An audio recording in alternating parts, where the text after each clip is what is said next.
Hi there, welcome Aaron and Founders Fund.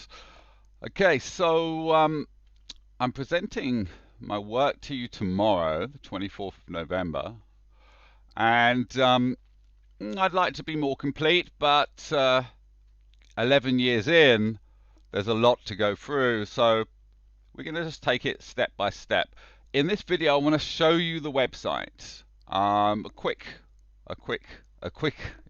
Generally in my world, quick is not quick in other people's, but okay, as quick as I can, I'm going to show you this website.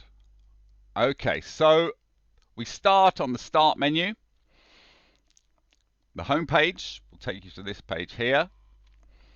Let's just have a look at the headline. S-World, the cure for climate change in the third world and economic immigration everywhere. Powered by the monopoly equation that we see here. Okay, so first we come to Dear Aaron Gleeson Lane. This is probably going to be one of three. At the moment it is a single, and yeah, I just give an introduction. Look at some of the people. There's me. Okay, but you can see this for yourself. What I want to get to is this one here, presentation 1. Now you'll see here it says S-World algorithm 1, 2, 3, 4, 5. I haven't yet made the links to that. What has happened, is I've made a extensive history of everything that's happened since 2011 to right now. And as I make this, I tend to add notes and focus on certain part. So what's happened is, in 3 occasions now, the history is the background, but there's another story told. The most important of these is this one here, presentation 2, the S-World platform and the S-Res equation. That goes into the S-Res equation, which is really what I want to talk about most. Here we have S-World 2011 to 2021. We have the history plus generally talking about the whole thing. So this is pretty good, but it's not complete, especially parts 9 and part 10. Further, going way back to 2011, I've remade the first sort of page on the theory, and Sienna's angel birthday, 1st of August, is a work in progress. So I'm just going to have a sip of water.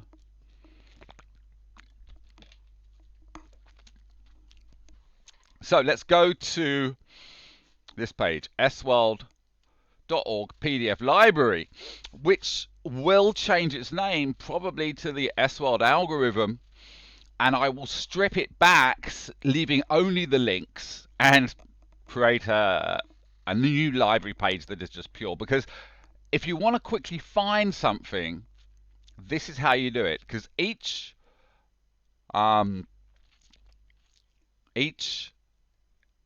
book, essay, or video, or web link has a ID number, 0217 for instance, and if we shoot all the way to the back, 12.38, that's the 1238th paper I've started, of which about 1 in 10 end up on this master list.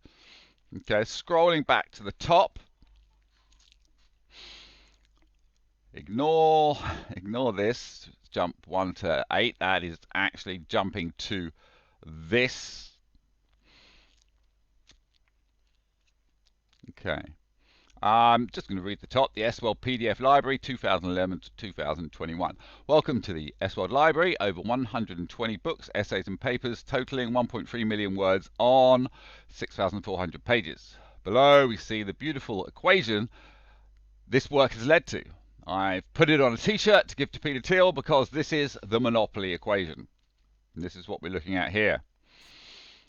Okay, and as I mentioned, this one here, S-World platform and the res equation, is the latest form of the res equation, of which the determining cash flows is new, and it makes a big difference. Okay, so I'm just going to carry on going down, giving a little history.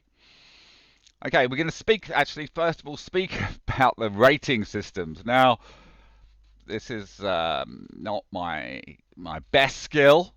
I tend to overrate or underrate sometimes. We've basically got a 10 out of 10 system. Here we can see 5 stars. That's the old way of presenting. And that would be a sort of average piece. We can add to that 4 shooting stars, which would make it basically 9 out of 10 for a good piece. Average pieces are sometimes specific to one thing and are important in that manner, but on their own aren't particularly that inspiring.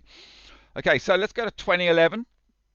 It's when it all started. Well, actually, you could say it all started in 2000 when I went to a Macromedia lecture and saw their director products spinning around the first virtual tour, I guess. I was quite good at Flash, so I, over the next few years, turned that into a Flash product and basically created the first virtual tour in Flash, which is the first virtual tour anyone can see on a web page. But moving forwards to 2011.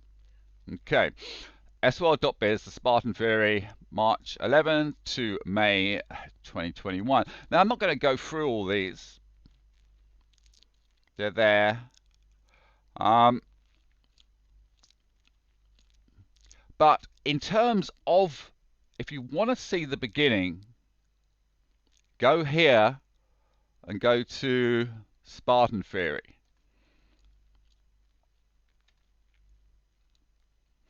And this tells what inspired me to start this in the first place.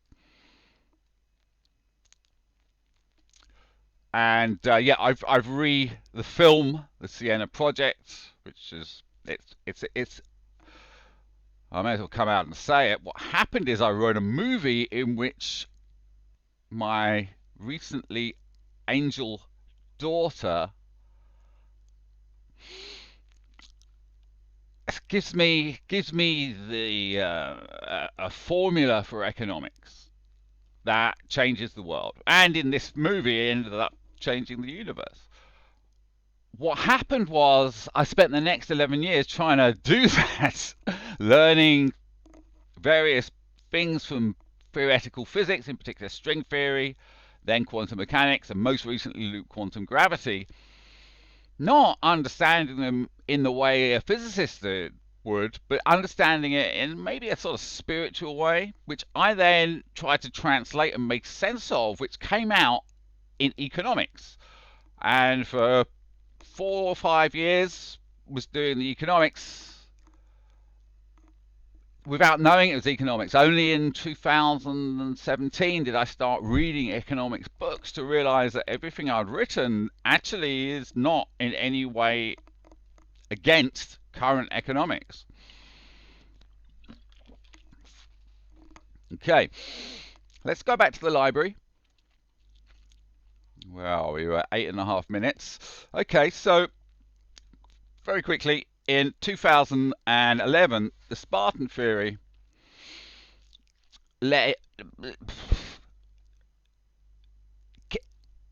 in terms of what we're doing right now, there's a lot in here that's happening. In particular,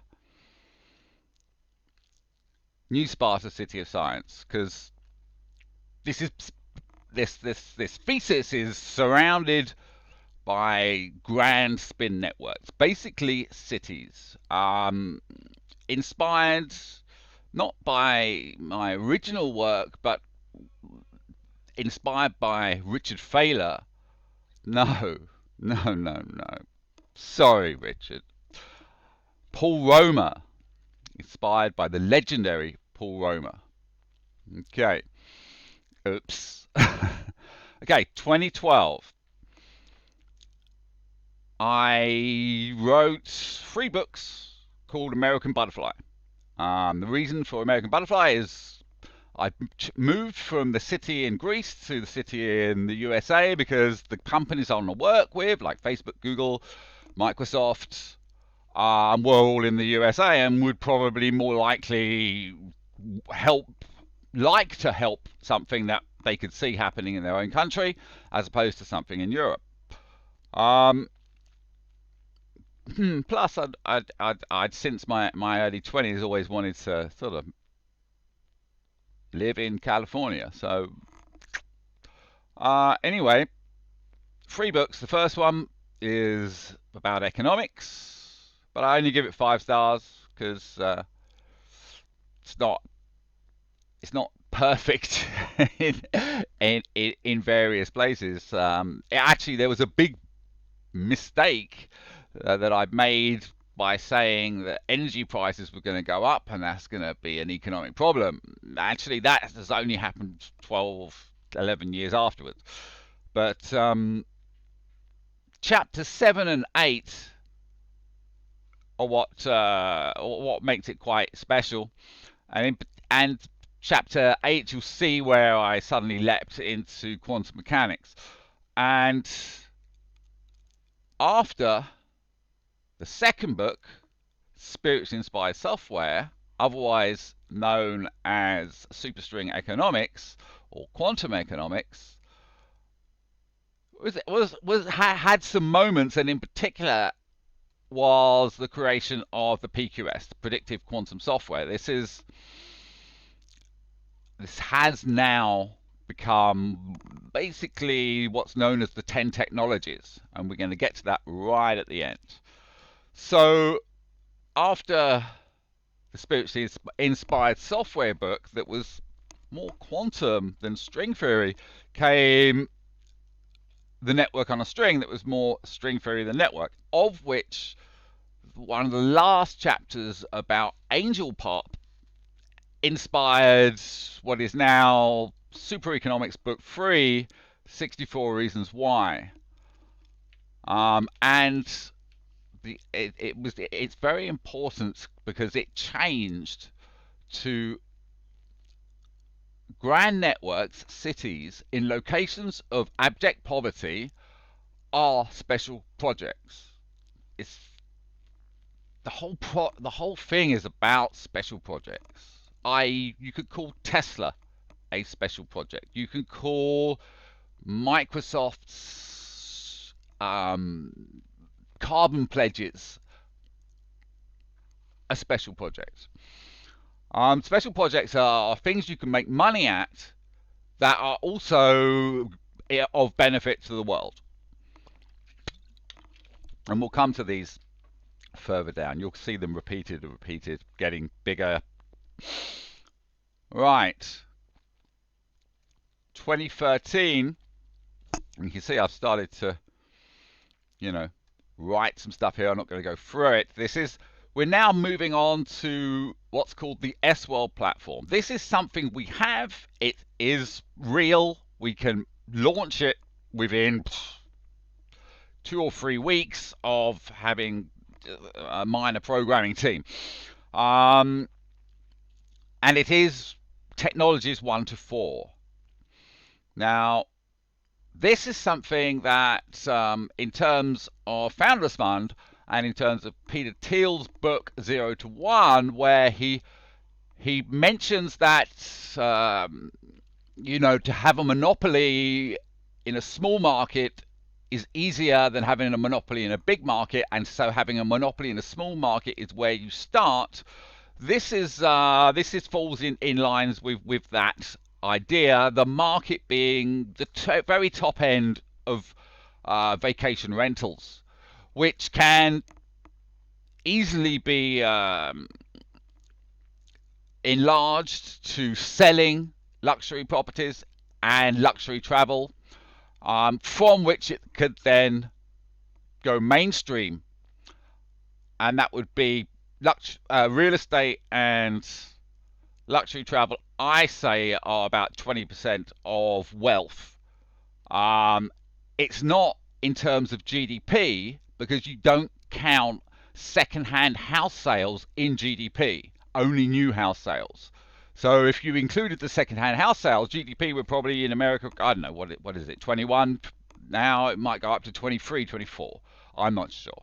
But what I am relatively sure of is that travel in all forms, business and pleasure, is about 9% of global GDP. So if you've got 9% of global GDP in the travel and maybe 10% of what should be GDP but isn't, it certainly is money and it's real, houses are real, yeah, you may be looking at 20. So this, when we take it for the very luxury, then in homes, then take it out from very luxury in travel, and add luxury property sales, then go mainstream after that, after one has a system that is so perfect that it can give,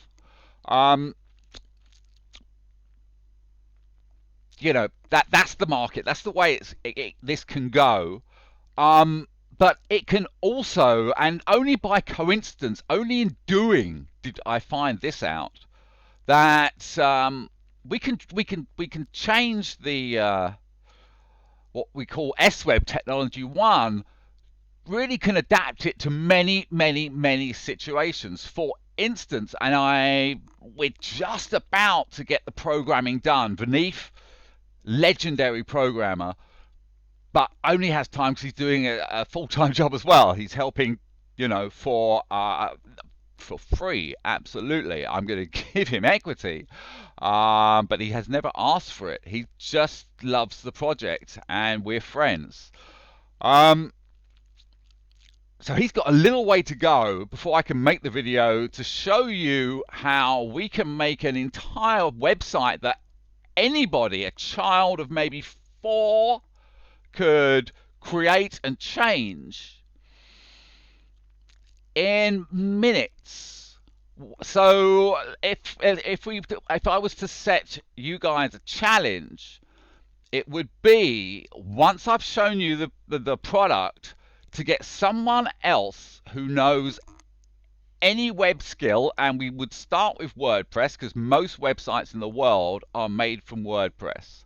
If you get the fastest WordPress programmer you can find, I think they're going to be between 20 and 80 times slower than what we're doing. So that can lead to potentially overtaking WordPress. Here's an example. I'll give you an example of. Sorry, let's have a look at let's have a look at the Villa site. Let's see how it looks. This is one of them. We have 16 currently. I'm just gonna. Actually, there's a problem with Chrome, and the nice animations only work when you put it at 110 for some reason. Okay, so here we go. It's a website. Top end Villa rentals. This we sort of.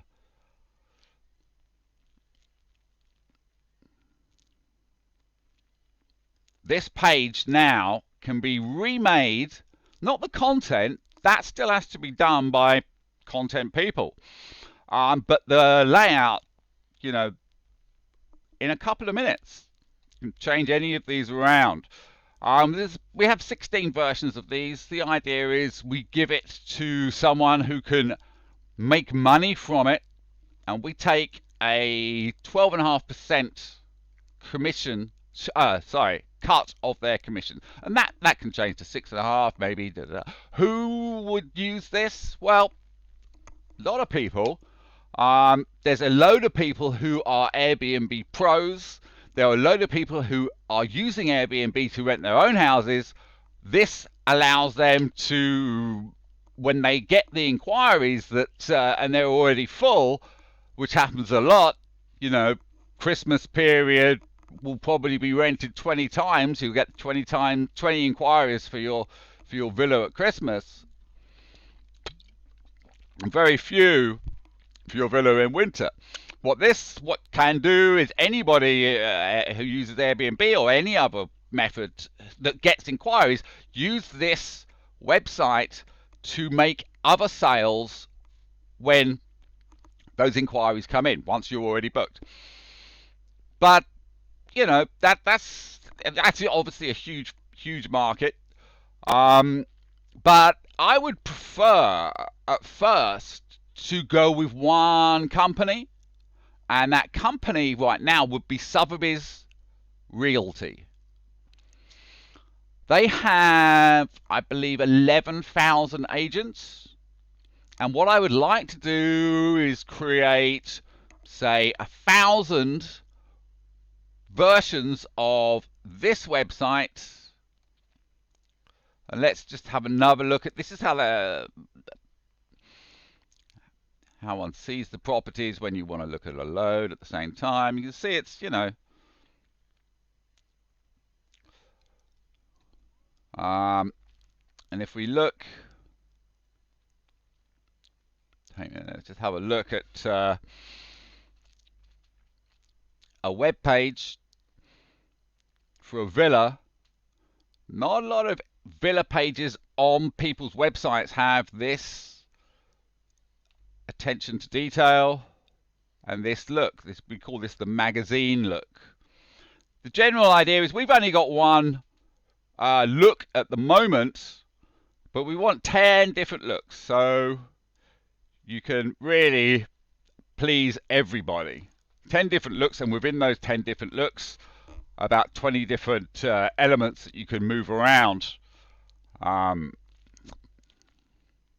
not going to do that right now because we're working on it, and there are probably some problems because when you're working on something, that's how it is. Right. Yeah. So anyway, getting back to Sotheby's, yeah, they have 11,000 agents across the world. Like to make 1,000 websites for those agents. So they see when it comes to, it's a different model when it comes to real estate agents, like such as Sotheby's. What we give to them is the ability to make a lot more mandates by giving various websites to individual salespeople, which, by the way, helps you retain that salesperson as a staff member. If they're a star, they'll generally try and go off and make their own competing business. It's happened to me about 8 times, literally. Every single sales star I have made has gone off to do their own thing. Maybe that's because, you know, I'm not good with people, but it's, you know, it's a serious threat in the industry. By following the SWeb way, the SWell platform, you give the agents so much that they don't want to go somewhere else because they won't have the systems, and 2, they've got their own websites that they've made and they've put time into doing all the content, and they would lose that if they left the company. They can, with the company's permission, with Sotheby's commission, leave and start their own company based on the website that they have created, or the series of websites that have created their presence, all SWeb, all from us. If they then give, I don't know, 25% of their income to Sotheby's for the next 10 years, say. Or you could even make it 50% or 12.5%. You know, horses for courses. Horses for courses.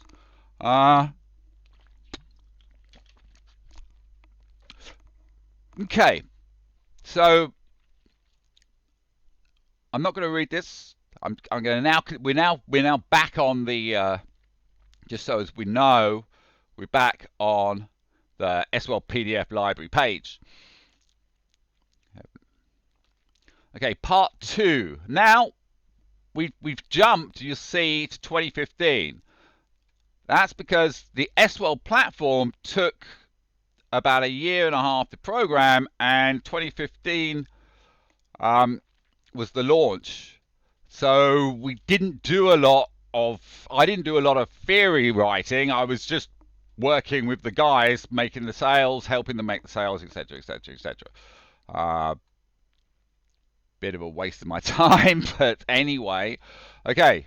2015, I came back into what I'll call the spiritual zone, where I became more interested in the theory and saving the world than making a dime through these new companies. I tested it out. I made a new website for new people.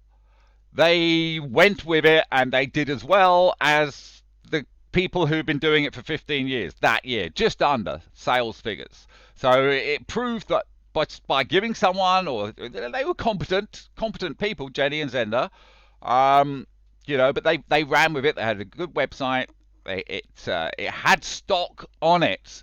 So, and that's important. That's key. You've got to have all the stock, which means a load of APIs, like tons of APIs to loads of individual small villa rental companies across the world. Plus all the big guys, of course, Kigo, la-di-da, My Booking Pal, etc., etc., etc. Okay, 2015, towards the end of it, it was a really bad year for me. I'm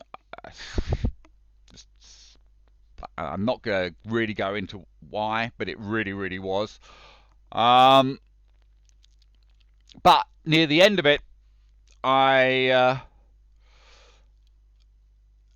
wrote this, whilst in part inspired by Paul G. Allen, and this basically put me back on track.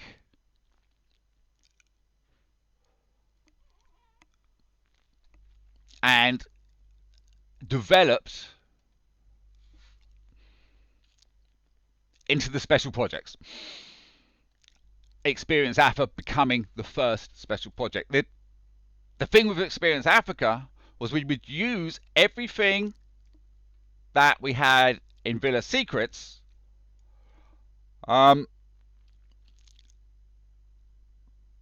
make many websites, etc., etc., etc., and Experience Africa would make deals with the safaris to say, look, you're giving us 20% commission. You're giving the big guys 30% commission. I want you to give us 30% commission, but only pay half of it to us, pay the other half to the charities, the ones looking out for the rhinos, the elephants, the cheetahs, etc., etc. And they can even pay themselves if they're doing their own ecological or conservation efforts. If we manage to get a critical mass of 2,000 agents and about 2,000 of the safaris also used our systems, it would potentially make more money for the conservation than was being made by everybody else combined. So yeah, it's a symmetry. Okay. 2016. This was the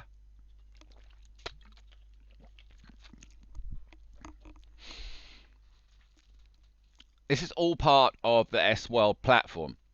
These are all different ones. In particular, we're looking here at 5 hours of videos on the CRM. And this was very important because, let's have a look at the page. Why not? This is very important. Here we go. Divergent CRM, the future of customer relationships. See, there's 23 minutes, 48 minutes, 37 minutes, etc., etc. Yeah, it's about 5 hours here. What this made me realize was the software, a lot of the functionality that I wanted from the software, I couldn't get. there was no way to connect all the pieces of software that I wanted to each other and to the website and to Google Analytics, etc., etc., etc. It was just impossible. Each software had its own way of doing things. If you just take one element and that's the price, if you've got, say, I wanted literally 40 different pieces of software running at the same time, you would have 40 different places where the price would be. Impossible. But what one could do, and I had done already in 2005, I made a property management system, a calendar, so people can log in, owners can see, the owners can book the time out, you know, like sort of like Airbnb today, as cloud software. At the time, I actually thought it was inferior software because it was on the web and it wasn't on a disk. And obviously now, software is mostly through apps, and that's not on a disk, is it? Anyway, this made me realize that I needed to all the functions I wanted, from live chat to various accounting systems, needed to be made all part of the same system. And we'll see if this is where are we now? Let's just, with 2016. From here onwards, we're continually adding to that one system with different software ideas. This then collided and became one with the more experimental theoretical physics ideas I was having in 2011, 2012. Right now, we're all looking at stuff about villas. In general, now we're looking at the different star system. Instead of it being 5 stars and shooting stars, we've just got 1 to 10. So when you're looking through here, you just have a look through. If anything that you like the look, that like the sound of makes sense, go there. But in general, find the one with the highest star rating, in this case 8 star, and look at that. Now we go back to the older star ratings. So what's happened is, at first I did all the PDFs, and this is common to the 1, 2, 3 presentation 1, 2, 3. We find all these same in the background, but I realized that I was leaving a huge amount out, being from the websites I had made, in particular Villa Secrets, and in particular Villa Secrets.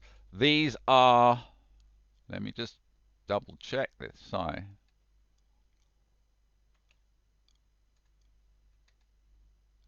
Yeah, blog.villasecrets. Okay, so these are all SWell platform. Sorry, we're now going to leave the SWell platform. These are all the SWell platform, but we're going to come back to it soon. The reason the SWell platform is such a key feature is specifically because I'm presenting to Founders Fund, and in Peter's book, as mentioned earlier, he suggests first creating a monopoly of a small market, dominate a small market, and then spread out, scale. And the SWell platform is that small market, whereas the theoretical physics inspired economics is all macro. So we've got the SWell platform is micro, the special technologies 7, 8, 9, 10 are macro, and in between, which we'll see relatively soon, is technologies 5 and 6. SWorld VSN, Virtual Social Network, and SWorld UCS, Universal Colonization Simulator. VSN is a virtual world, and UCS is basically gamifying everything, turning everything into something that can have a score, so we can know when we're doing well, when we're not doing well, etc. SWorld VSN and SWorld UCS are really both parts of the SWorld platform. They are both part of those first 6 technologies. They both sit on top of the platform, and they must have the platform to be able to exist in the first place. But they're going to be hugely expensive compared to the SWorld platform. So right now, and also they don't exist other than in theory, whereas the SWorld platform technologies 1, 2, 3, and 4 does exist, has a long history, has a product, has unique features, etc., etc. And I think the most important thing is that I am happy to give the 20%, which is what Peter suggested, 20% of the SWorld platform. We may or may not agree whatever's best in terms of locations. In general, there are 8 locations, 8 continental networks, and I don't see much point in giving equity to a Chinese or Japanese version of the product to people who don't speak Japanese or Chinese, so I wouldn't necessarily say I'm happy to give 20% of the SWorld in all SWorld platform in all 8 continental networks, but certainly the USA, the UK, and Southern Africa, where we're focused, and Europe, no problem there. But maybe the other locations, lesser percentage.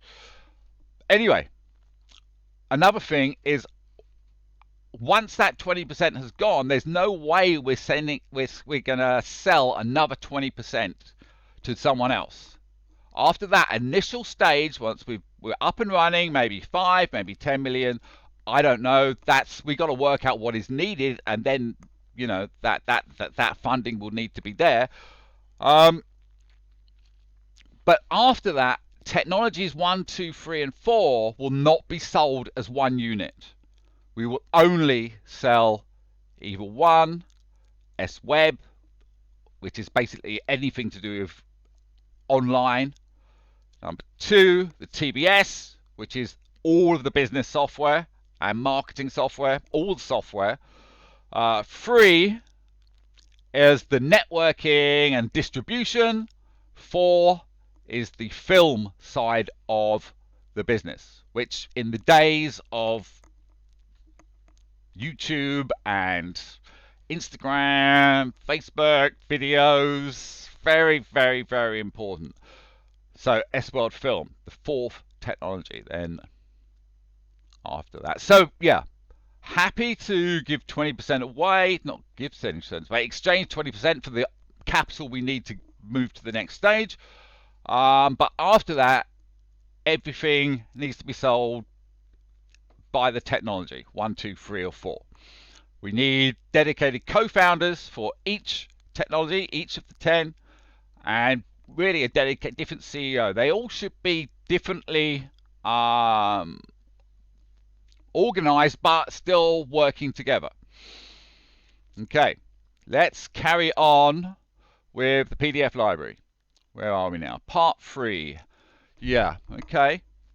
So we're middle of 2016, are we now? Yeah, March to... Yeah, okay, so the first one here is the Susskind Boost. We're going to have a quick look at that because it's important.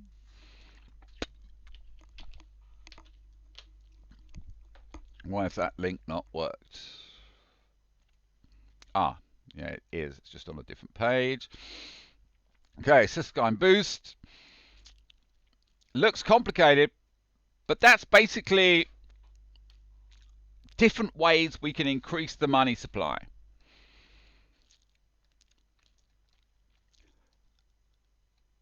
And we can see the M systems, which is now this is the one of the this isn't the beginning, because the beginning came in 2012 in the book Spiritually Inspired Software, which created the PQS. This is a redrawing of the PQS, and we can see the Susskind boost is here, and TBS, S-Web are here. And here we move on. These are building cities, yeah. Okay, we're gonna go back to. So anyway, we start on a completely different tangent to the villa side of things, so it would seem. But actually, this is all part of the same system. The 10 technologies. Right. Okay. Professor Hawking's book. And Leonard Borodlov, is it? Oh, sorry, I'm not good at pronouncing the name. Anyway, the Grand Design, Hawking's book, changed a lot of things, helped me to start writing in a scientific way, and starting to develop the system, basically. Okay, S-World platform continued. Okay, this is a second. A lot of links. Let's see what have we got here. 7.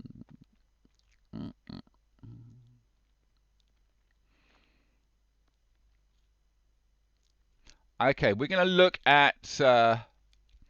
Just going to have a quick look at these, the TBS. This is the beginning of the TBS. So if we remember,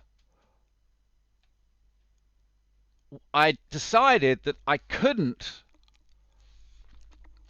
use third-party software, and we had to build everything from scratch. And now I'm listing the functions that are needed. And this is the first set of 20 things we needed to create.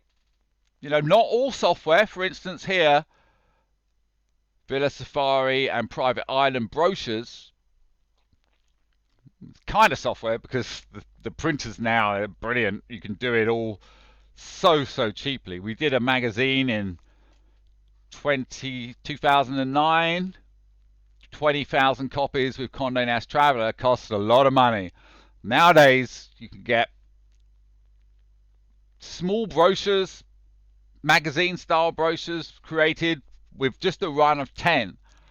And the sneaky thing is to basically create a bunch of books to go on the client's coffee table, all of which have their villa in it, and most of them have their villa on the cover. So anyone who comes in to buy the property sees this. It's called the Estate Agent's Pack, and is given various magazines. Look through this, and you know what? That person's going to leave that property with a much higher opinion of that property than if they got into the same property and had no magazines featuring the property, none of it.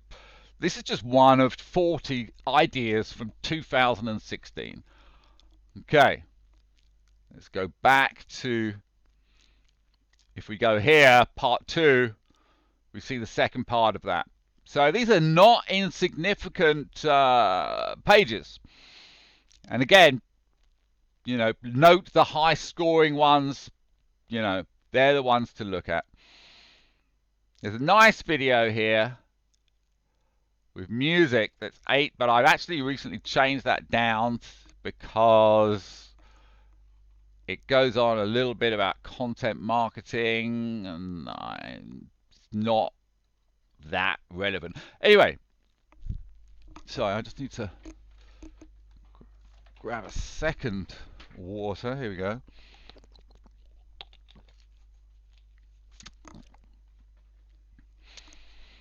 Okay. back up. 1 second. Okay, I have just had a moment to think, and I've realized we're at 45 minutes. Now, there's still more than 2/3 to go. So what I'm going to do is carry on,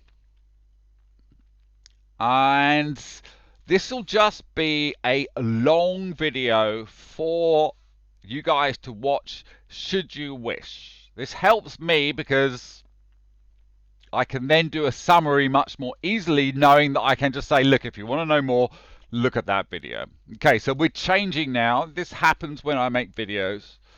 We're now changing from trying to get everything across relatively quickly to carrying on as I naturally sort of have been doing so far. Okay, where are we now? So back to the M Systems build-up. Sienna's 7th birthday. Sienna was my daughter. She is an angel. She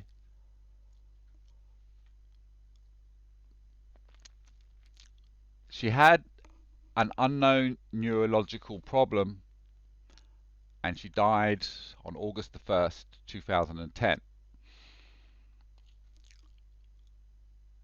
I was in denial, complete denial, for about 6 months. Well, I wasn't that much in denial. I did go to the Dragon Power. This is in Cape Town, now in the UK, been in the UK for the last 10 years. But yeah, I went to the Dragon Power MMA fighting, and was in a class with people well above my standard, but they all knew why I was there, and they didn't mind. And that was what I did for, quite a while. Really was actually think of taking it to the next level and going out to Thailand for a boot camp of about 3 to 6 months. But my back, which had always had a problem, really gave way at that time, and I realized there was no way I could do that. So I launched myself into a computer game, Football Manager, and on it noticed just how easy the admin system was, and wishing I had that sort of admin system in my own company. Admin system that we've just seen the designs for. But in taking us up to January 2011,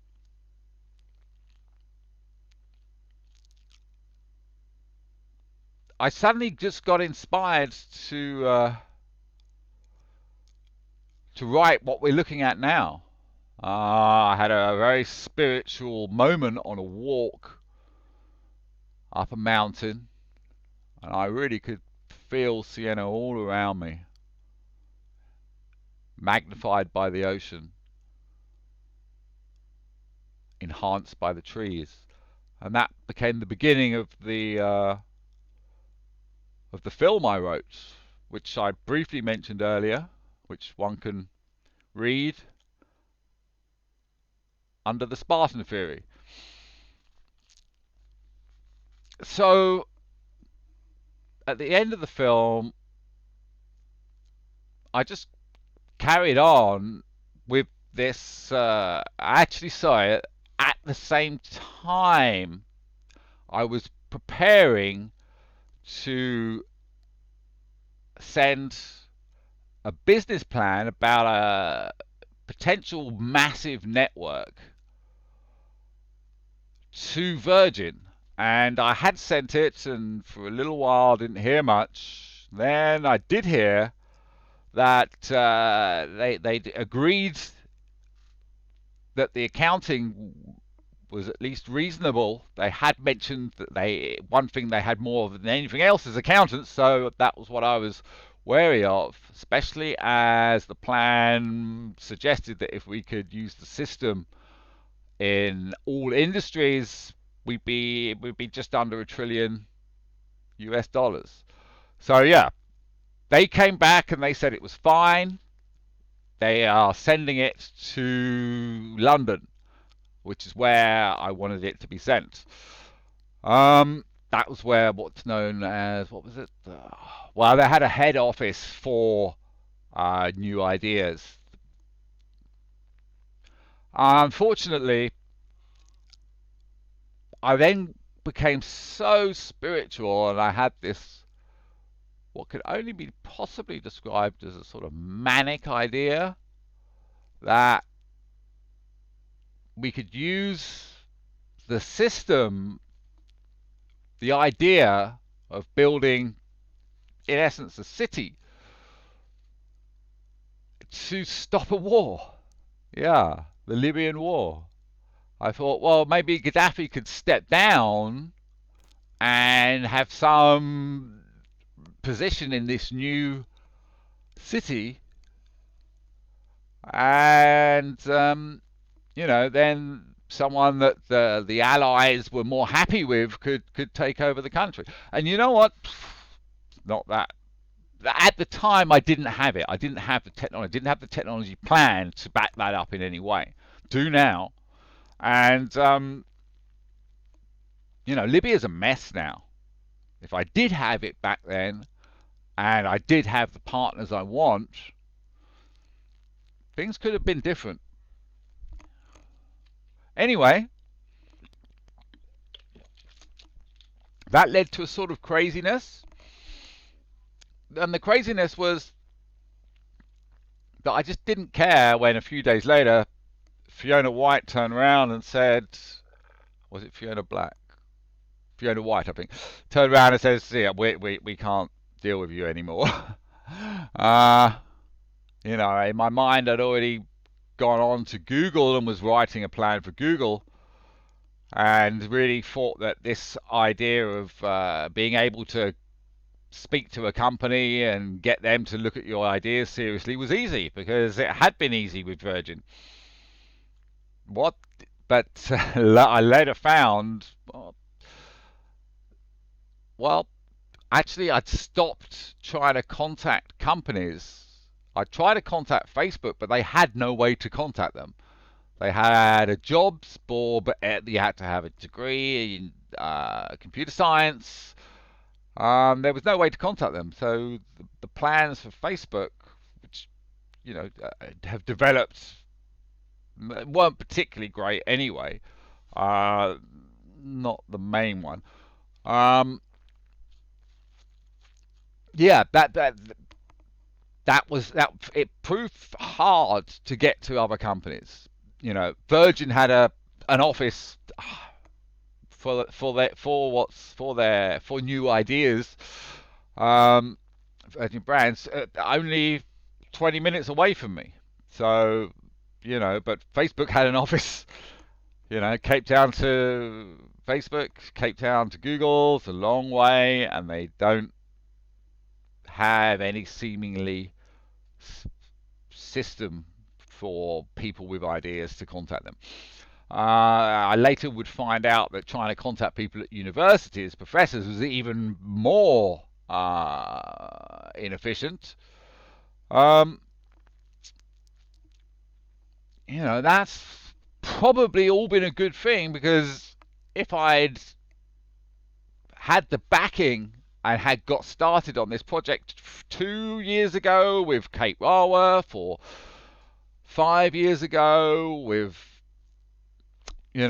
another person, then I would not have come anywhere. I would not have had the time to theorize the theory, the SRES theory, and create all this. Okay, yeah. So anyway, I've mentioned the Sienna story. It's always a tricky thing to talk about. on Sienna's 7th birthday, 24th of November 2016, and note we're now on the 23rd, and yeah, always on the 24th of November I try and do something, you know, spectacular, or present as I am tomorrow, and as this video is part of. But yeah, considering I was really focused on the S-World platform and the Villa side of things, this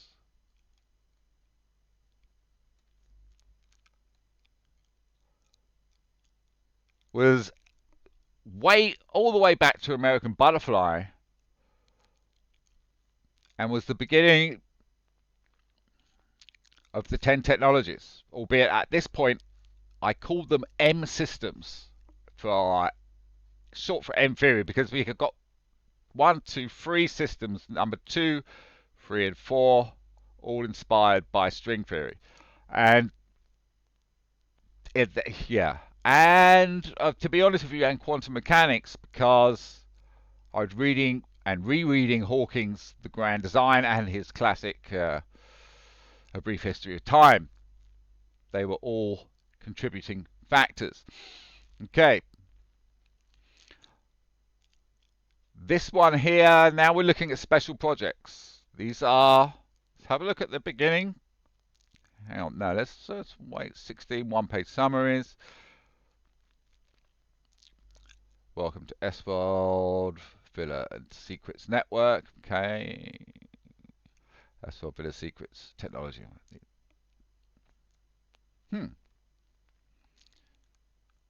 Okay.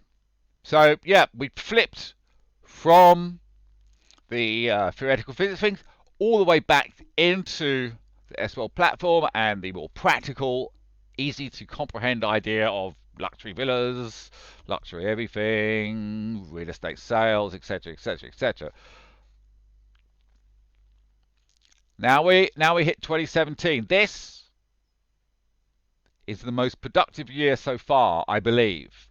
One we might say that this year, 2021, was very, very, very productive as well. But 2017, the two parts of the project, the S-World platform, the Villa idea, the websites, etc., etc., etc., the software, the films, really started to become one with the big, massive network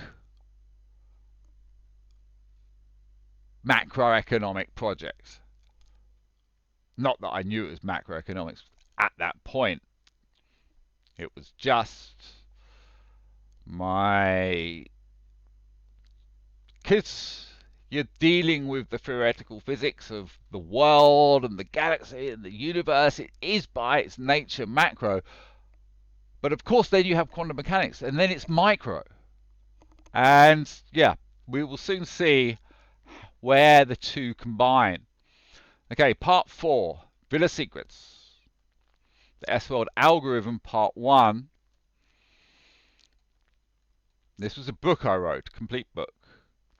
You can see 25 different elements in this design here. These are all technologies 1, 2, 3, and 4.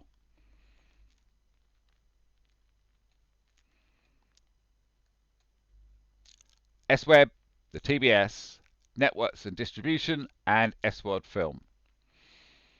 Note, you can jump for more detail here. You'll find these take you to this page, the jump tos. Right. And now I have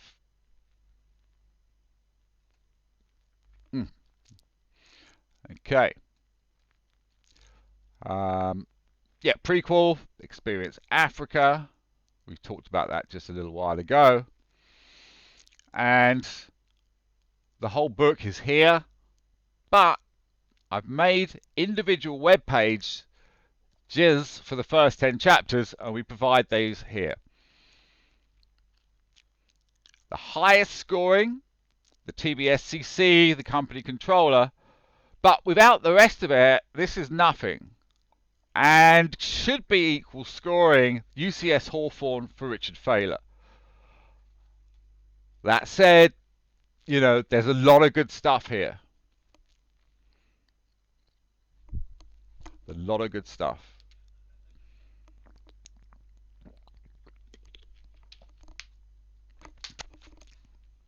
Okay. Little bit of text there.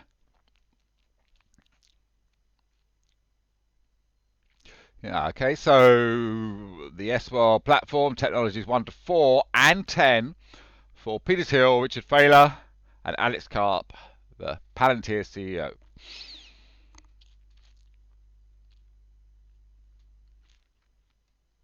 Okay, we're not going to get into reading it, otherwise this 2-hour video is going to turn into a 20-hour video. But I will comment on the links. What have we got here?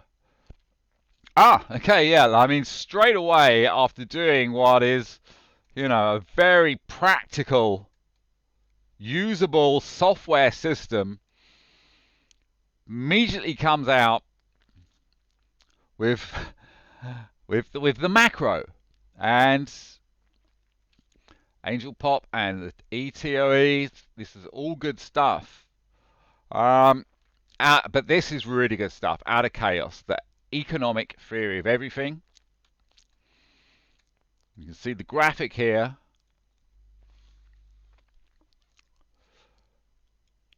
And below we have the links that I created. But it looks like I've rated a little bit too high. I do that sometimes. I get excited about looking at them and going, oh, this is all great. So yeah, maybe these 9s should be 8s and the 8s should be 7s. I'll look at that. It's on the task list. Let's have a, yeah, good.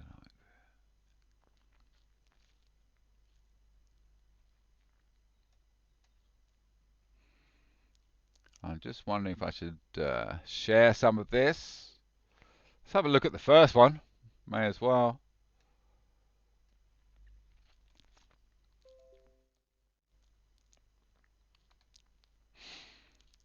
Okay, so here we are. You can see this is a build up to the 24th of November 2017.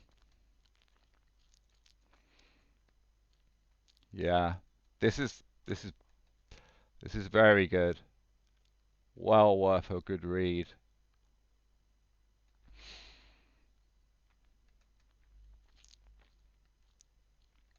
Yeah.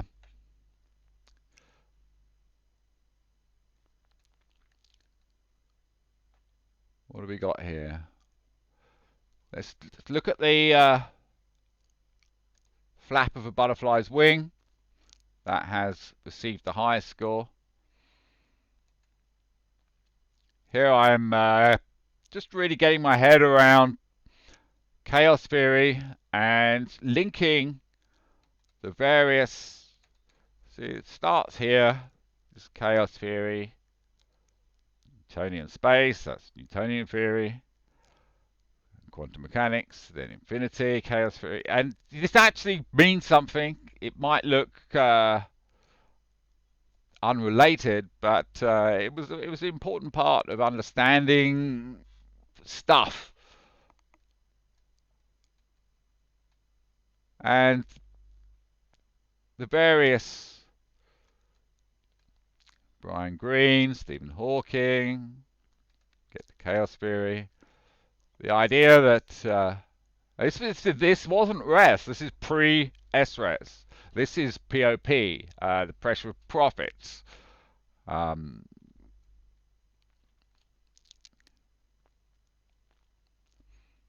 Music, Mandelbrot set. That's all about infinity, POP cubes. POP train. Yeah, so these are interesting, but I'm going to pause now because it is lunchtime and I will be back in half an hour or so. Cheers. Okay, I'm back and I am fed. So, we were looking at the ETOE. Let's move now. Angel City 5, the movie, S-World film, Sienna's angel birthday. Note, S-World is an abbreviation of Sienna's world. In particular, taking in the virtual side of the project. Technology 5, S-World VSN, Virtual Social Network. Okay, so here we have, it basically starts with the M Systems presentation.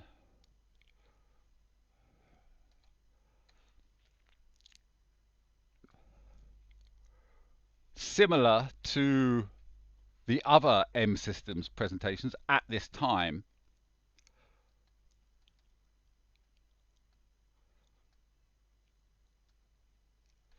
Taking us through M System 1, M System 2, M System 4, M System 5, M System 6, and so on.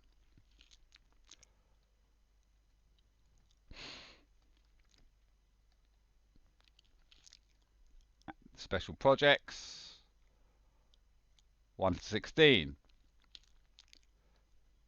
Then we have a little on the ETOE. Then I just suddenly shifted into making a movie about the time travel part of the project. And that is simple. Well, it's not simple, but the general idea is S-World, this project, can shape the future. It's from a quote from Isaac Asimov that really took my fancy in the early days. I don't have it here, but yeah, we can see the film developing, time plot travel. We can see a quote from Stephen Hawking: if one can create a time machine, one can never go back in time before the time machine was created. And the idea is that S-World UCS is that time machine, S-World UCS Technology 6, and it can change the future. We can have a better future by working out what we want in the future and then taking a path directly back. Actually, now it's changed. It's much simpler. We just make the future better by the special projects. If every grand network city has special projects and maybe is entirely made of special projects, if all of those grand networks, and let's say we got 10 or maybe 100, go forwards in time to 2080, around that sort of time, then because they're all made of special projects, the future is going to be what we want, because it's been made up of what we wanted in the first place. It's a lot easier to go forwards like this than it is to work out what we want in the future and do the timelines backwards. We still do that, you know. That's it's SLGCS. It's a particular formulation. I can't remember the name of it right now. So anyway, time plot film. Here we go with the idea. Angel Theory Part 1, Dystopia, where we have a hellish future in 2080, all action, etc., etc. And at some point, they got to come back in time. They got to send something back in time. They can't do that, but they can.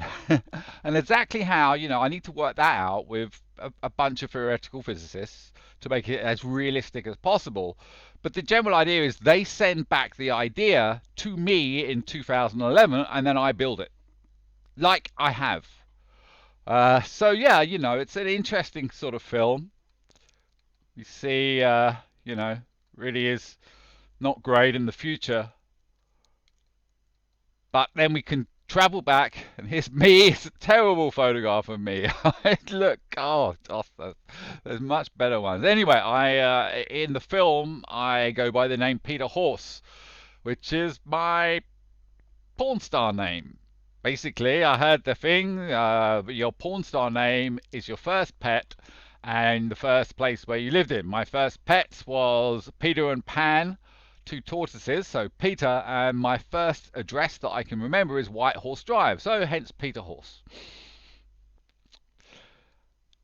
We continue, a little bit of butterfly effect going in. Even the smallest objects sent back in the past will eventually change it. Even the smallest, yeah, great, that. A winner is a dreamer who never gives up. And then we get back to the time travel side of it. S-World UC, no. S-World UCS Voyagers, yeah. Yeah, they are copies of the world, the simulations, i.e. history free, sent forwards, but back in time at the same time. So we work out from the beginning what we want and at the end what we want, and we've got to figure out the middle stuff.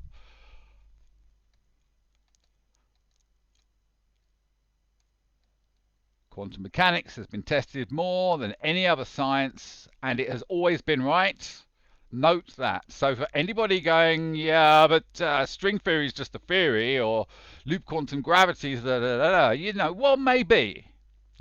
String theory is definitively a theory, and recently it hasn't had much publicity, much love. Loop quantum gravity hasn't been proved. For me, it's an incredibly simple version of especially the relational formulation, I'll have to say. Quantum mechanics is very, very, very easy. As Leonard Susskind says, quantum mechanics is much easier than physics. And certainly when you're trying to find rules of nature that you can apply to economics, quantum mechanics is a feast of good ideas. You just got to, look at it in the right way or a different way. Here's Dr. Giovanni Emilio Camellia. When you're stuck chasing a certain answer, you often discover that all it took to find the answer was to look at the same problem from a different angle. I'm going to repeat that. When you're stuck chasing a certain answer, you often discover that all it took to find the answer was to look at the same problem from a different angle. So that's the, instead of trying to work out general relativity, because I think this is what he's talking about, space-time,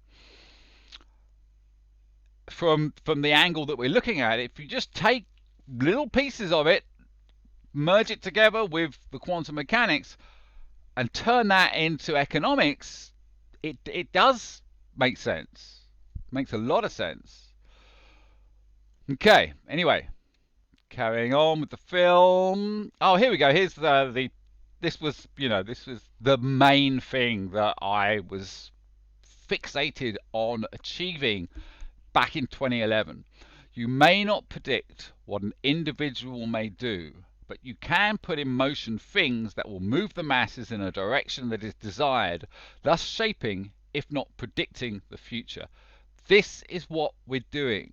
This is exactly what we're doing. We're shaping the future. We're not predicting it because it simply can't be predicted. It is a part of the quantum world and the uncertainty principle applies. But you can shape it. You can definitely shape the future. S-World UCS, Universal Colonization Simulator. Some people might not like that name because of the colonization, but you've got to understand it's colonization of the planets. not Malawi, for instance. We're not colonizing Malawi, we're just giving Malawi the system so it can just go from 0 to 1. 0 GDP it has. All close, so close to 0 GDP, it may as well be 0. We can take Malawi to 1% of GDP, and if we use history 2, not history 3, we can do it by the mid-century. And because there's no trade in history 3, it can apply to many, many, many countries. It's not a zero-sum game. History 3 doesn't take anything away from other countries. It is all internal. 99% of it, sorry, is all internal. It has to be because of the E. You know, you've got to keep the E. Okay, I'm going to carry on. Part 3 of the movie. It's a massive celebration. We did it. We changed the future. Quote from Albert Einstein: how does matter choose which state to collapse into?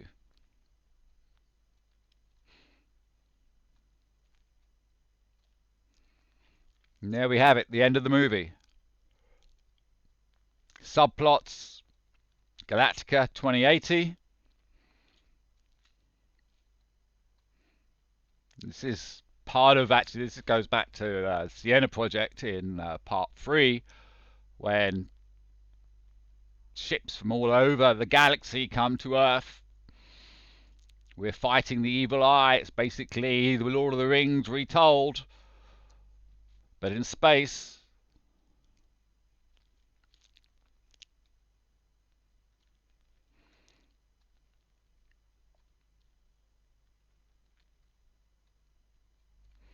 Here's actually the a quote from the Sienna Project. This wasn't the original passage that inspired the project. This was a passage I added to the beginning.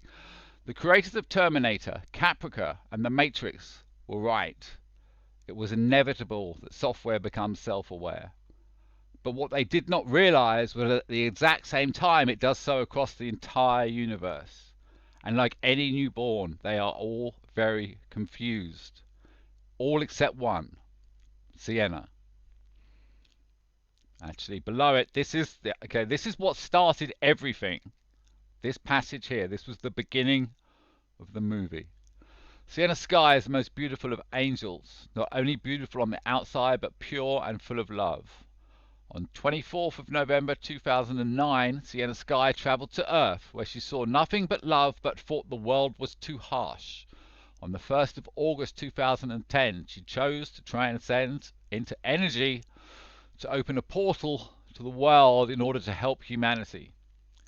Sienna's father, that would be me, looked to try and make sense of the world and journeyed across the mountains. In the mountains he felt Sienna all around, her energy flowing through the bushes and trees, enhanced by the mountains, magnified by the ocean, an almost psychedelic experience.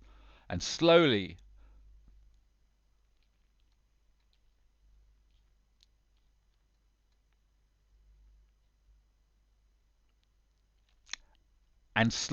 Sienna starts to show him the way to build a system for her to communicate through. The schematics are amazingly detailed, many highly evolved concepts combining simultaneously to create the transition to the 21st century ecological experience economy and the technical data of how to gather most of the world's information. He knows if he's to see his daughter again, he will need to build the new virtual network. Just a note on this, the only thing that hasn't actually happened is the technical data of how to gather most of the world's knowledge. Now that is just Palantir. You know? That's that's Palantir. The rest is me. And there's Sienna, and there's me with Sienna.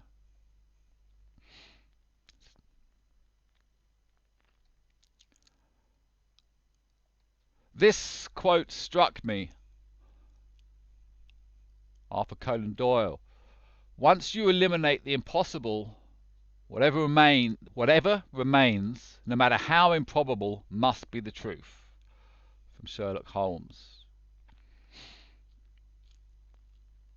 And the idea there is, how the hell did I do this? You know, there's loads and loads of people doing economics, and no one's doing anything like this. You know, it's so massively, it's superior to what is happening now. How did I do it? Once you eliminate the impossible, whatever remains, no matter how improbable, must be the truth. Maybe Sienna did give me the information somehow. That is the film plot. She did give me the information somehow. End of the movie. Got a little tear here, actually. It's her birthday tomorrow. Would be. But this presentation, this, you know, this is all for her.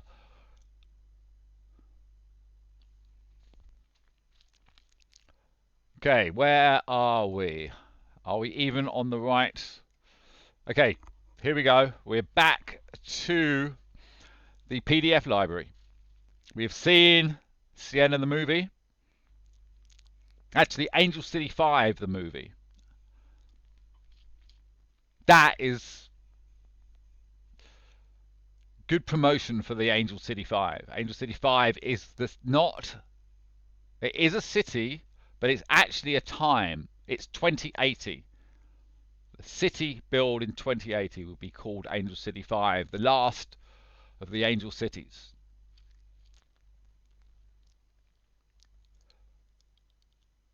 Okay, next we come to something with a lot of 9 stars. The ETOE summary. We've already seen some of it, so I'm not going to show this to you right now. You can look at this at your leisure, or you can watch a video I made of it, or you can see the web pages. Okay, now we come to October 2017, and something completely different. Part 6, Mars Resort 1 for Elon Musk.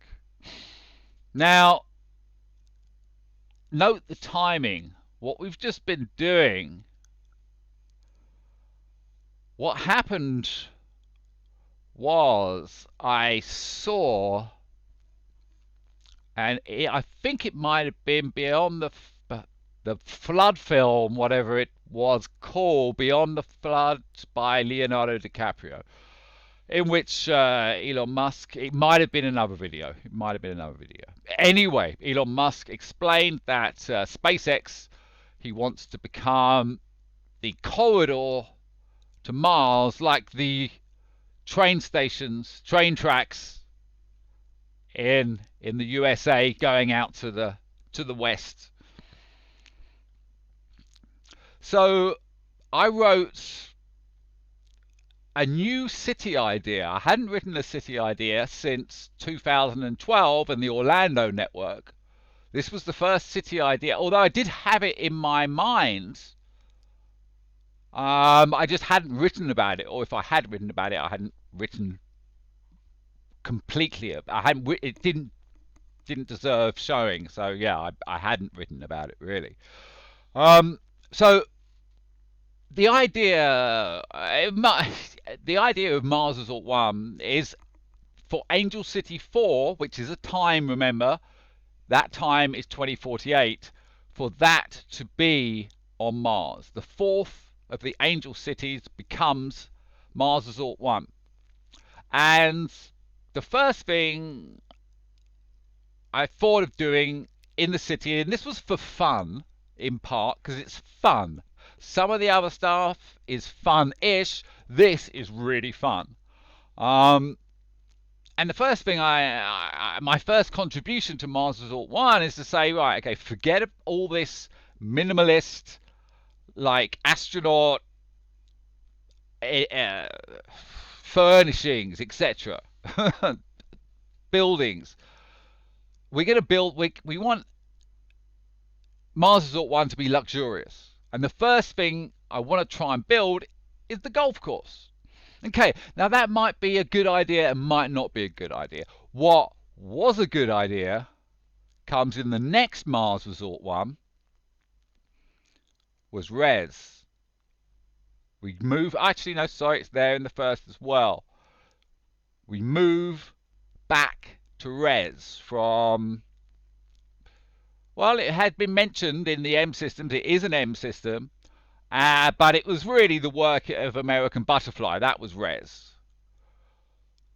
Which now is SRES, or the SRES, the city sale must make more than e-leakage to define it completely.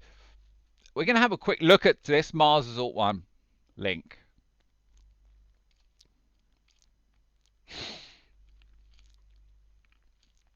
Okay, like the movie, the first half of the Mars Resort 1 just shows the M systems. See where we are, and we can see how Mars Resort 1 was really an add-on. Sorry, just going back to that M system.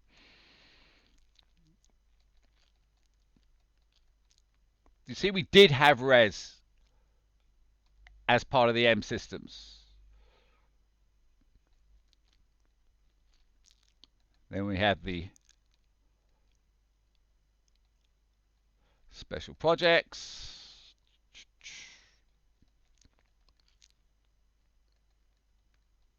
Special projects 1 to 16. An extended POP.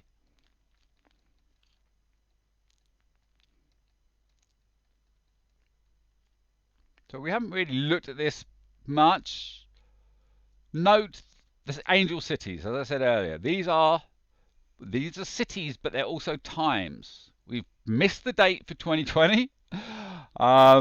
Next one's 2024. We will have to go back and make it. 2032, 2048, 2080. 2080 is where the future we are shaping is completely made. That's the idea anyway. And Angel City 4 is ideally on Mars. Okay. Angel Versus. This ended up turning into S-World Angel Theory. I know. Angel Wing.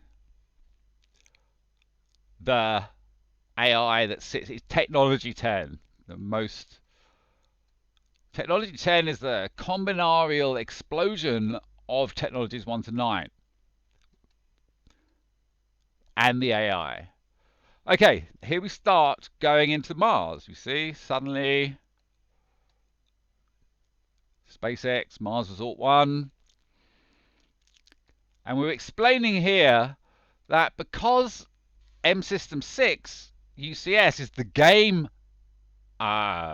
gaming side of all the network, it's perfectly fine to write in Mars Resort 1 as something that happens in that game.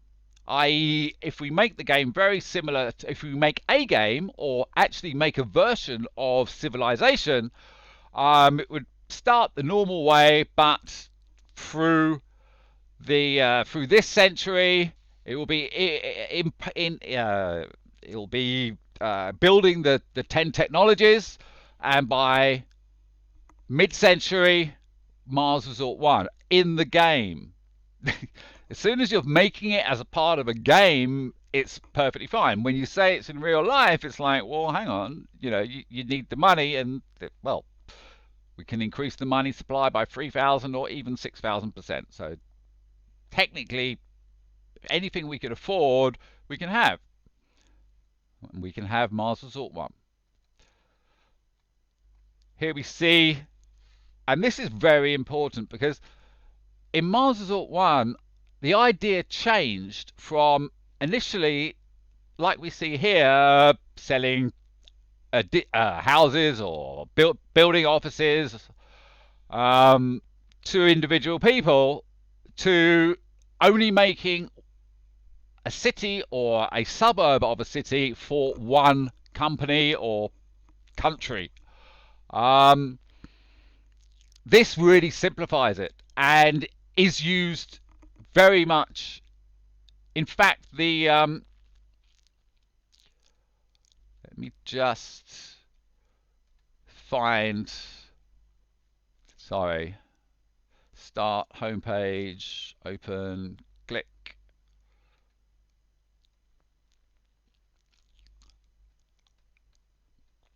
This equation here, this is what it's all about. This bit here is the city. And this directly came from the idea of how to do it best on Mars. The city must make more or the same as E leakage. Basically, the city gets money in, that is then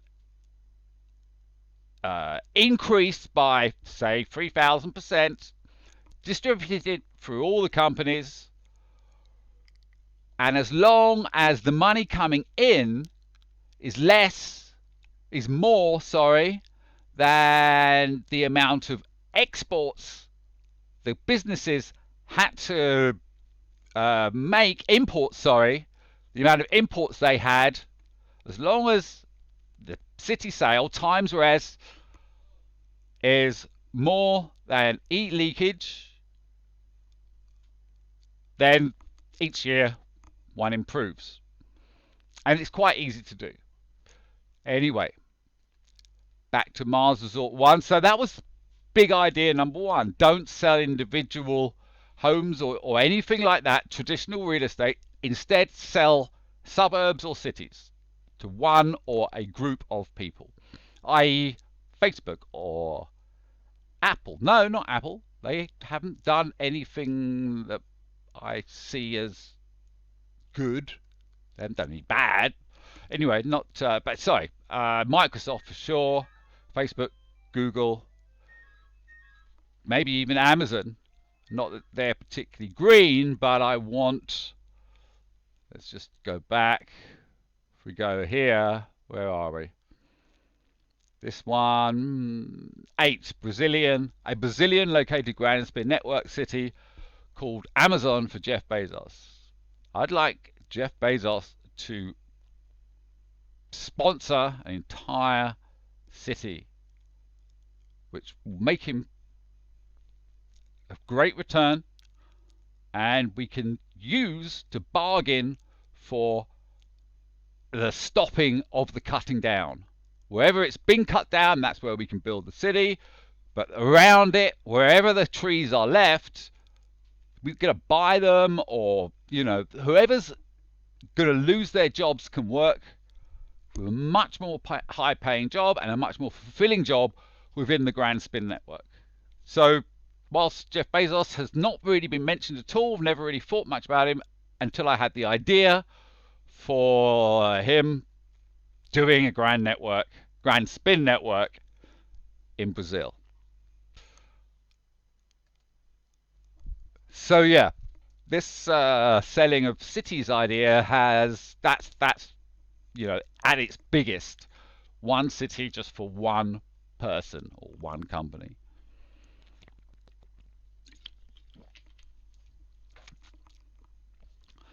Okay, but that was this. The idea of selling cities, which it had been seen, it's in the main equation now, was one thing I took away from Mars Resort 1. Let's carry on.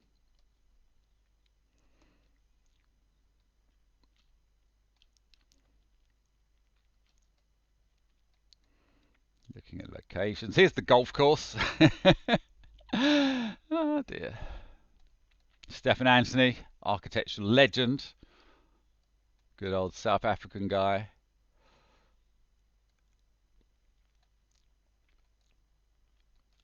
Okay, we're mentioning res here. Okay, here it is. This changed everything. Everything. A very quick version of res with a high QE score. Now, just E score. Or recycle efficiency, it's now called. Was quantum efficiency. Now, recycle efficiency. Because it's recycling the money. So starting with a budget of, what is that, 100 million, 93.75% of that goes to other companies in the same network, who then respend that money with 93.75%, and on and on and on. And you see at the bottom with essentially 100,000 of whatever unit that is,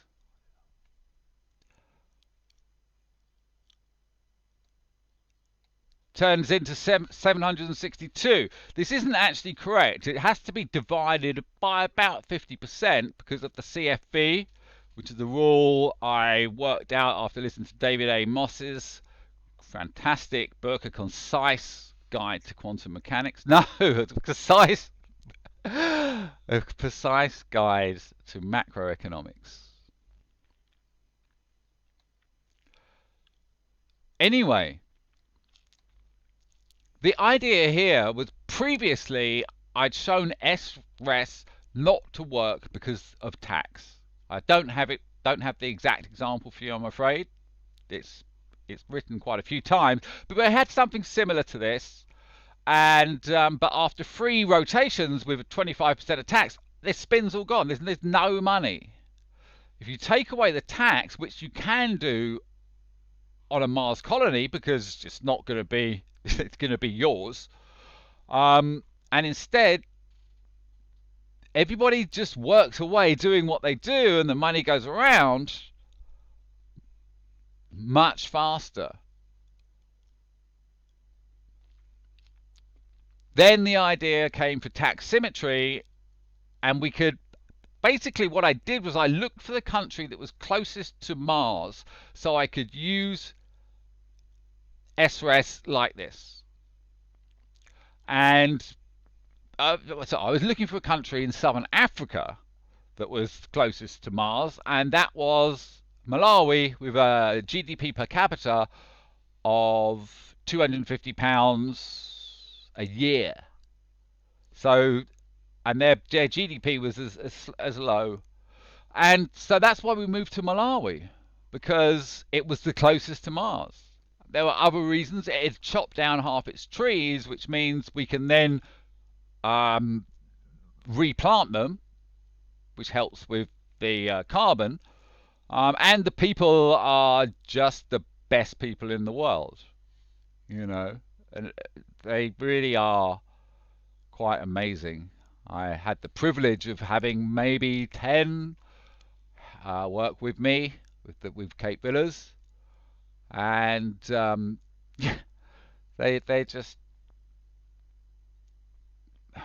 amazing people, and they can suddenly turn around and surprise you. We played a game of beach football on Clifton Beach, and Max, the head house man, oh my God, he just ran rings round us. He was he looked like Michael Essien, I thought. Played like Michael Essien, rather. And yeah, you know, wow. I call it the day Max roared, because he was just the nicest, humblest guy. And yet when he got on the pitch, bang, bang, it's humiliating. Oh, that was a good day. That was a good day. Unfortunately, my back went, so I couldn't really play. I goal hung, actually, and actually managed to score 4 goals. It's the first time I'd ever scored any goals. But I think that's because I was the boss. They were just, you know, yeah, probably.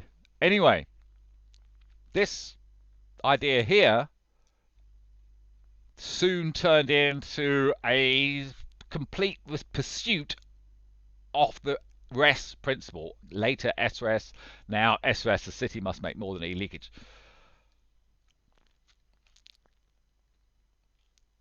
So that's what I was looking for. So we're going to leave the Mars Resort one here. There's another one here. And let's just do this one here and look at the co-founders, because they're pretty close to what I'm now, you know, what it is now. Richard Branson. Love to see James Gates involved. Love to see Lisi. I think they're actually towards the end. Yep, Elon Musk, Sir Richard Branson, Bill and Melinda Gates, Chan Zuckerberg, and Google guys. Obviously now Peter Thiel has become a major factor, and I'm really not sure who in Google, I mean, everyone talks about Larry Page. Yeah, someone from Google, but not sure who. They have some other.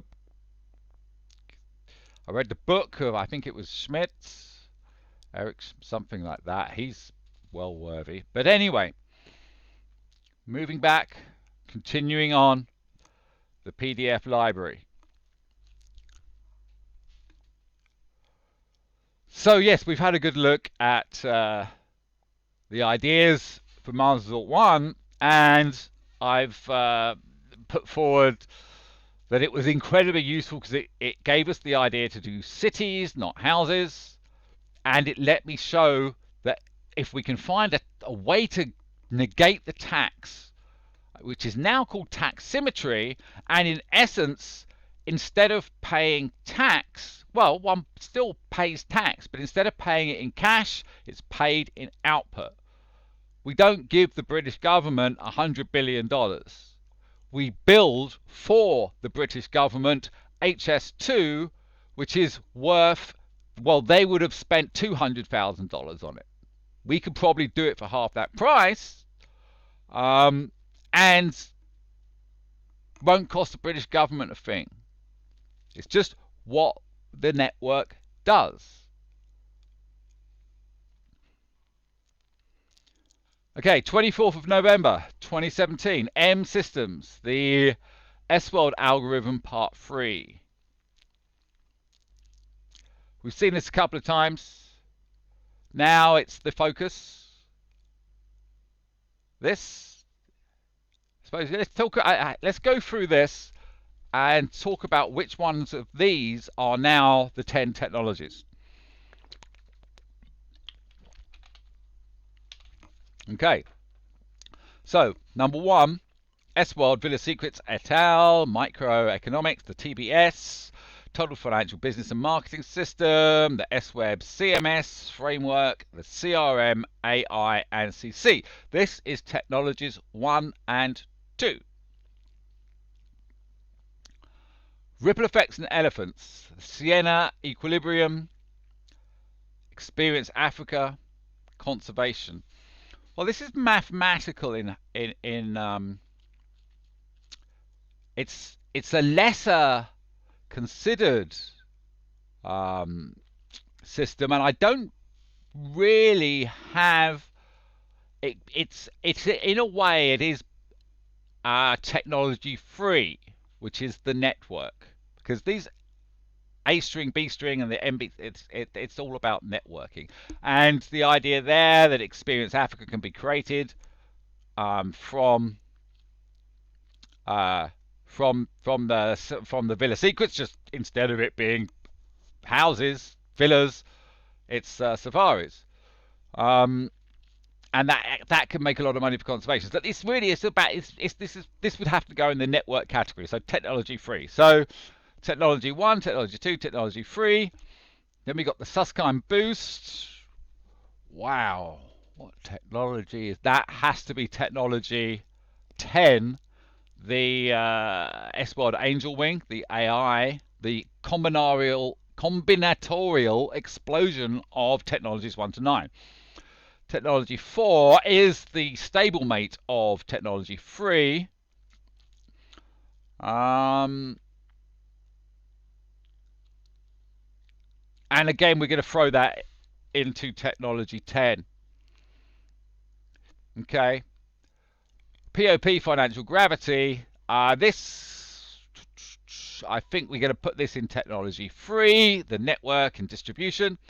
The theory of every business. Large resort developments and industry. Okay, then technology 9, Grand Spin Networks. Thank you, Adobe. The theory of every business, large resort developments and industry. Sorry, I've just done that one. I'm sorry. Adobe knocked me off my rhythm. Okay, back to number 7, SWOD, VSN, and VBN, the virtual networks. That's technology 5, SWOD, VSN. Technology M System 8, SWOD Films, is now technology 4. That's the name of it. SWOD Films, technology 4. 9, POP supercoupling is definitely part of technology 10, the combinatorial explosion, but it is also technology 3, the network, and more to the point, it is the distribution. So yes, let's throw this into technology 3 as its main home. Technology 10, the res equation. Technology 7 is the res equation. 11, Quest. Whoa, that's the humans that are symbiotic with the AI. It's also the it's where a wartime CEO will be found. Hackers, great programmers, troubleshooters, just following the simulations and following what every business is doing, while however network is working. It's the humans. It's the humans. It's humans within the AI. What technology is it? That must be technology 10, because it's the AI. 12, SWOD UCS, Universal Colonization System Sum Over History's Game, is technology 6, which is called SWOD UCS. C, technology 13, UCS Voyagers, is also part of technology 6, SWOD UCS. The Angel Cities are a combination between technology 6, UCS, and technology 9, Grand Spin Networks, cities. And all of this pretty much stays the same for the next couple of years, apart from what we see here. 16, Angelverse, the Angelverse Economic Operating System, is now SWOD Angel Wing Technology 10. Okay, moving on. M Systems and Special Projects, 9-star, well worth a look at if you want to know more about those M systems that we just saw.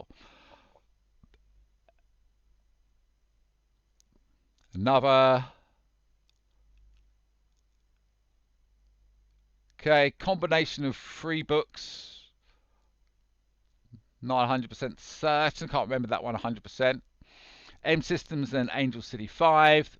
There's the script for the movie that we discussed a little while ago.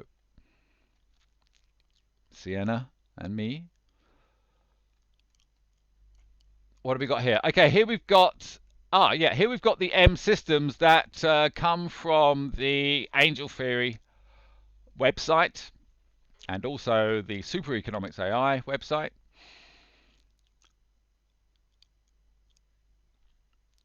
The SWOD UCS M systems is a must read.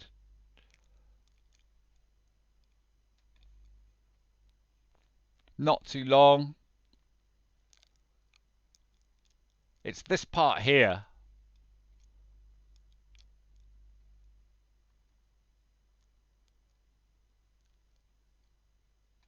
Welcome to UCS. Welcome to your future. This is all about the idea, and we've got the Angel Cities here. Yeah, well worth a read. In fact, the whole of the section, which is basically 1, 2, and 3, all worth a read.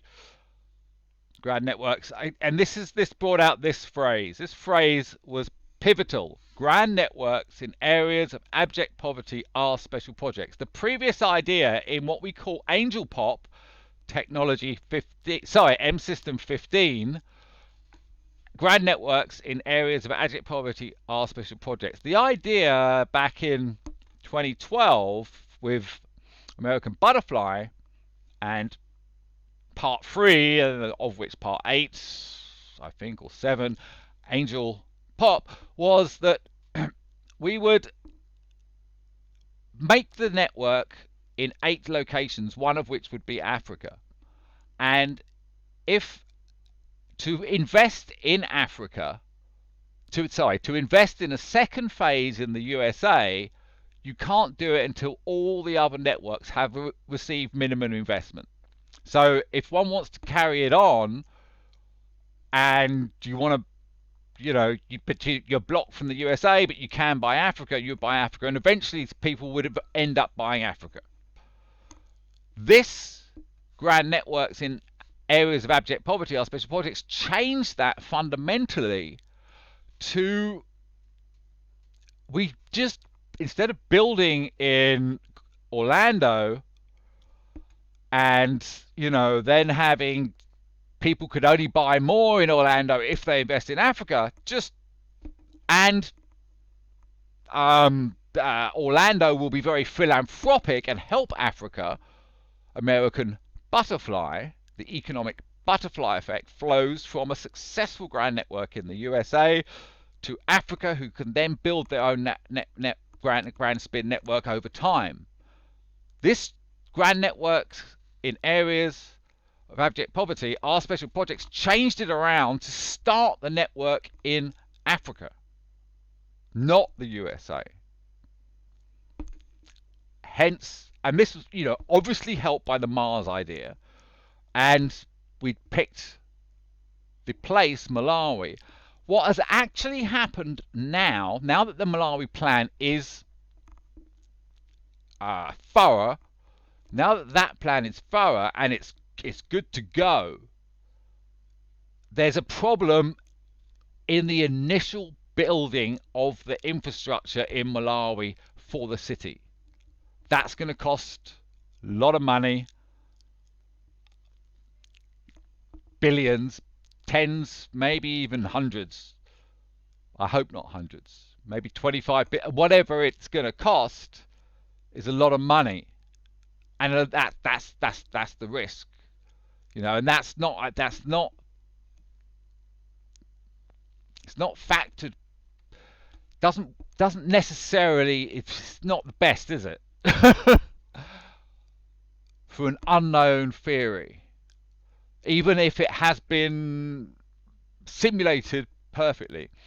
So because of that, I have actually had to do a U-turn on the idea that the first grand network will be in Africa, and that network will be built out of only special projects, all of which benefit those in the country that can build in Malawi 10 million homes, villas, not normal homes. We don't see much point building normal homes when you can build nice homes. When money isn't that much of a factor, you can do that. But anyway, that initial infrastructure cost in Malawi or anywhere that doesn't have infrastructure is going to be hard to get. So the best thing is to have make an example in the West. Make one example in the West that works, and as that is shown to work, we'll already have the Malawi plan intricately made in many, many, many different ways in VSN, so it'll be ready to go, and maybe investors ready to go, but maybe not. But as the plan works in the West, is shown to work in the West, then it will become worth everybody chipping in that money for the initial infrastructure in Malawi. So I've had to think about which countries, and I only have good knowledge of one country. That's my country, the UK, and South Africa, of course. But South Africa is, on the same side. It's got a much better infrastructure, and actually, it's a, now that I talk about it, it's not that bad an idea. But for sure the UK, because the politics in the UK right now are all about what this project can deliver. Net zero, net zero, net zero is massive here. I've been watching Fox and CBN News to see, you know, how much the climate is mentioned in the US, and it's not mentioned a lot, whereas here it's massive. And that's probably largely, and well, not probably, it's definitely largely because the COP was here. And when it's here, it was talked about every day. So, you know, it's every single political party now backs it heavily. Plus, there isn't the problem of business lobbying in the way it is in the US. So that's not a threat. Yeah, so look, I know that it would work well in the UK. And if we have to do the first one somewhere to prove it works, so we can get people to pay for the infrastructure for the African projects for Malawi, you know, let's do that. The USA, you know, obviously that's something I've been thinking about. I did American Butterfly in 2012, but I think the politics is a lot easier in the UK right now.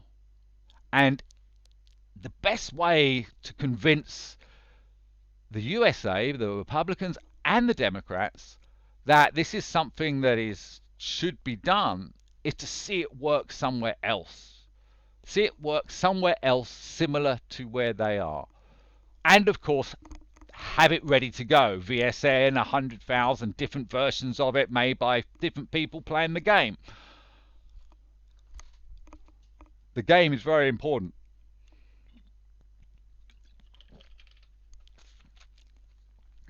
Okay, so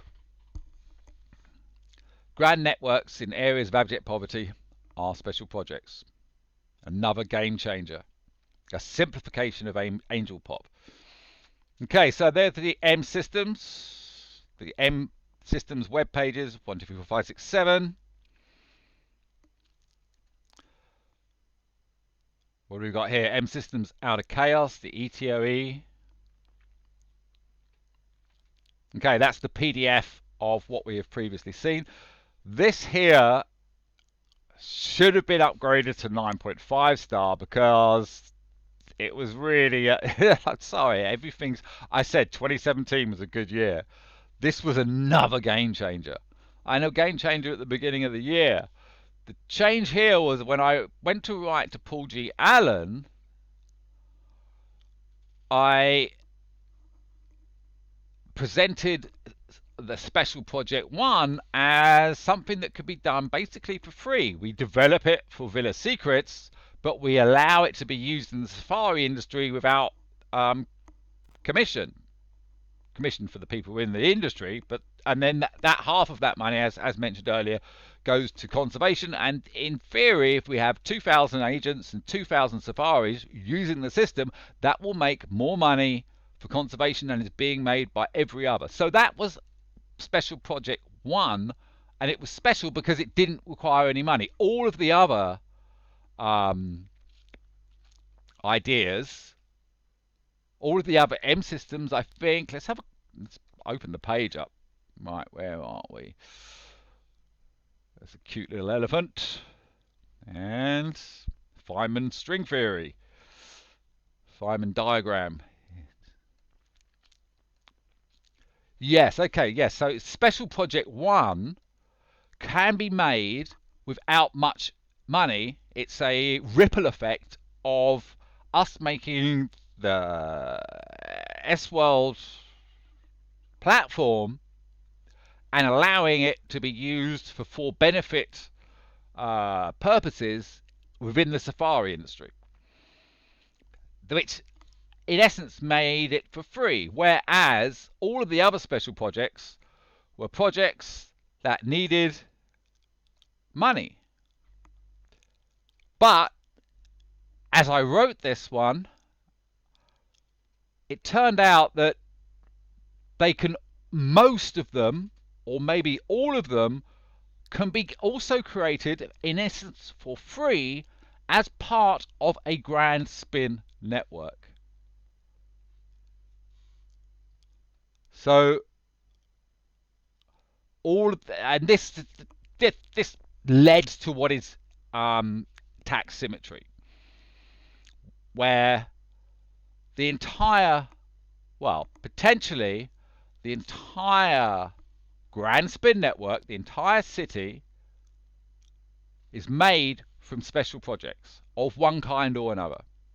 Every special project is a business and it makes money, but it always does good. It does what people wanting. If we're talking about construction and building 10 million villas for the people of Malawi, that is a special project because Malawi really wants those 10 million villas. There's 10 million villas living in tiny shacks, and some don't even have the shacks. You should really have to go and spend some time with the people and, at least drive your maid home in your convertible driving through the townships to just realize, that this is so different. So different. I came back to England and heard people complaining about things, and I was just like, oh my god, you guys are complaining about things. If you had what you have now compared to people I knew in Africa, my Malawians, they had nothing. This plan gives them everything. So part of tax symmetry is to say that the businesses in the city, many of them in construction, will not pay tax, but there's going to be massive amount of jobs, so no one has to pay out for helping the citizens. The citizens have got their own money. And in the end, 2080, 10 million villas have been built that are owned by the Malawians who built them, mostly. Maybe 10% owned by, the richest people in the world. We want the richest people in the world to own property and come to Malawi. They want the richest people in the world to own property in and come to every grand spin network. Being a billionaire or multi-millionaire no longer going to be a bad thing. So this paper, 7.19, Super Economics 1 and 3, 1, 2, 3, Ripple Effects and Elephants, sparked that idea that instead of tax, we have a load of special projects. One of them can be the police. One of them can be the fire engines, firefighters. Certainly one is doctors, certainly one is nurses. So all of these things get created as part of the business, as businesses. And as we've seen, we get the money in from the city sale, that is multiplied by 3,000% or whatever res is at the time, and that is split between all the people. What ends up happening is all the people have a much better life. The government has no expenses anymore. So whatever money it's making, it can be spent on whatever they want. They don't need to do solar because we will do the solar. We'll do it massively. They don't need to do the internet. We'll do everything will get built. So is it by 2080? It is exactly the Malawi that everyone in Malawi would want to have but couldn't even possibly dream possible. Okay, speech over.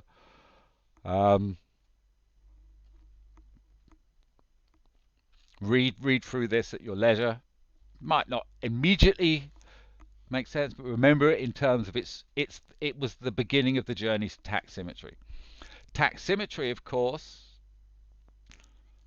will we be easy to convince the Malawian government to let us do it, given what they're going to get? Can it work in the UK? I would say yes. I would say yes. The political will at the moment, I would say yes. Only, of course, if you guys have turned around and said, work with me, and this isn't just me doing it, this is us. You know, this is Palantir, this is PayPal, this is Facebook, this is Google. Even if some are rivals. Okay. There it is, 7.19. Actually, I think I'm going to have to change that to 10 star. Yeah, so it was so pivotal. Okay, S-World UCS History 1. There's another thing here, the green symmetry. Wow.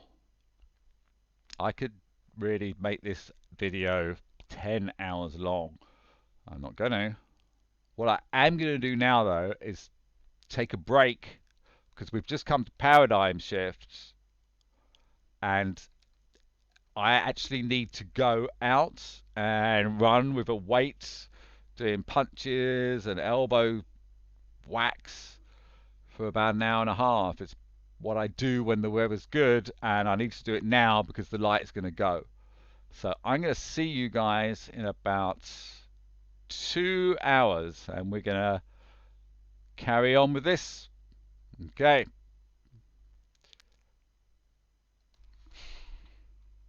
Okay, I'm back. So that was fun. I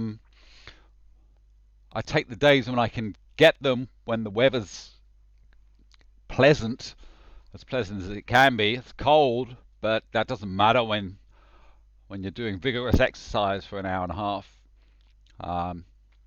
Yeah, I'm glad I got that in. I got one in yesterday as well. Rain's coming tomorrow, so not so good. I really vibe off the fitness, the energy that I get from vigorous exercise. In essence, it also is a complete cure for my back that was basically incurable until I worked out that if you run around for 1.5 hours with a 2.5 kilo weight, punching and lifting and doing breaststroke and whatever, it continuously strengthens my core, and this means I can get on a plane and go to California no problem. Half it, no, not half it. I started this about 1.5 years ago, so take me back 1.5 years ago, it was going to be a real problem. Now it's not a problem at all. Fighting fit, literally. Okay, so we are at the green symmetry just before we hit November 2012, and as I mentioned, this was another important step. In fact, it was the first history, and it's gonna sound a little bit like you know, it might also sound a little like trying too hard, but it's not. This was just stuff. I mean, it's a bit of string theory, and it just perplexed me. And so I looked into it, and then I created a system that sort of followed it. Now this can be, you see this video here? This is on it. It's only 4 minutes long, and it explains it. So I'm not going to go into that much detail, but I will show the web link. This is part of the distribution side of things, technology-free supercoupling. And if we go down a little way, we come to Professor Michael Green on string theory. The notion that this is the smallest constituent is paradoxically not at odds with the statement that it may also be the whole universe. Okay, so there's a little bit of philosophical string theory from one of the guys that really made string theory. Legend, really. So I sort of looked at that and just thought, instead of the whole universe, let's think of the whole economy. So I sort of, looked at it that way, um, and created this spreadsheet. And this is on the main spreadsheet that I would like to send to you guys. Unfortunately, I can't zoom it in, but what we can see here, the basic idea was this came from Villa Secrets and the business plan for Villa Secrets, whereby a company can follow the system, use the software, etc., use the network, and after, I think it was 2 years, no, 3 years, after 3 years, that company will have made enough money to pay for another company to start again from the beginning. And actually enough for 2 companies in that 3rd year. And those companies then followed suit. And going forwards in this way, this started about 2012 and this goes up to about 2080. And by this point, over half the economy was due to these new companies created. It's just mathematically correct, but for me it was interesting because it explained how the smallest of the small, which is at the moment a company that doesn't even exist really, it's just a theory of a company, and some technology, some websites, and the technology to copy those websites thousands of times, and the technology that means new people can change their websites to their own liking 100 times faster than a professional WordPress guy can. Of course, this would need to change into every industry for this to work mathematically, but it does mathematically, if you can do exactly what I said, bring you to about half a GDP. And it was just, it was just for the sake of it. It was just because I'm really into string theory philosophically. And yeah, this, instead of it being the smallest constituent becomes it all, for me to try and understand the string theory, I had to work it out on a spreadsheet. And it's what I've done. So please, at your leisure, look at the super POP, super coupling on the spreadsheet that you will receive, and look at that little video there. Okay. Important to know that this, whilst it was a throwaway idea at the time, was the first time I did that sort of going forwards and doubling each year. And if we look at SRES, that's what we do. We double each year. With each spin, well, we don't double each year. Each year gets slightly less of a double. There's an interesting article I wrote on one of the papers called Spin 2 and 32, which it goes into that. But yeah, this was the first history.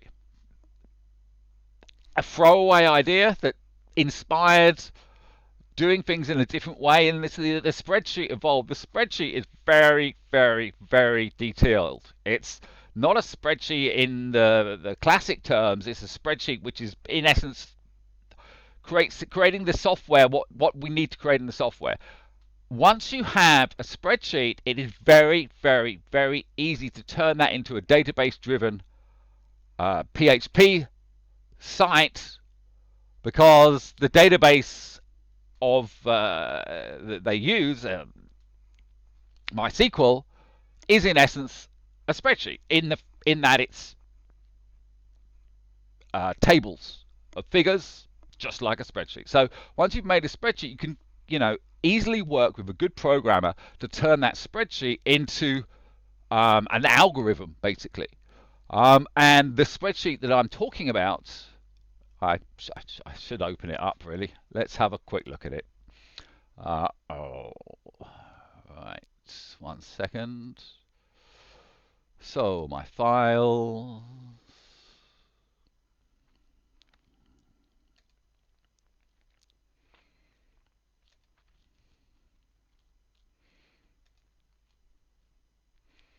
Okay.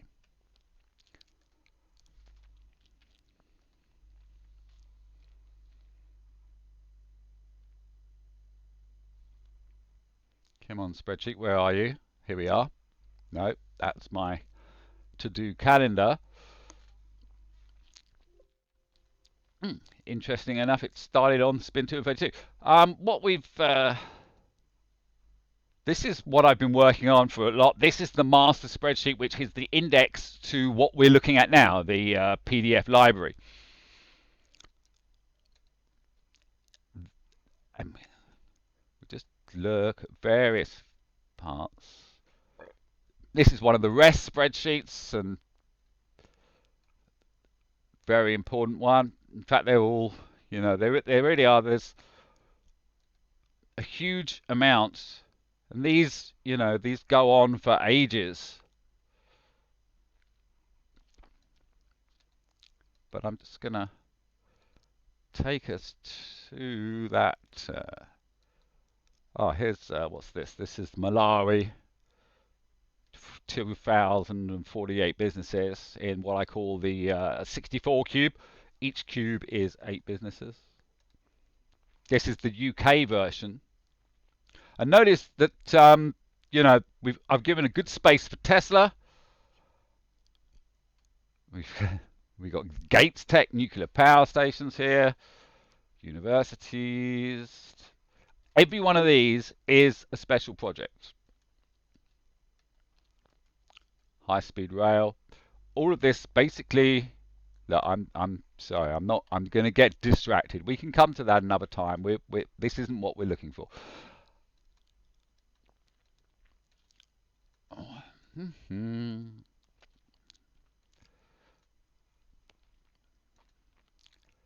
Oh, this is 87 quintillion history. Is important to see just very quickly because these are the calculations for the UCS software, and basically what this is telling us is this is the amount of different histories we're going to make by 2080 if we have one supercomputer and 1 billion calculations per history. I'm sorry, so actually, sorry, these are the amount of simulations because we're having 1 billion calculations per history. So a lot of histories. And we're only on history 4 now. Supercoupling. Okay, this is the spreadsheet we want to see for supercoupling. Maybe I can make it a bit smaller.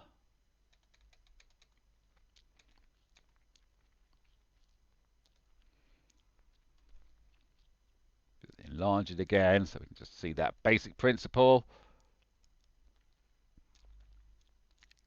2 years creates 2 new companies. 2 years, and you see it goes on and on and on. Carrying on doing that till 20,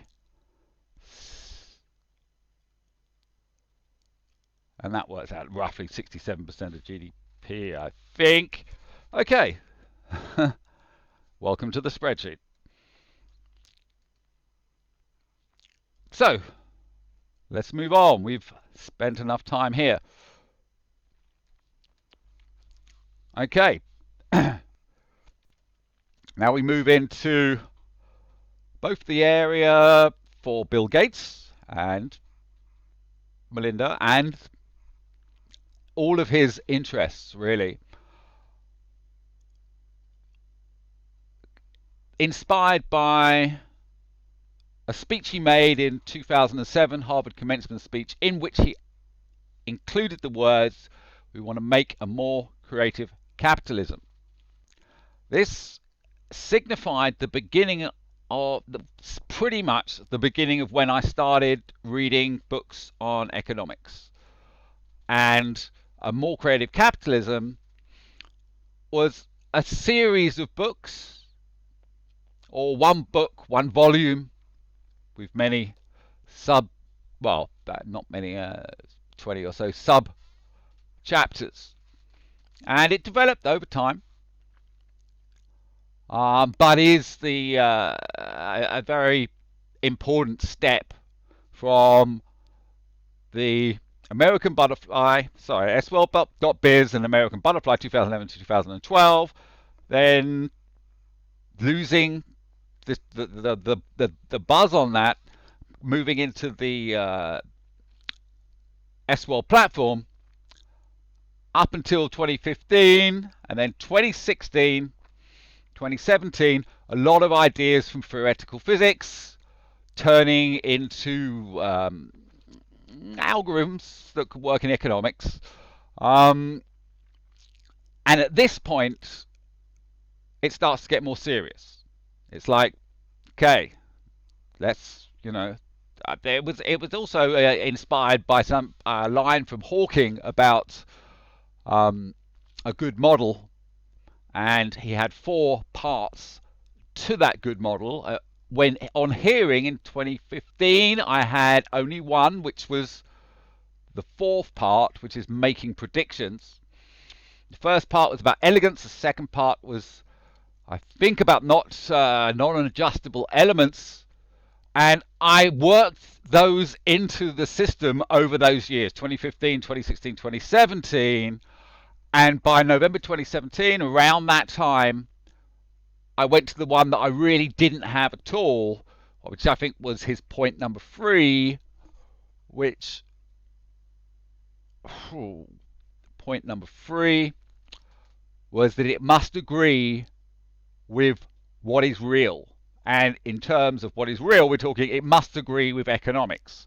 And at this point, I thought there was very, very little chance of all that I had done agreeing with economics. But I had to know. It was the obvious step.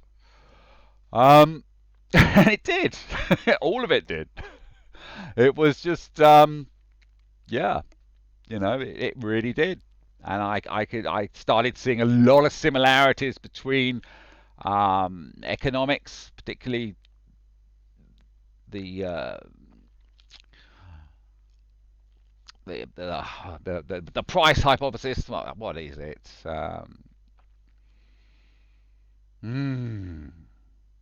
Uh-oh. Okay, I'm going to come back to that. And we'll get there. Anyway, at this point, didn't really know much about economics. Over the next year and a half, read many books, incorporated them, started writing some dedicated chapters, and the book A More Creative Capitalism is that story. This part here is when I created Angel Theory Paradigm Shift. And I used this name because I was reading Richard Thaler's book. Now, it was either Misbehaving or Nudge. I'm pretty certain it was Misbehaving. Reading his book, loved his book. It was so simply elegant. Although, if you read it again after doing a load of economics research, there's a lot of technical stuff in there that you sort of miss on the first go. That's very clever as well. So, in it, he says he has heard of Kahn's paradigm shift and wondered what that could look like in economics. And this is it, Richard. This is a paradigm shift in economics. This is what a paradigm shift in economics looks like. Albeit, we need to go from November 2017, refine, up until this year. And the second half of this year, really, when we had the determined version. So let's enjoy Paradigm Shift for a little while. This was only recently added about 2 weeks ago, maybe even 1.5 weeks ago, as part of adding all of this stuff, and adding the web, the important web pages. This was from angeltheory.org, the important web pages added to the PDF. So this is recently done. Okay, and More Creative Capitalism for Bill Gates. There's some more detail here and here. There's a very quick video that looks at the animations on the homepage of Angel Theory. I think we can just have a look at that.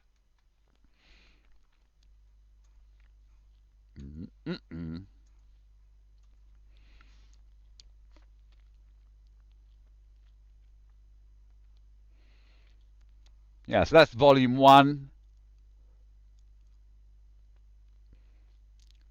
And then there's the books. Book 1 from M Theory to M Systems. Book 2, Part 1, Outer Chaos. Book 2, Part 2, A More Creative Capitalism. And we can see on the bottom right here some of the parts inside. Book 3, The GDP Game. Book 4, Part 1, the TBS, Total Business Systems, Technology 2. Book 4, S-World Villa Secrets, Technology 3. Book 5, S-World Virtual Social Network, Technology 5. Book 6, S-World Films, Technology 4. Book 7, S-World UCS, Technology 6. Book 8, Audacious Ideas, kind of Technology 10, S-World Angel Wing. And now we've come full circle and we're back to the beginning. So that's the series. And let's get back to the PDF library. Okay, so here we have not just the links specifically made at the time, which are generally the ones on the top, i.e. this one, but also going back a little way, sometimes not. So yeah,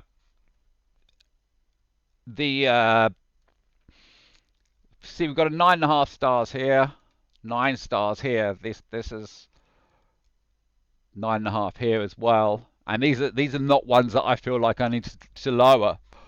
These are the best of the best so far. This was, in essence, what I was writing at the time and the best of the stuff over the last couple of years, created in the format that we've seen. The Part 1, Part 2, well, or Book 1, Book 2, More Creative Capitalism, GDP Game, the TBS, Villa Secret, S-World VSN, S-World Films, S-World UCS, Audacious Ideas for Bill Gates, Sir Richard Branson, and Barack Obama. And this last part, at the time, I'll admit, I did not have it. I did not have it at all. I wanted it, but I didn't have it. But it led to the book, Super Economics book, 64 Reasons Why. Let me explain the Super Economics title. In essence, Super Economics was the title after I had retired A More Creative Capitalism. Once A More Creative Capitalism book had been written, which was mostly about economics, reading through the best books on economics, in my opinion, quite often Nobel winners, but not always.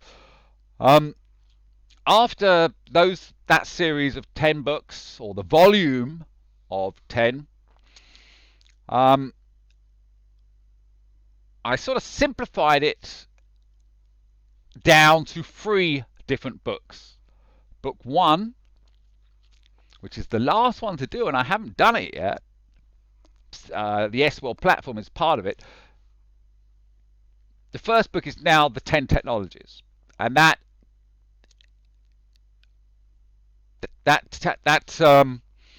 also focuses on the S-World platform, what we already had, but I haven't written it up. So whilst it's the first book, it's unwritten. There are a few versions of it, sort of, that we can see, but there's certainly not one nice book that I can hand to someone and say, look, this is it. Whereas with book 2, SRS and the city, this is all about SRS and the city. It's all about SRS and city. All the recent stuff. We'll see that as we travel further down. And the third book, which actually became the first book to be printed, was Super Economics book 64 Reasons Why. Note I don't like to write super economics much anymore. It's not for me to say. It is. I wanted to call it network economics, but someone had already used that. But now I would call it determined economics. And because it's determined, it must be super. You know, it's for someone else to say. But so that's why I write it SUEC, which is kind of similar to SUSY, the SUSY supersymmetry. SUEC, book 3, 64 Reasons Why. This part 8 led over quite a while to Super Economics book 3, 64 Reasons Why. 9.5, 9.5. This complete book really does have some interesting stuff, especially on technology 8, dynamic comparative advantage. No, net zero dynamic comparative advantage, software. This is a summary of it that is different. Note, by the way, I suppose we should we can have a look in a second. 64 Reasons Why. The title is relevant to the 64 special projects that we see in it. Book 3 is about the special projects. And it's called The Why. Now, the first book, The 10 Technologies, is the what. What is it? It is the 10 Technologies. The second book, SRS and the City, is the how. That's how we make the money. Once you've made the money, lots of problems are solved. Book 3 is why is it good that we've got a system that can increase cash flow by 3,000%. It's because the money is going to be spent on the special projects. And book 3, really, that's what it's showing. But the full book really does go into a lot of technical detail, and the summary is quite nice. I read it through a little while ago. There are a number of little typos that need to be corrected that I noticed, but it's only, well, it's actually 160 pages, but a lot of pictures and stuff. It's a good one. Plus, it's ready to be presented as a book, and the books look really fabulous. They really, really do. So, to quickly summarize 64 Reasons Why summary, we had 5 chapters looking at book 1, the what, book 2, the how, and then we get into the nitty-gritty. Well, so I know there's internalities and net zero DCA soft, but we're going to go to the special projects.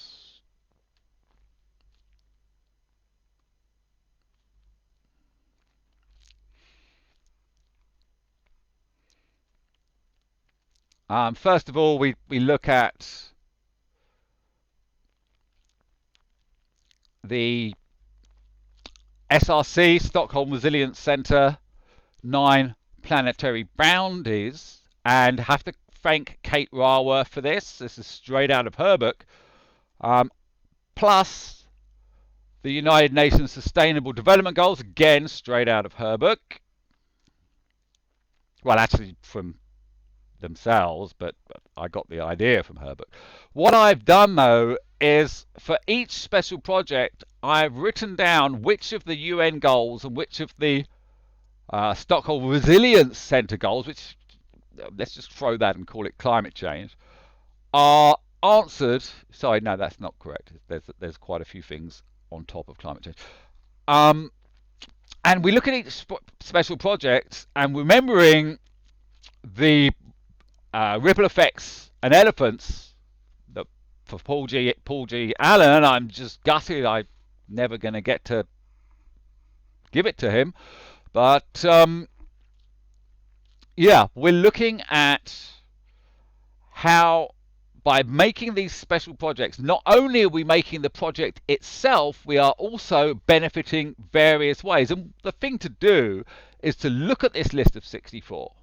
Someone else, other people come in, add a lot more till we got about 256, something like that. And then we not only look at what they do specifically, we look at what ripple effects they have on the other projects and the objectives we want. And the more ripple effects, the more we would favor one project over another. And by doing those 87 quintillion different simulations, one finds that one can find surprising results along the way. You know, something you wouldn't have thought of. Suddenly, wow, if you put that in that place, a load more projects do well from the rebound, from the butterfly effect, from the ripple effects. Okay, so for instance, Special Project 1, Experience Africa, UN Goal 15, Life on Land, Biodiversity Loss, and SRC Goal 2, plus UN Goal 11, Sustainable Cities and Communities.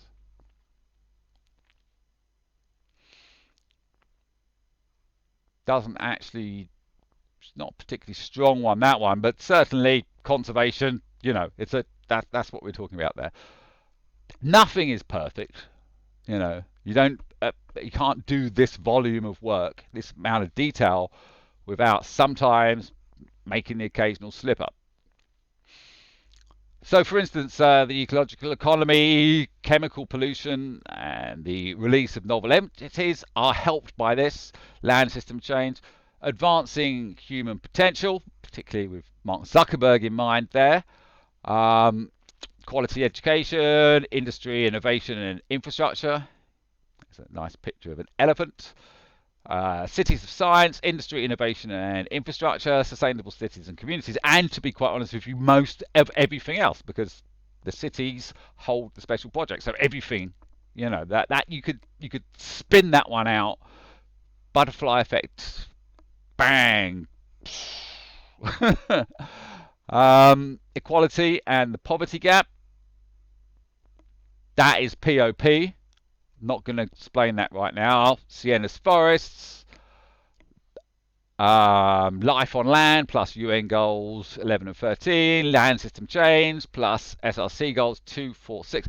Siena's forest, there's one big must-have for grand spin networks, for building cities, and that is the city must make less carbon, give off less carbon after it's made than before it's made. So, for instance, in Malawi, where half of Malawi is very, very poor farmland, which has very, very little growth going on it, because the trees are chopped down, and you know, if you just look at a satellite map of it versus Madagascar, not Madagascar.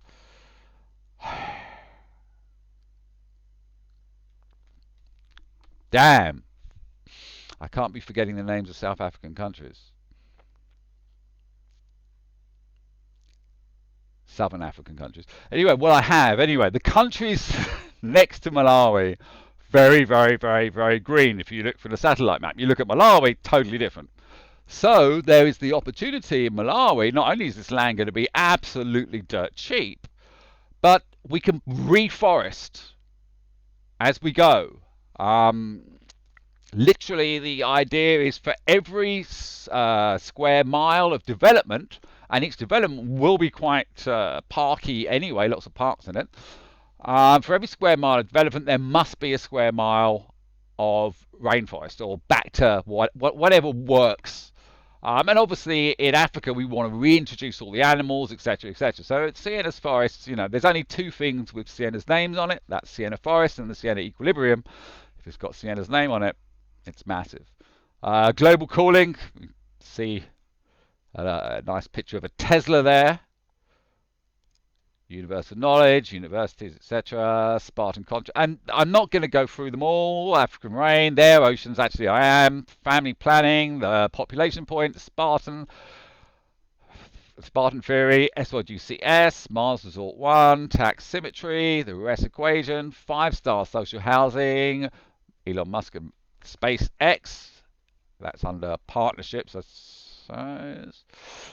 Total Business Systems, for the Secret Scenario 7, Sienna Project, SWOD VSN, Pay to Learn, SWOD UCS, Behavioral Economic Systems, SWOD Angel Wing, The Theory of Every Business, Growth Theory Externalities, Angel Cities, and Special Project 33. This was another big step. Growth theory versus climate change. And it's around the Nobel winners 2018, William Nordhaus and Paul Romer. Now, Paul Romer was already massively on my list because he was mentioned in the book Poor Economics, written by the 2019 Nobel winners, about his Charter City idea. And the fact that he then won a Nobel Prize made him like, wow, not only have you got this great idea, now you've got a load of authority. So I wrote some... Actually, you know, I started writing this, and this helped develop into this book. Growth theory versus climate change. The idea here is, how can growth theory be good for climate change? How can it be? It hasn't been so far. Why would it be in the future? That's why what we're doing is so important, because it has to be net zero. Everything has to be net zero. That offset net zero, i.e., you know, maybe some of the developments are going to be slightly making carbon, but truckload of forests next door making a lot more oxygen. Or alternatively, buying big chunks of rainforest around the world and preserving it. And of course, Bill Gates's book presents a lot of other technologies, some of them on the way, carbon capture, etc., etc., etc. Whatever it takes, but not not only net zero in that it doesn't emit, but net zero in its creation. And this can be done. In Bill Gates's book, most things net zero are about 3 times as much money as they would be. So that's 3x. And we've got 30x to play with. So we can easily afford all the carbon offsetting. And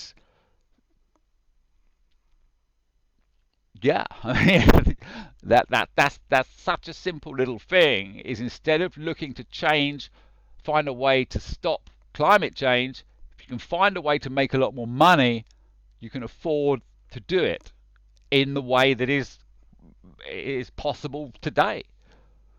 You know, without the future technologies, if you've got enough money to afford the cement that hasn't harmed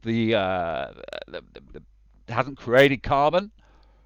You know, if it's 3 times more, if it's $10, if it's $100 as opposed to $30, but you've got $300, you know, you can easily afford it. The extra money is more important, in my opinion, than any 1 or 2 ideas for climate change. With the money, you can afford to do things clean. And okay, so here we go. That's growth theory versus climate change. Was inspired by the 2018 Nobels. We got, there's Paul Romer. Elephant in the room. grand networks in locations of extreme poverty are special projects. Elephant in the room is that the climate change is gonna. We can't. The poor countries can't afford to, not burn coal. This way, they can. Okay, so that was the first 33 projects. Let's go to the projects 34 to 71. What have we got now? Net zero industry, scarce resources, biodegradable packaging and plastics, recycling, waste management, infrastructure and services, infrastructure, solar arrays, S-World power, internet and the training of nations, aid, S-World AE, aid efficiency. They're interesting.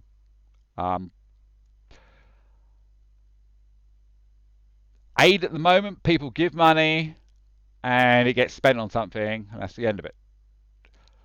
By doing that, by money instead of being given, being put into a res system, that money stays around every year and gets recreated every year. It does so much more good than traditional single-use giving.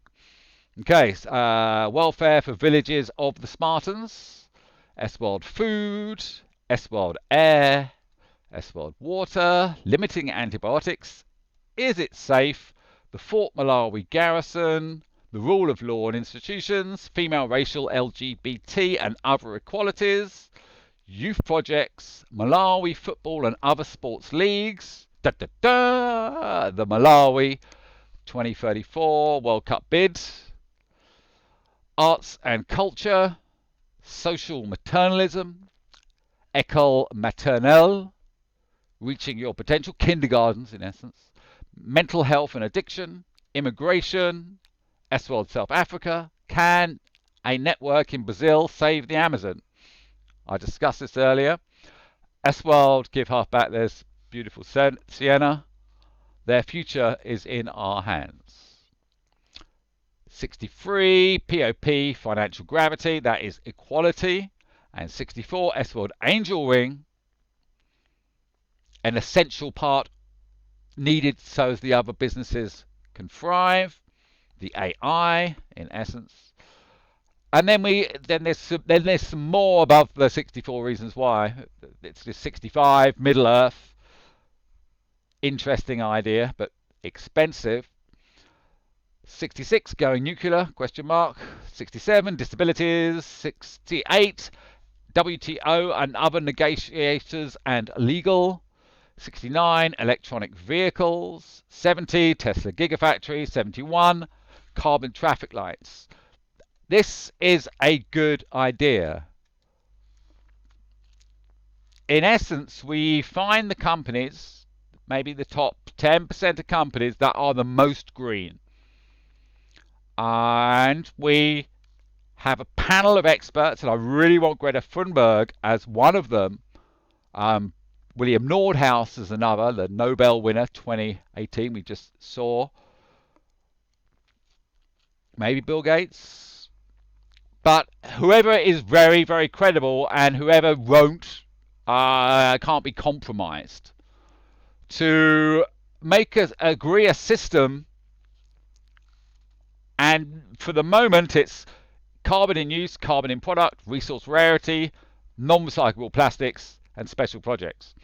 And we can see here, for instance, Tesla might get a great score for carbon in use, 10 out of 10.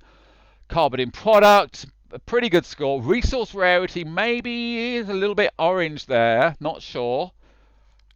Non-recyclable plastics, that's possibly not something that they have now, but it's something they could do probably without that much, that much problem. And special projects, they are a special project. So overall, they have a really good looking, it's not perfect, but imagine putting Volkswagen next to it, and you'd have reds, and you put them all along, all the gas guzzlers, and of course Tesla can, if this becomes, something that, the royals are advocating, Harry, Meghan, all of them, Greta Thunberg is advocating, all the people who are advocating for climate change realize that this is a very good way to let people know what products to buy that don't have that are not overly carbon intensive. And it can be something that really doesn't cost that much other than to pay the assessors. In that, like, I don't know, about 8 years ago, certainly in England, every advert on TV ended up with a Facebook thing. Find us on Facebook. The idea is to get the carbon traffic lights, added to companies' TV ads and other ads. Get them to do it as much as possible. It's good for them. It's good for everybody. And if 10% of the companies do that, and you start seeing these traffic lights again and again, you'll become to believe them, and you'll become to use them. And it can not only be a way to choose, it'll be a way for companies who realize that they're actually, they're now no longer, because they're not showing their own carbon traffic light, they're obviously not doing well. So, it really could be a nudge to companies to actually improve, as well as a nudge for the public. So I love this idea. It's 2 years old, and maybe there's someone else that's done exactly the same thing. But this is about, we've got the opportunity to get these companies to market, and it can go viral. Here's the Microsoft one, for example, that I've done. This is just guesswork. Oh, here we go. We can see, who did I say? Greta Thunberg, Paul Collier, William Nordhaus, plus Yale, that's presumably the university, I think. Naomi Klein, the Nobel Committee, Esther Dufalo, the Stockholm Resilience Centre, and the UN Sustainable Development Group. Yeah, okay, a group like that, officiating, setting what the standards are, and then, the assessment team is what's going to cost the money. Because, or maybe we can try and do self-assessment. Certainly at first, Microsoft are a very good option, because I know they have got a lot of carbon neutral pledges, and they've actually pledged to get to not only be carbon neutral, but to balance all of the bad things they've done in the past. Not that they've done a huge amount of bad things, but just turning on electricity, you're doing something bad, unless it's green. Anyway, nice picture of greenness for Microsoft. That can just go on at the end of their next TV adverts, wherever they're advertising. They can put it on there,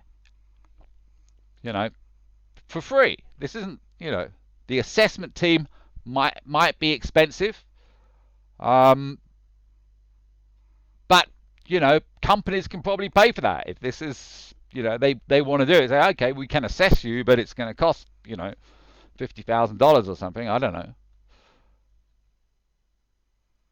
Okay, carrying on. What have we got here? One Planet One. Network be the change you want to see. And this is a graphic from 2012. That's a quote from Mahatma Gandhi. I actually saw this quote as graffiti on a railway bridge I go over many days. And I added it to this this graphic, and I sent it to an American copywriter, and she said, "You can't, that's someone else's quote. You can't." I didn't know it's someone else's quote. It was graffiti. But anyway, be the change you want to see in the world. And yes, so that's the end of the special projects. Actually, there are a few more. I've added Black Lives Matter and African Lives Matter and a couple of other ones that are not on this webpage. This webpage is older than the most recent version of the book. Okay, I'm going to have a I'm going to have a 5-minute break, and I'll be back with you soon. Okay, I'm back. So, let's go back to the PDF library. We have seen 64 Reasons Why. Now we return to the PDF docs, order by ID in date order. Okay, so Super Economics, a more creative capitalism summary. This is a summary of the More Creative Capitalism book. And note that from now on, this is actually the point where I got to when I was remaking this page but adding the web links. There aren't really any extra web links to come from now on because we're becoming up to date now. But all of these are going to be slightly undervalued. I have been a little bit more generous in the first half up to here. And so, you know, this looks like a 6. 1 shooting star, but it should really be a 7. Same for this, same for this, same for this. Just relative. Also, about the star ratings. A 7-star new link, a 7-star new link, for instance, is much better if it's new than if it's old. If you've got a 2013 6-star link, 7-star link, and a 2021 7-star link, the 2021 is the same quality, but it's much newer, so it is far better. You know, otherwise I'd have to do a sliding scale with the ratings, lowering them more at the beginning, which I haven't done. You know, it is what it is. We're going to work to it the best we can.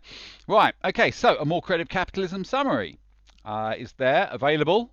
What is it, 68 pages?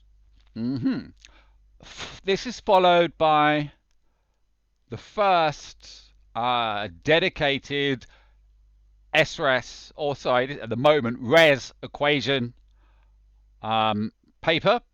I believe, let me just have a quick look at this. Okay. Mainly shown on video.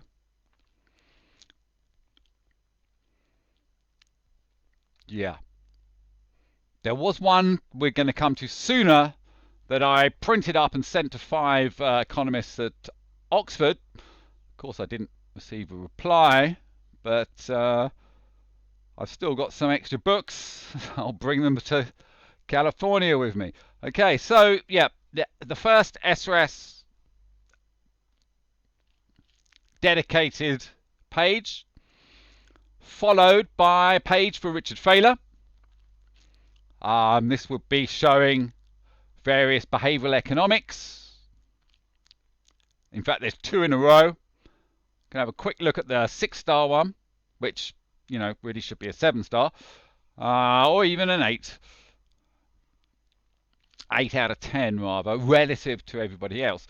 Okay, so what have we got here? The UCS Hawthorne, where we make a game out of every day at work, and everyone can win, and the winners actually win more money. Brilliant. Brilliant. Love that. And yeah, it was originally made for Villa people, but I did another version. I don't know if we're going to see it here. See, this is how they, yeah, winner, la-di-da, la-di-da. UCS Hawthorne. This is the different leaderboard, teams leaderboard. We're not going to see it. There was one I did. I often sort of do something completely different, industry-wise, just to show that the software can be used not only for, you know, sales stuff. It can be used for a lot of things. And with the UCS Hawthorne, I did a version for the tax office, MRC, the UK tax office, who I found to be incredibly inefficient, and their software was really bad, but they had no tutorials. They should spend a good amount of money making a nice tutorial for every page, every thing that they have to do. Anyway, I'm not going to get into it, but yeah. Sorry, I don't mean to jump through these. What have we got? This is part of the TBS, Total Business Systems. I spoke about this. The company controller. This is really essential. It basically gives everybody who's working has a diary of what to do, when to do it, and it's all coordinated. And that means, when I was a CEO of Cape Villas for, I don't know, 10 years, I would have loved to have had this. Every person, instead of, doing what they're doing, hanging out on Facebook, la-di-da, la-di-da, working when it's fun, but not really. If everyone was working using this type of system, the productivity would have been 400, maybe 1,000 times better. I'd have got 1,000 times, not 1,000 times, 1,000% better. So, yeah. Anyway, this is brilliant software. You see here, we see, and I have to admit on this one to slightly or completely copying the design here from another company. Can't remember their name. Generally everything is original here, but I will point out when things aren't. Anyway, so for instance, this staff member comes in, answer messages is what they've got to do in their first half an hour. For the next half an hour, because it's dead time, they may still need to answer their messages. You see, it might take an hour. If they've done it in half an hour, search for new properties. Then at 10, they've got an appointment, Magazine Villas. At 11, an article. And this is critical. When it's red, it means someone else is having to be there with you, and therefore you have to make this one. And the idea is you can always dismiss the other ones, and they will just come back in the next available slot. And you always are available for the critical meetings, and it's sort of led to what I now call more well before time production. But you get the general idea. And here they see task complete, go to deal, extend by 15, 30, 60 minutes, reschedule, la-di-da, la-di-da. Everyone has this, and, so for the photographer, they're always going to have something to do, whereas, the photographers that I've hired, unless I've given them something to do, they just sit around doing nothing.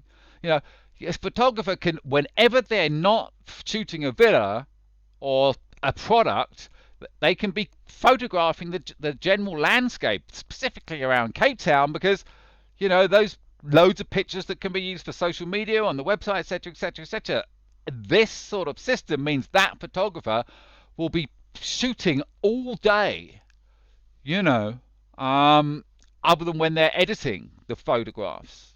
And the productivity relative to what matters to the business, what makes money for the business, productivity can go up leaps and bounds with this type of simple software.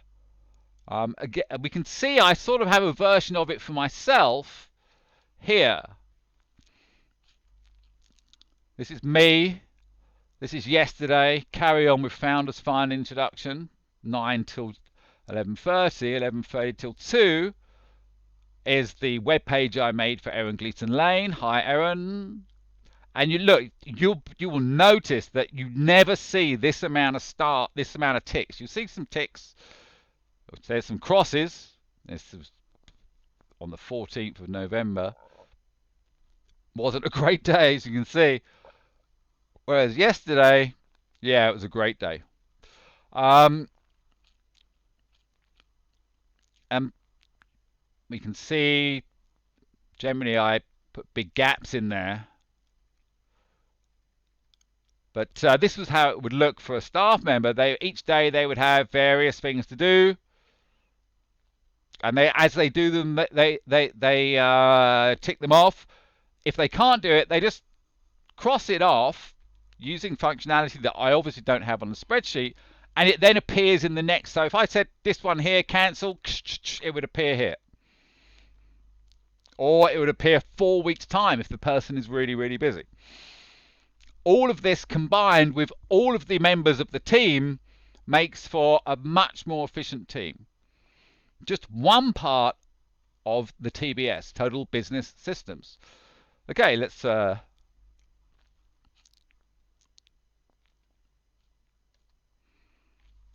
we're back. Okay, here we see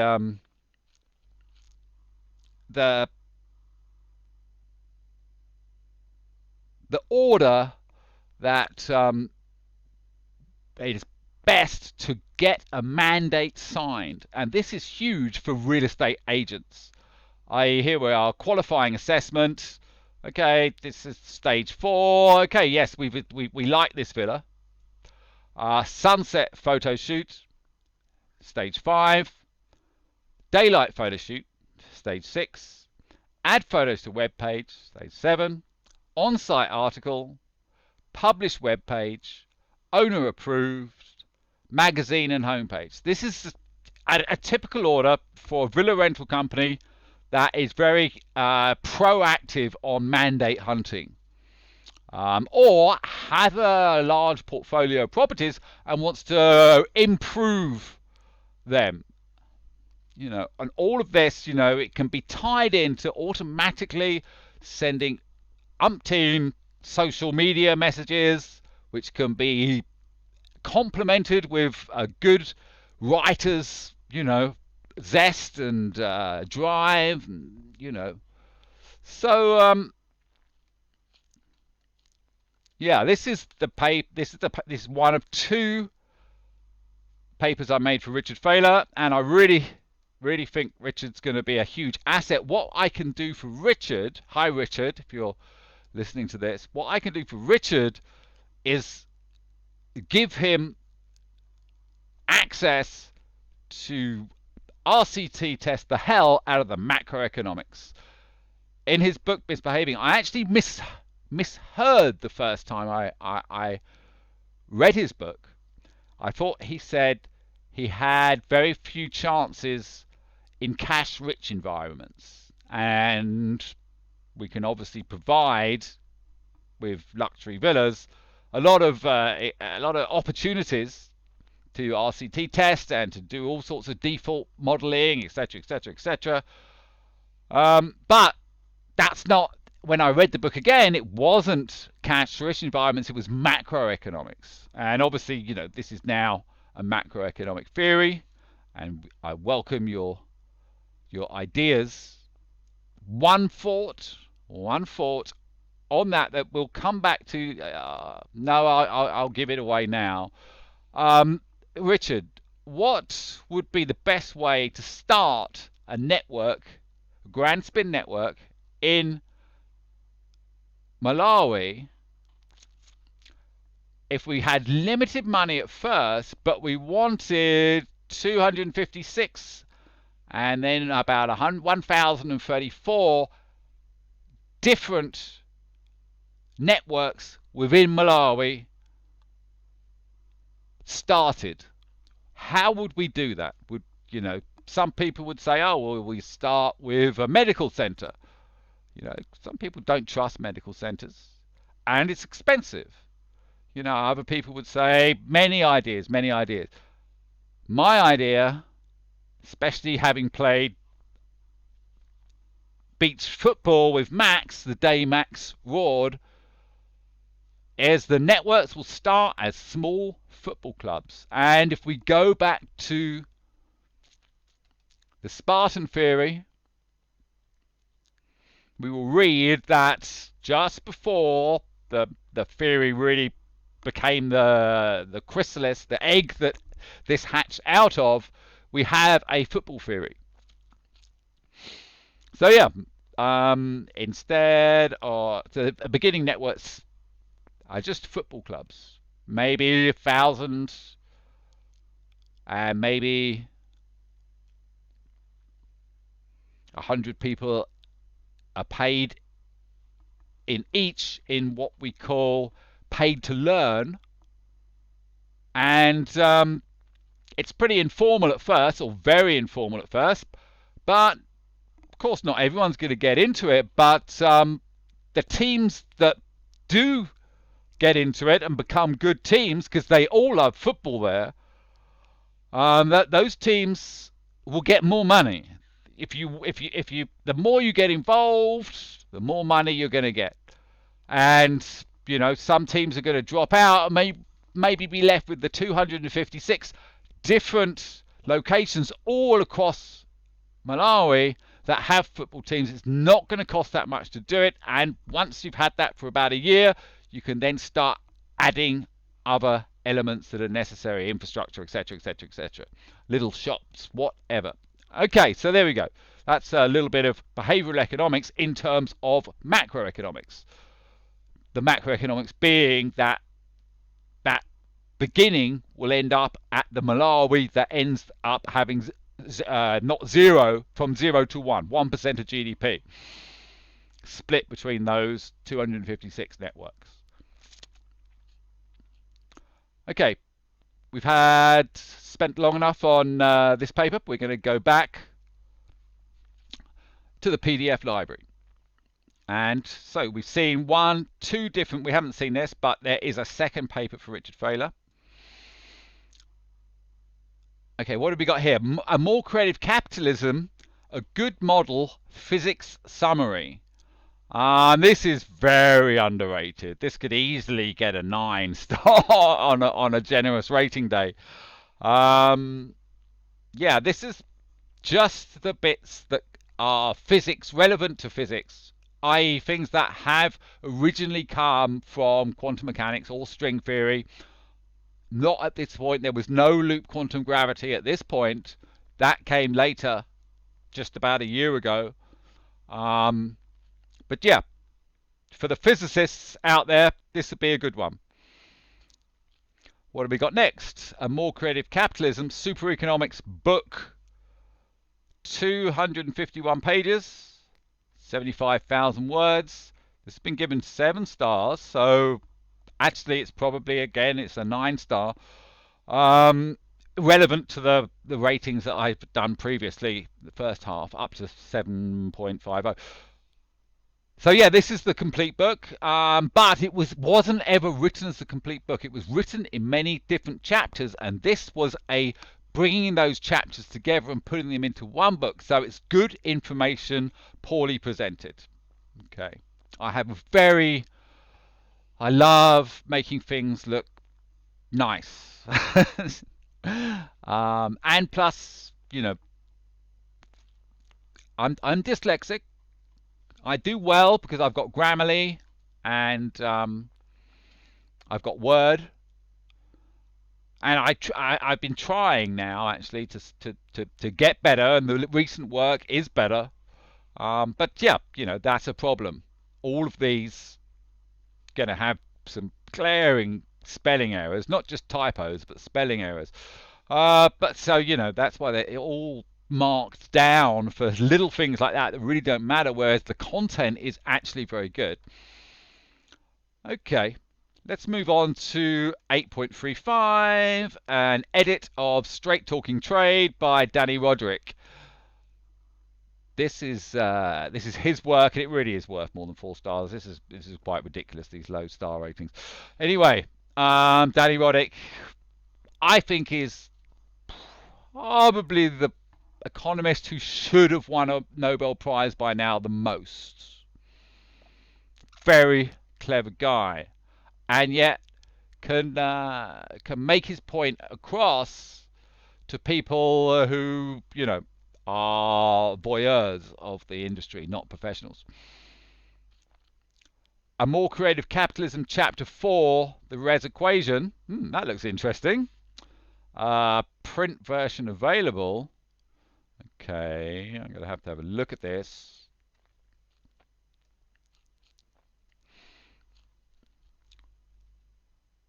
Okay, this is the one that I printed up. This is the first printed book since American Butterfly in 2013. I think, yeah. Quite a bit of this was for Paul Krugman.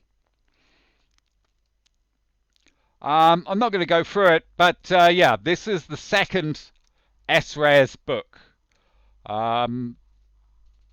You know, it's good to know for the sake of history, but better would be to just read a later one. To you know, it evolves each year. SRES. It's not even SRES at this point. It's still RES, which is revenue efficiency savings, not savings plus revenue efficiency and savings. The savings was a very important part of the equation because that didn't make sense without that aspect to it. Okay, Ed Witten's M Theory Elephant. It's a lovely little story. Lovely little story. I'm not gonna read it to you, but yeah, lovely little story. An edit of The Grand Design by Stephen Hawking and Leonard Mlodinow. Okay, this is the first of quite a few, which one of them sort of there's actually a few of them that are different, and one that has got all of the chapters. Basically, what I've done there, I think there were 4 chapters in particular, and I've just cut them down to the points that I had taken, and I basically have represented those parts. Let's have a quick look at it.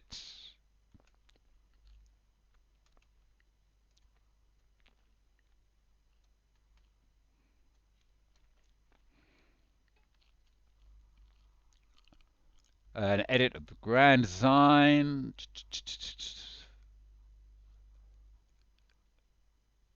Yeah, this isn't my work, obviously.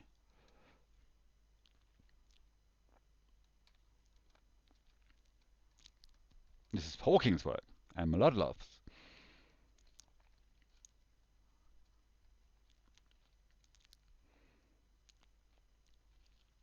Yeah, here are those. I remember I mentioned them earlier. A good model is good if this made me change what I was doing to fit in. 1 is elegant. 2 contains few arbitrary or adjustable elements, which is true now. There are few. There's laws and there's algorithms, but they don't need adjusting.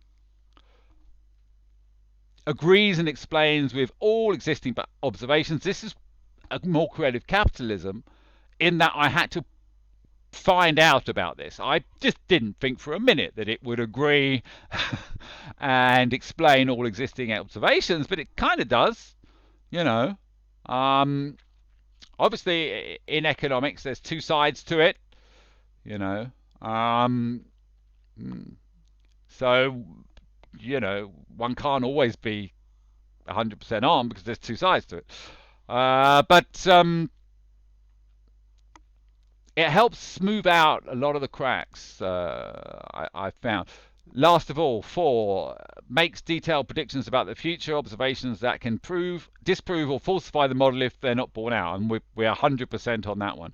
I think I'm high on all of these now. I think it is now elegant.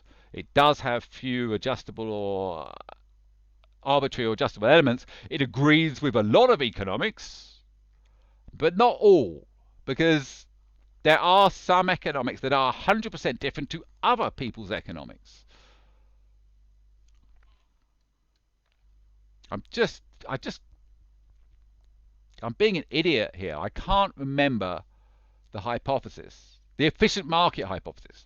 The efficient market hypothesis, some people 100% are, but nowadays most are saying no. You know, but what the efficient market is the default state. and should be considered the default state. But there's about 25% of stuff that you've got to consider that can change the result of that default state. And the arguments about one side or the other are much the same as Einstein and Bohr had about quantum mechanics. Eventually, Bohr won. Yeah, you know, I can see a lot of similarity between those.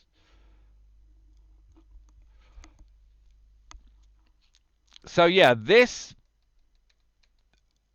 okay, yeah, chapter 5. Yeah, this is definitely the one to read if you want to read the very best bits that are important to to super economics, to S-World.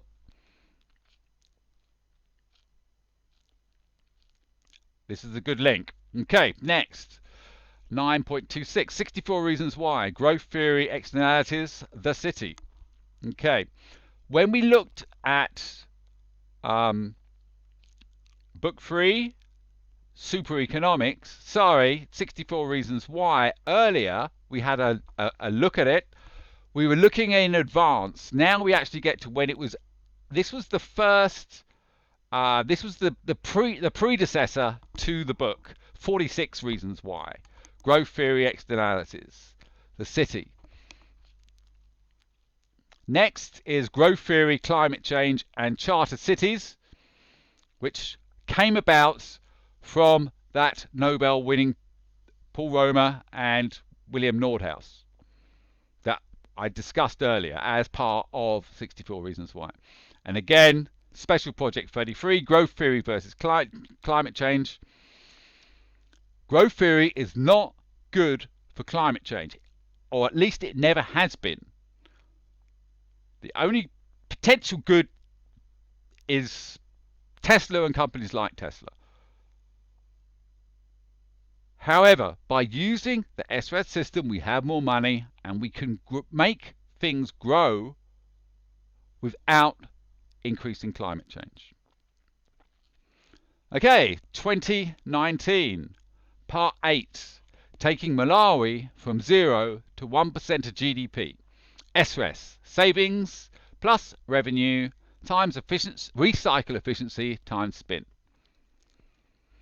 Okay, so what have we got here first? ID 960, RES, high octane financial engineering, and S-World UCS History 2. Okay, I can't say to remember this one off the top of my head, so I'm going to open it up. Okay, I remember this. I remember the look of this.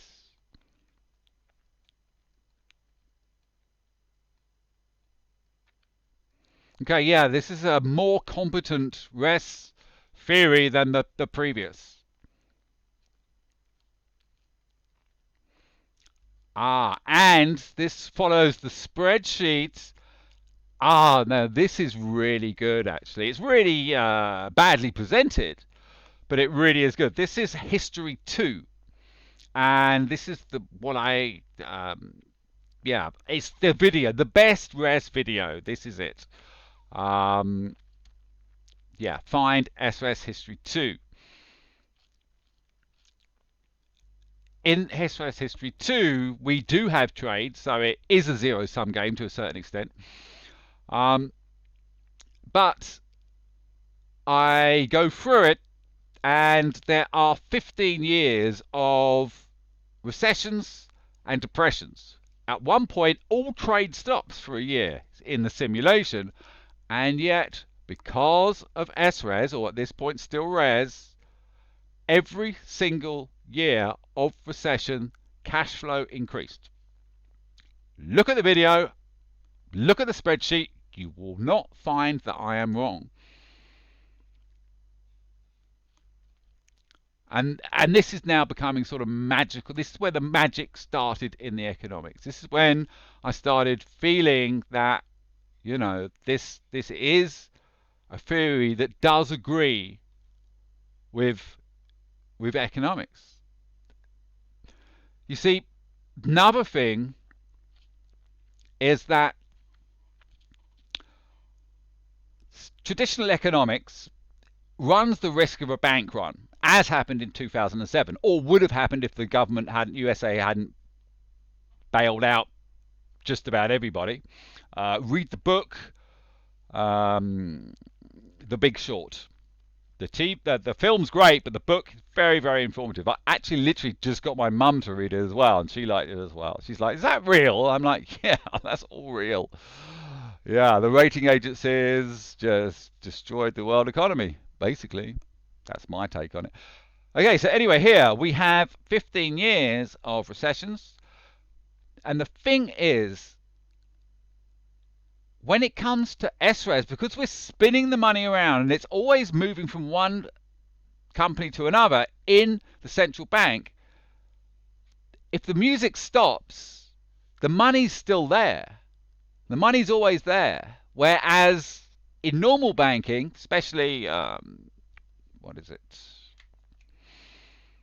Sorry. Anyway, in normal banking, the money's gone. You know, they have to hold 10% in reserve. Actually, they have to hold nothing in reserve anymore. Used to have to hold 10% in reserve. So if everybody, you know, if 11% of people want their money back, you're in trouble.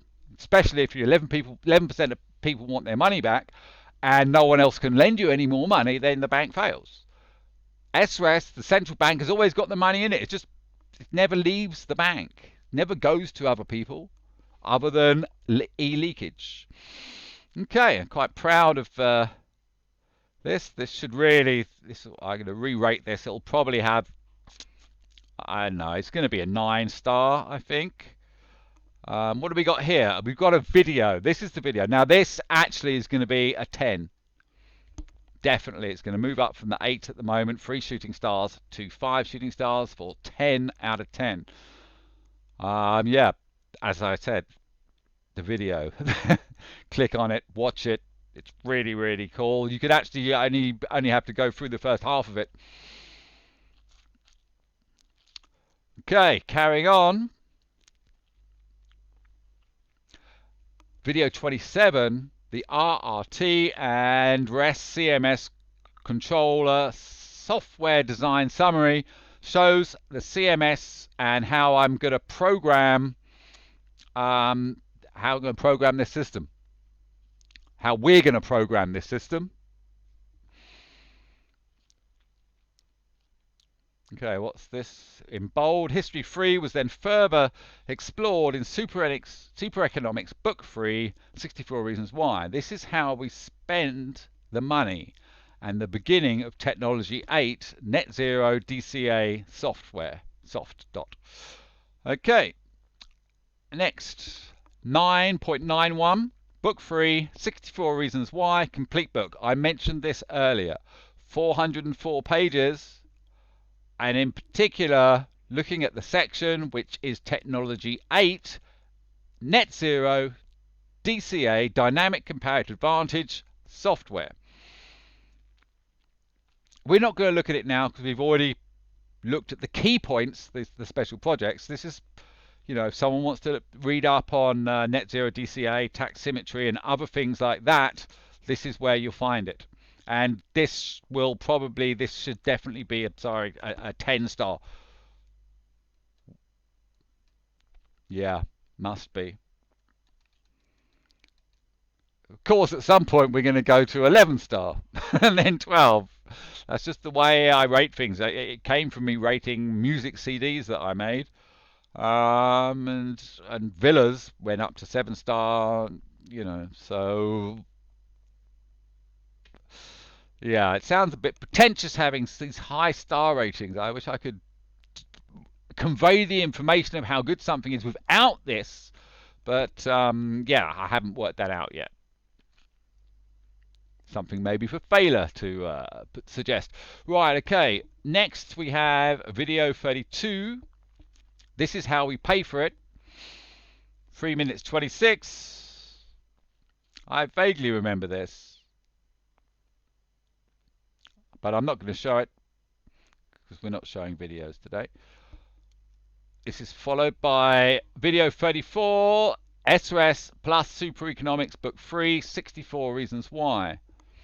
S World UCS, History 3 for Kate Raworth. This is a video worth seeing. It is one of the best History 3 videos there is. Followed by video 34E, SRS, Super Economics and the Special Project Allocations. Equally a video well worth seeing if you want to know more about History 3, which is the main simulation we are currently working from. Okay, at this point in the PDF library, we have seen the beginnings of Super Economics Book 2, SRS and the City, the How, and Book 3, 64 Reasons Why, the Why. Next, we go back to basics and begin to tell the story of Book 1, the What, later renamed the 10 Technologies. Okay, ID 9.99, the What, Villa Secrets, S-Web, the TBS, Nudge AI, CC, that's Company Controller, VSN, Virtual Social Network, UCS, Universal Colonization Simulator, the gaming engine. Whew. Yeah, that sounds interesting to me. Have a look at it. What can I get from this?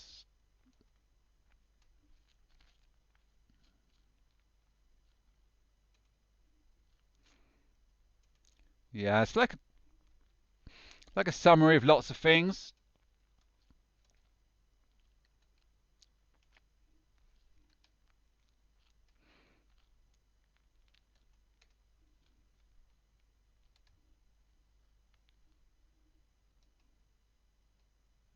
Yeah, it's a pretty short summary of everything we've done so far. Key items. Okay.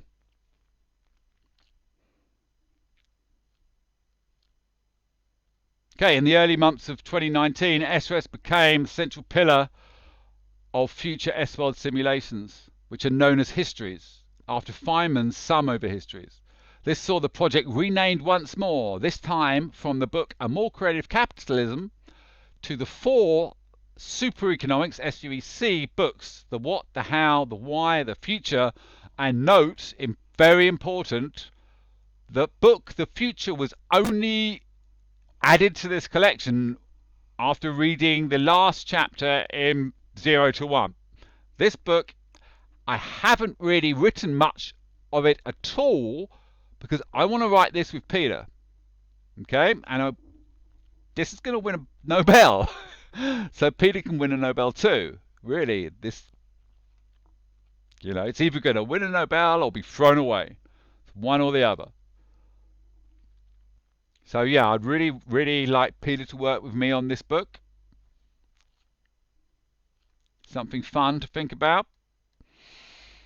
Okay, getting back to what we have. 10.26, S-World Stories Index, the what, the how, the why. Okay, I believe this is a graphical book mostly. I'm actually just going to close a bunch of PDFs that are open. Just 1 second.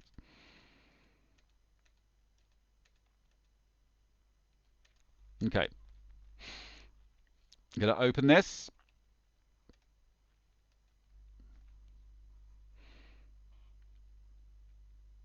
Yeah, it's a heavy book. It's taking a while to download.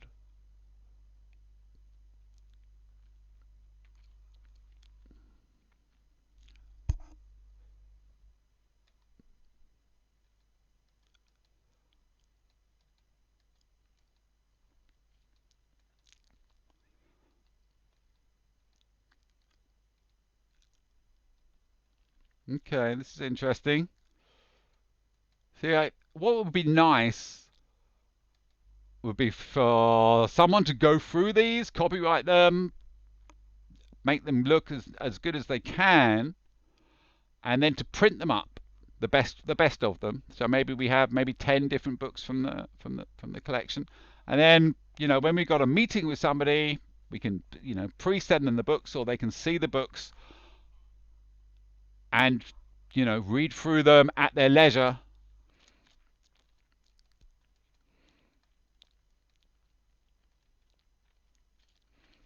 Okay, yeah, so this book is really showing a little bit of everything.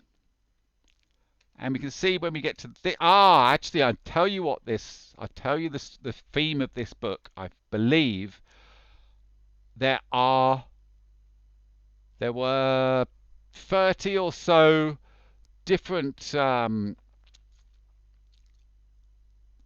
different stories on the spreadsheet, and this is i.e. story 2. I suppose that actually this book is a predecessor to the page we're looking at now, a sort of brief glimpse at everything. But this one, instead of showing links to everything, I show sort of one link and show the pictures that were relevant, and so this would be a nice one to thumb through.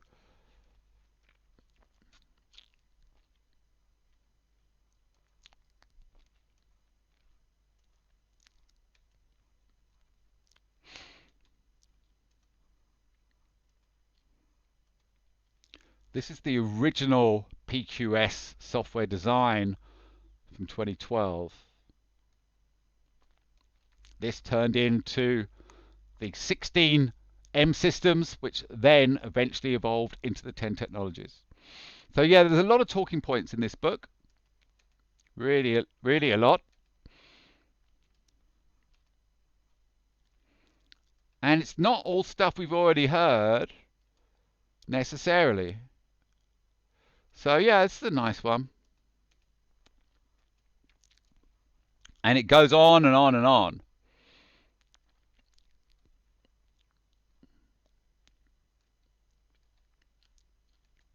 Here's the UCS Hawthorne for the tax office. These are all real people, not real photographs.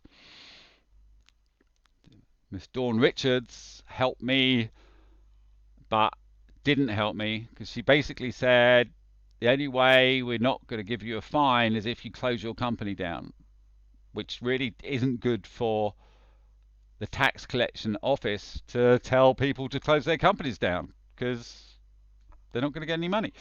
So that's why she has minus 72. Anyway, I'm not going to get sidetracked with previous problems. Oh, there's some lovely elephants here. Right, okay, so yeah, a picture book that goes through everything, really, in a lot of detail. This is what we've got here. Yeah, okay, so that's what that is. That's worth a lot more than 6 out of 10 relative to the first half of the presentation. Okay, Sienna's Angel Birthday, Eswold Stories, a graphical presentation plus preparing for 64 Reasons Why summary.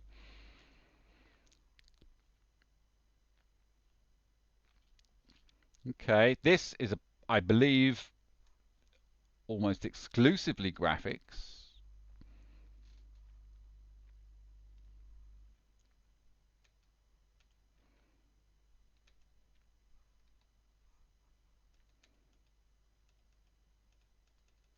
Yep.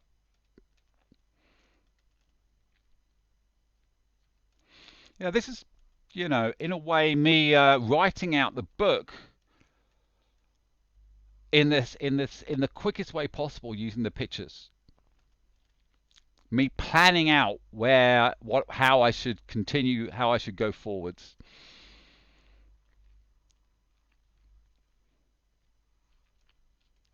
Okay, and now we get to 64 Reasons Why summary, which we looked at earlier. We looked at earlier out of sequence because it was relevant to the conversation we were having, I was having.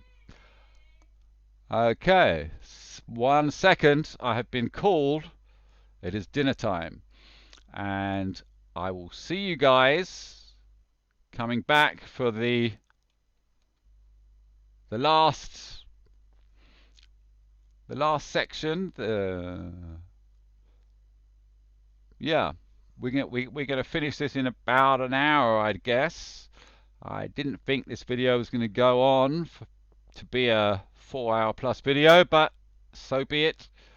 If you're still watching this and hearing me say this, well done on you. Well done on you. Okay, I'm going to have some dinner and I'll be back soon.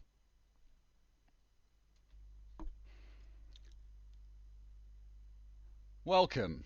Okay, I am back and I have an idea that I'm going to try, and that is we've just hit 3 hours 40 and we're actually at the point where we can, to a degree, forget about everything that has happened so far and just concentrate on the last part of the this page, the PDF library, in case one was looking for it, PDF library. And from this point onwards, we are more doing stuff that is relevant to Peter Thiel. Particularly about this time, I started to read his book, and then everything gravitated towards him. So I am going to suggest to Aaron and whoever else at Founders Fund who wants to watch this that we first of all start at 3 hours 40 and watch the end of the video. Okay, might work, might not. So for those of you who have just jumped in, welcome. I am showing the incredibly long index to about 6,500 pages of work that I have done. And we are, see here, we see the ID 1050. That means it is the 1050th article I've started. And in about 1 in 10 articles get to make it to the master page. We have these odd looking ratings, which here we can see 5 stars and 3 shooting stars. Here we see 5 stars, 2 shooting stars. These are all probably going to change because it's a fluid work.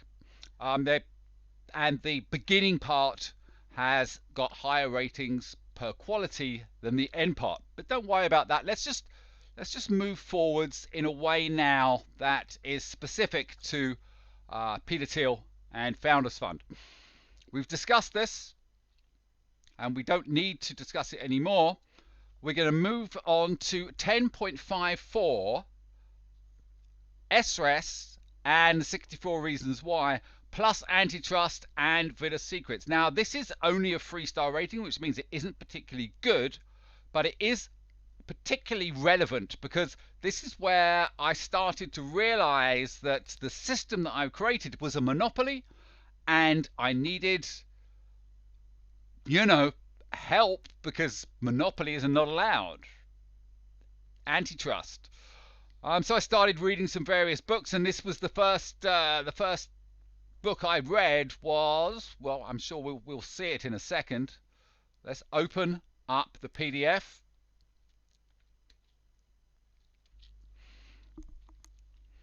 Okay.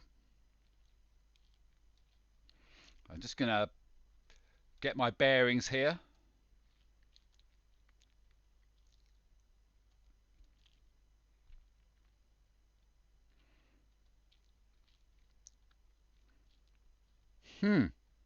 Okay, this is just generally giving a little bit of history.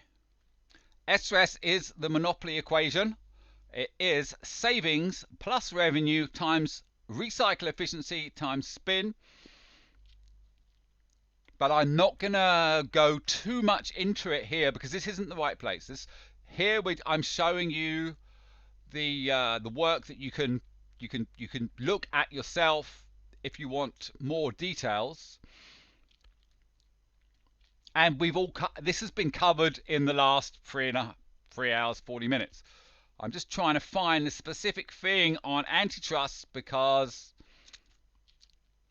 that's what I'm zooming into here.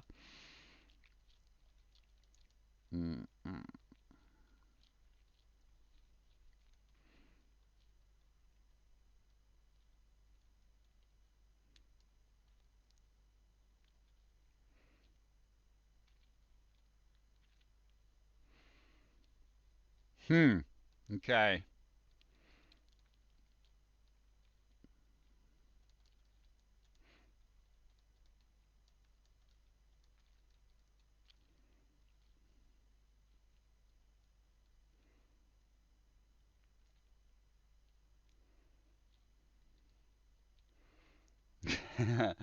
Okay, so I'm going to tell people to start at 3 hours 45. This has been a very lackluster introduction. And there's very little about antitrust here so far. But maybe that's just because I'm looking too fast and I'm not finding it.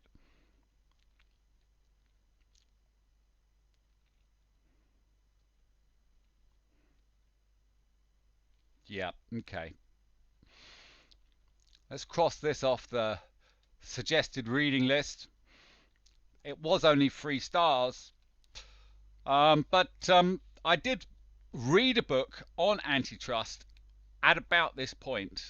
It was written by somebody who was a fan of antitrust. But even so, it did give me hope that the US hasn't brought an antitrust case in 20 years, and that gave hope, and I was very hopeful, very pleased about that. Albeit at the end of the Trump administration, new antitrust was talked about with Facebook and the usual candidates. Okay, so I'm just going to move on to the next. What have we got here? 10.63, the Paul Romer Nobel Lectures. Okay, now this is interesting because I copy the text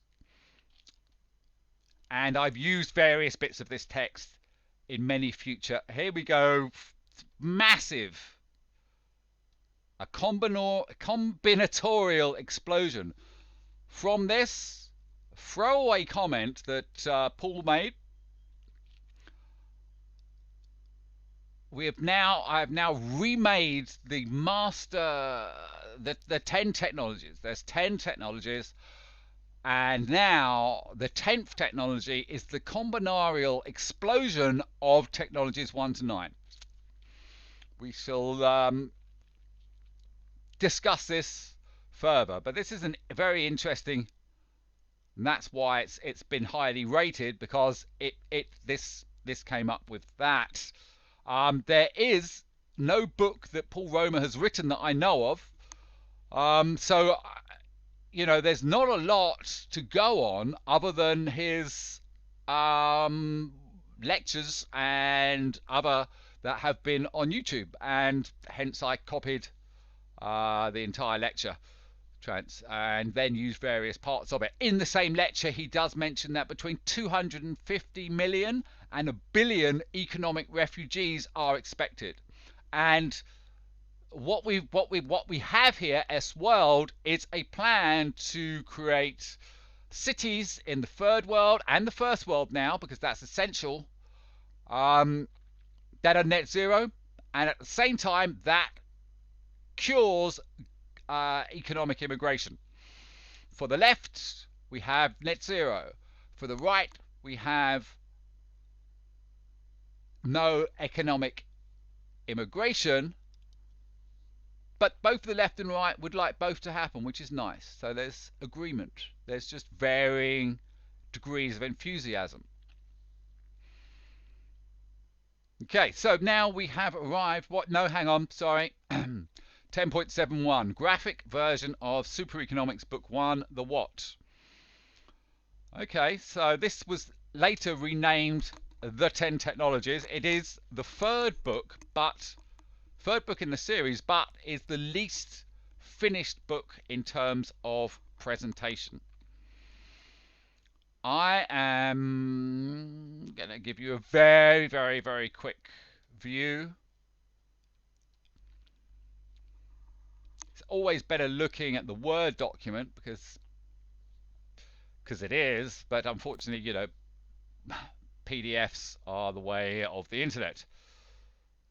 So this is, in essence,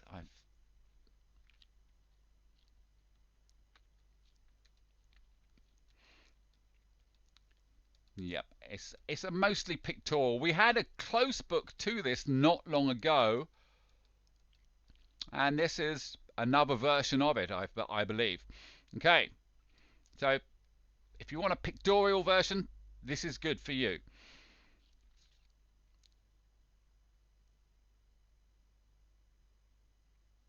Oh, okay, that's interesting. Okay, so now we're at 2020. And ID 10.98, Super Economics Book 4, 10x Our Future, 0 to 1, and 64 Reasons Why. And there is, yeah, okay, so we are now at 350.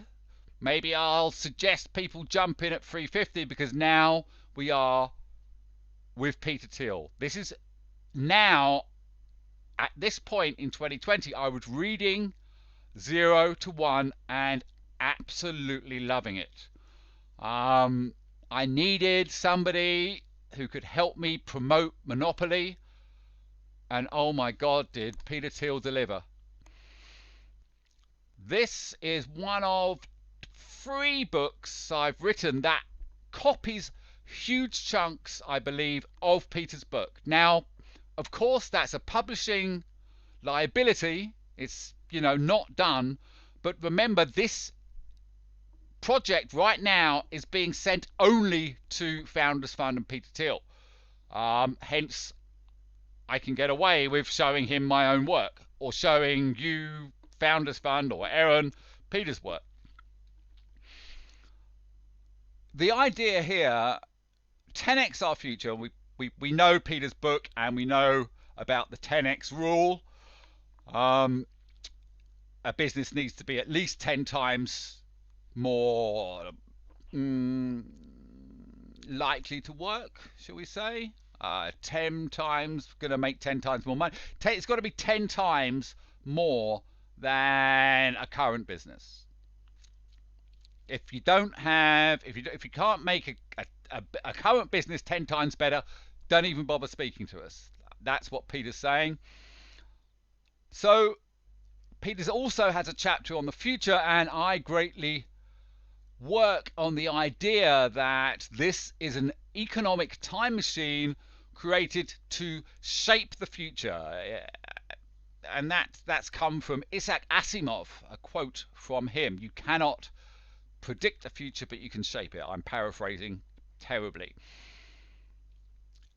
So that's where the 10x Our Future, and 10x Our Future is the name of the 4th book in the Super Economics range. If we look here, so here, Super Economics Book 1, the 10 Technologies, Book 2, SOS and the City, 3, 64 Reasons Why, 4, 10x Our Future.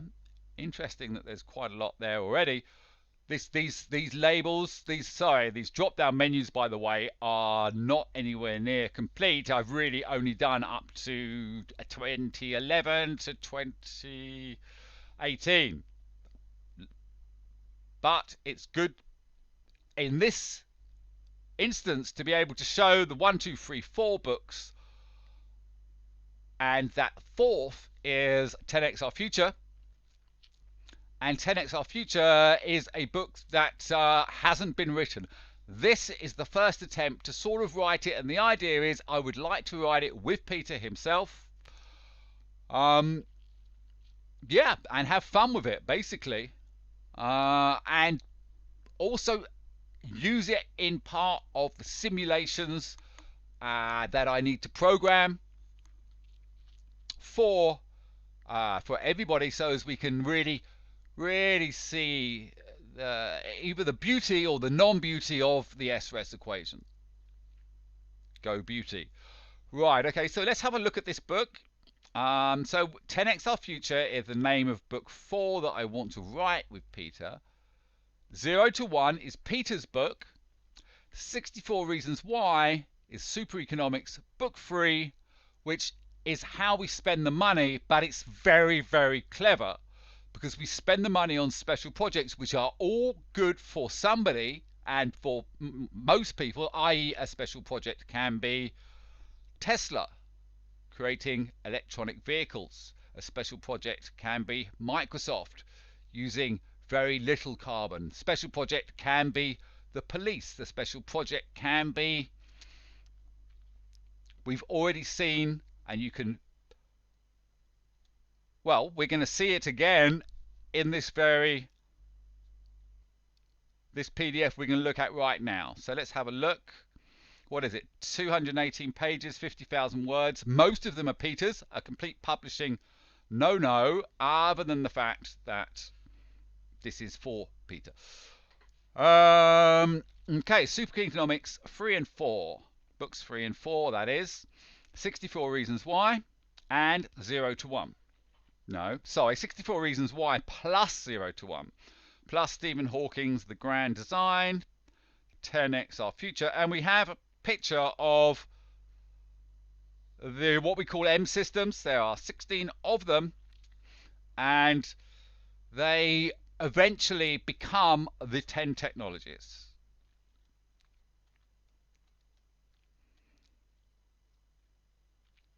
Elevator pitch. Most people think philanthropy, charity and aid are best for poor global citizens, but the truth is monopoly can be better. To be specific, the S-World monopoly system as described in the 5,759 pages of S-World stories. This leads to an important second truth. Most experts in monopoly do their best to hide and invent stories of competition, whereas the S-World monopoly can hide in plain sight and boast about its monopoly rents because they fund the 64 special projects. Elevator pitch part 2. Powered by the network monopoly rents created by the SRES equation, the S-World monopoly can deliver a 10x future, and in particular for the poorest 100 nations. And because of this quality, this monopoly will not have to hide. It's a digital monopoly, and it's the best future we can possibly hope to dream of. And those who oppose monopoly must back down. And if that means rewriting economics, then so be it. Let us call it super economics. Addendum to the elevator pitch. By monopoly, this is the quote from Peter, by monopoly we mean the kind of company that's so good at what it does, no other firm can offer a close substitute. From 0 to 1. SRES, the monopoly equation, can increase the money supply by more than 3,300%, allowing for a potential 33x future. It was created and still is for Malawi and another 100 poor countries. Their future can be radically improved. See the book 64 Reasons Why summary. The biggest 4 ripple effects in the West are lower global population growth, radically lower economic immigration, lower chances of pandemics, and the elephant in the room, the current low percentage of low carbon output, not increasing to Western levels. And you know, I thought that was enough, but now the world economy has just fallen off a major cliff. Recovery is not guaranteed, and governments are spending all their austerity savings or borrowing money that cannot easily be paid back. So I am now theorizing S-World in the West. The US, the UK, Greece, Spain, Italy, Norway, Ukraine and others. If the S-World angel wing can shape Malawi's future by two orders of GDP magnitude by 2080, i.e. in Malawi, we managed to get from 0 GDP now, just over 0, so little that you can't hardly notice it, to 1% of GDP in 2080. That's what SRES can deliver for Malawi. And That's not including trade. So it can be duplicated again and again and again and again and again and again. It just uses internal creation methods. Right, okay. From 0 to 1. Now this should really come before I did my intro, but from 0 to 1, my own answer to the contrarian question is that most people think that the future will be defined by globalization, but the truth is that technology matters more. Without technology change, if China doubles its energy production over the next 2 decades, it will also double its air pollution. If every one of India's hundreds of millions of households were to live the way Americans do, using only today's tools, the result would be environmentally catastrophic. Spreading old ways to create wealth around the world will result in devastation, not riches. In a world of scarce resources, globalization with new technology is unsustainable. Okay, sorry, I was mistaken. That shouldn't come first. But this is very, very good. You know, this is beautiful work. It really makes sense. Okay. I'm not going to read the whole thing, but I think we've started well. I hope you think so. Yeah, I'm just going to have a little nose forwards to see if I can, if I need to point anything out. Otherwise, it's really something to read, I would suggest. Yeah, look, this is all good stuff. Shaping the future, alternate histories, as if, Siena Equilibrium, 87 quintillion histories, Networld, Net Zero, DCA Soft, Quesq, Grand Spin Networks, Monopolies and Secrets.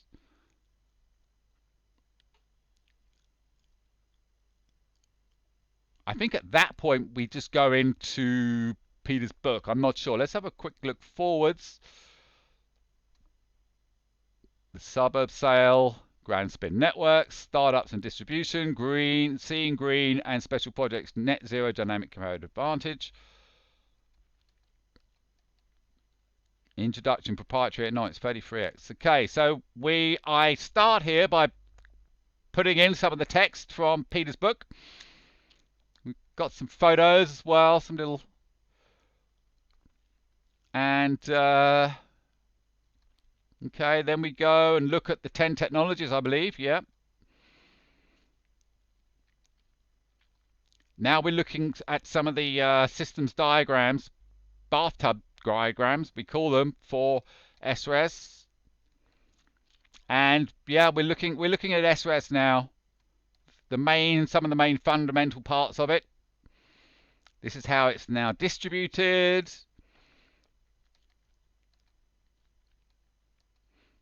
Okay, I'm definitely recommending this as probably, so far, the first thing anybody should read or look at. Better print it in, better ask me for the Word documents, and then it can be printed, you know, very nicely. Okay, so we're moving now to another one of Peter's chapters. This is the theme, I think, for the book. We do a little bit of Peter, and then I answer that. The challenge of our future.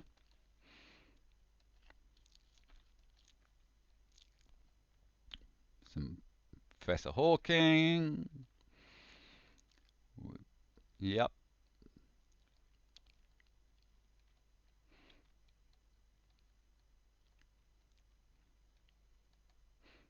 Okay, this stuff here that we're seeing is why, in particular, this graphic and this stuff. This is all from 2017, I think. This is all about creating the future. Not changing the future, shaping the future.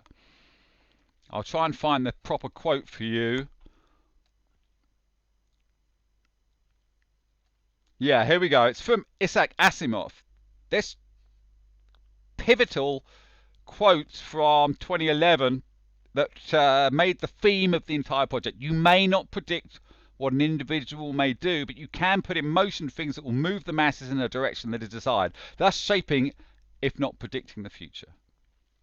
Hence, when I heard Peter talking about the future, I'm like, okay, so we've both got some unique visions for the future. Maybe we can work together to write a book on it. The fourth super economics book, which is either going to flop or it's going to win a Nobel. There is no middle ground.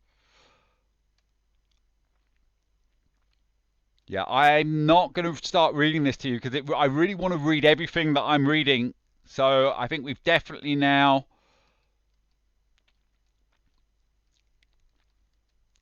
Yeah, this is actually mostly my work in this one so far. Here we go back to Peter.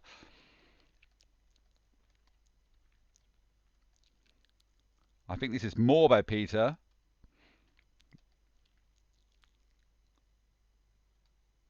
As if. That's... I take elements from theoretical physics, such as, well, initially string theory, but more quantum mechanics, and nowadays quantum loop gravity. And I think of it, and I try and, in my mind, think as if it was economics. And then I make economic systems based on the physics, as if the physics was economics. Susskind boost, take M system 3. Okay, more from the Grand Design. Carlo Rovelli, complete legend. Good Hawking's good model, massive. Yeah, there's okay, more from Peter. I think at some point I might actually just, it might just only be Peter. But at the moment, no, it's flipping between the two. We're getting something from Peter, and then I'm sort of replying to it.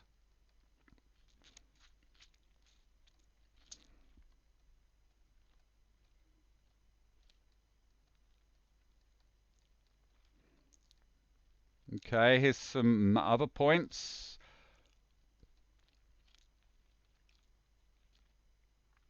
When you see something like that where it's highlighted, that means I found a mistake in there and I need to go back and correct it at some point. That doesn't mean look at this particular part. Okay. Renormalization.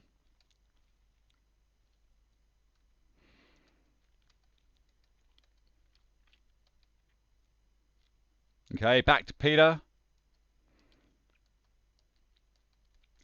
Yeah, I'm replying to that again. It's not a direct reply specifically. It's like DJing. He puts one record on, and I put the next one on. Party like it's now. Yeah, more from Peter. More from Peter. Peter still. Peter still. Okay, yes, this is what I thought. There was. It starts sort of me, Peter, me, Peter, me, Peter, and it ends with just Peter. Loads of the book, which is where I was due to continue writing in the same format as before, but didn't for some reason. Moved on to the next book, possibly. I quite often have got 3 or 4 books writing at the same time, and doing software stuff as well.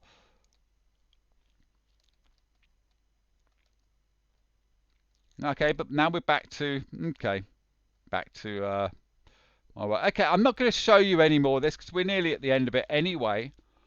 But I'm quite happy for that to potentially be the first thing you guys look at from the PDF library. Number 10.98, which will be moving up to, I'd say, 9. So 4 shooting stars, 5 normal stars and 4 shooting stars, or in the other method, simply 9 star, or 9 out of 10. Okay, what's next? 10.99, the S-World algorithm for Hannah Fry, the beautiful Hannah Fry, with the beautiful minds. Yeah, that's kind of interesting. I'm not gonna open it up right now. It really looks at the Susskind boost and the peak tent from 2015, I think, something like that. String theory turned into economics. Some of the very basic points. So look at that at your leisure.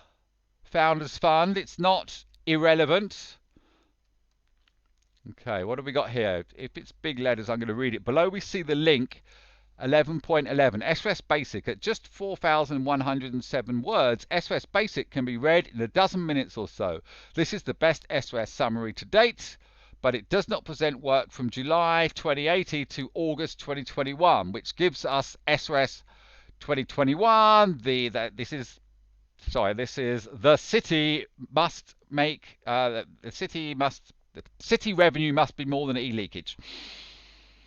If you want to understand what that means, open this. This is they're coming thick and fast. It's 4 hours 10 minutes in now, and we've got 3 brilliant ones all in a row.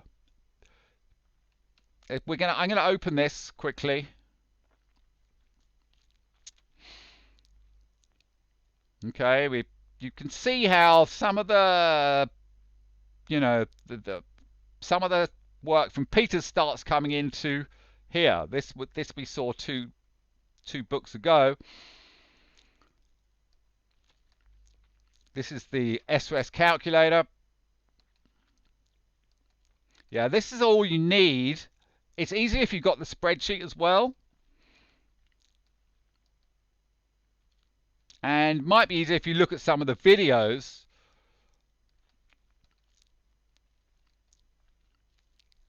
But yeah, this is all you, yeah, okay, so there's some of the videos recommended here. Even though this isn't complete, it's short and, oh, God damn it, I've just closed the PDF library. I'm going to have to go back there. What are we? 11.11. Okay, sworld.org. Start. And okay, that was quick. Yeah, so there we are. Alongside reading the one with the 10x our future, this is definitely worth a read.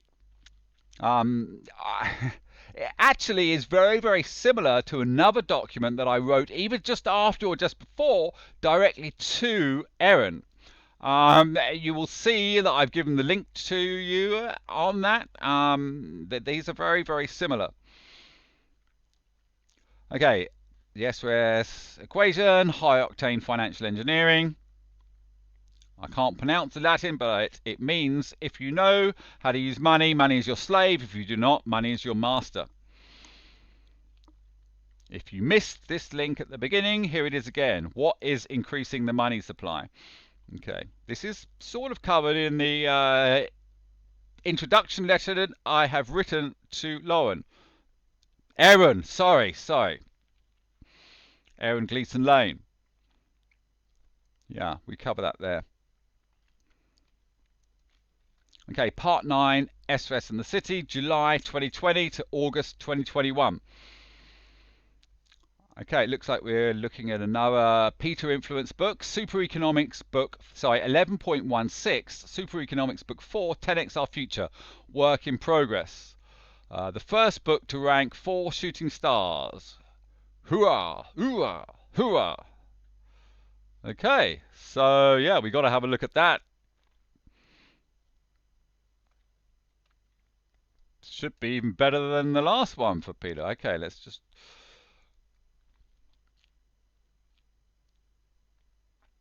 Okay, somehow, hang on, that didn't work. Okay, here we are. Super Economics Book 4, The Future Summary. 10x Our Future, for Peter Thiel. 10th of September 2020. Here's the index. What have we got? 10x our future. Introduction and history of SRES. That's useful. The Challenge of Our Future by Peter Thiel. That's useful. Shaping, if not predicting the future, by Isaac Asimov. This is what started it all, really, back in 2011. Then we have SRES Financialeering on Mars, Resort 1 by Nick Gray-Ball. That's I created this RES equation in 2012, but tax really messed with it. Only in 2017, when creating a game version of a city on Mars called Mars Resort 1, did I apply RES to it, but without tax, because it's a Mars colony, it doesn't have tax. And RES proved to work magnificently, whereafter we looked at the closest country to Mars, which is Mars has no GDP. Malawi has the lowest GDP per capita. I chose Malawi, and then it became real. It worked with what's called tax symmetry, and I'm not going to get into that too much right now. Let's just continue reading through. A good model by Stephen Hawking, well worth knowing. UCS Voyagers create 1,000 copies of the world by Peter Thiel and Nick Gray-Ball. The S-World UCS M systems, the ETOE, Sienna's World, Angel City 5, the movie, the Chaotic Earth game, What If God Were Bored, Something Deeply Hidden, the Grand Design, What is Reality, the Grand Design Alternate Histories, S-World UCS, 87 Quintillion Histories, Net Zero DCA Soft, Quest and Commander's Intent, Mars Resort 1, the S-World VSN Dreamscape, The Challenge of Our Future, From 0 to 1 by Peter Thiel. Okay, I can tell you that all of that is probably worth reading. Okay, here's the original version of RES from 2012. Economic black hole, 16.1%, tax 25%, means even if we can do it as prescribed, 3 years, you run out of spin. Sorry, if you don't know RES, go back to that one that I suggested a little while ago, and look at some of the videos. I'm not going to just repeat myself, because that gets boring for everybody.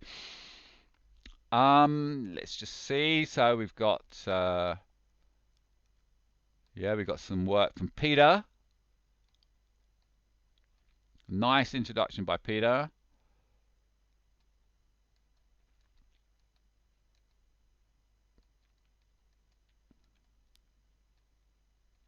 And now I think we're going into my work. Is it again?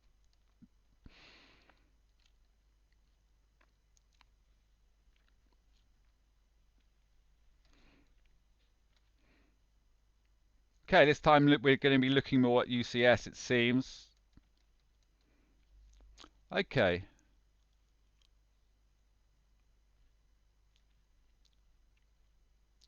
Oh, actually, I actually drop into the movie, which is a bit odd for some people, maybe.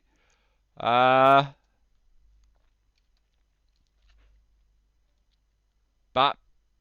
it's one of 2 strong movie scripts that will help promote S-World. Okay, we're looking at some quantum mechanics here. And continuing. Okay, I'm just going to say this is well worth a read.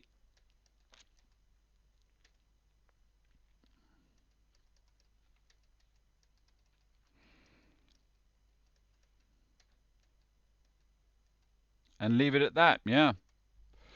Okay, so I'm just going to have a sip of water.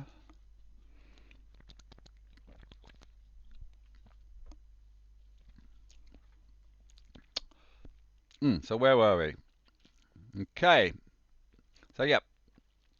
A second book that is very much involving Peter. What have we got next? 11.35, Super Economics. Book 2, The How, SRS, The City. Oh, okay, and now we introduce the city must make more than e-leakage, which makes it determined economics. If you're wondering what super economics is determined economics with a nicer name. It also pays respect of a lot of symmetries. Okay, so continuing 0 to 1. So we've got some 0 to 1 in this one. The 10 technologies, POP, UK, butterfly, first mentioning of discounting, first mentioning of the city must make more than e-leakage, scruffy in places, ends poorly.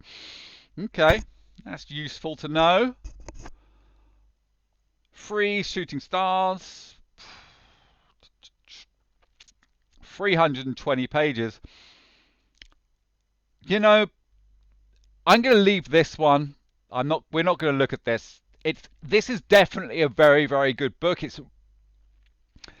It brings in this element, but I think people can read it for themselves.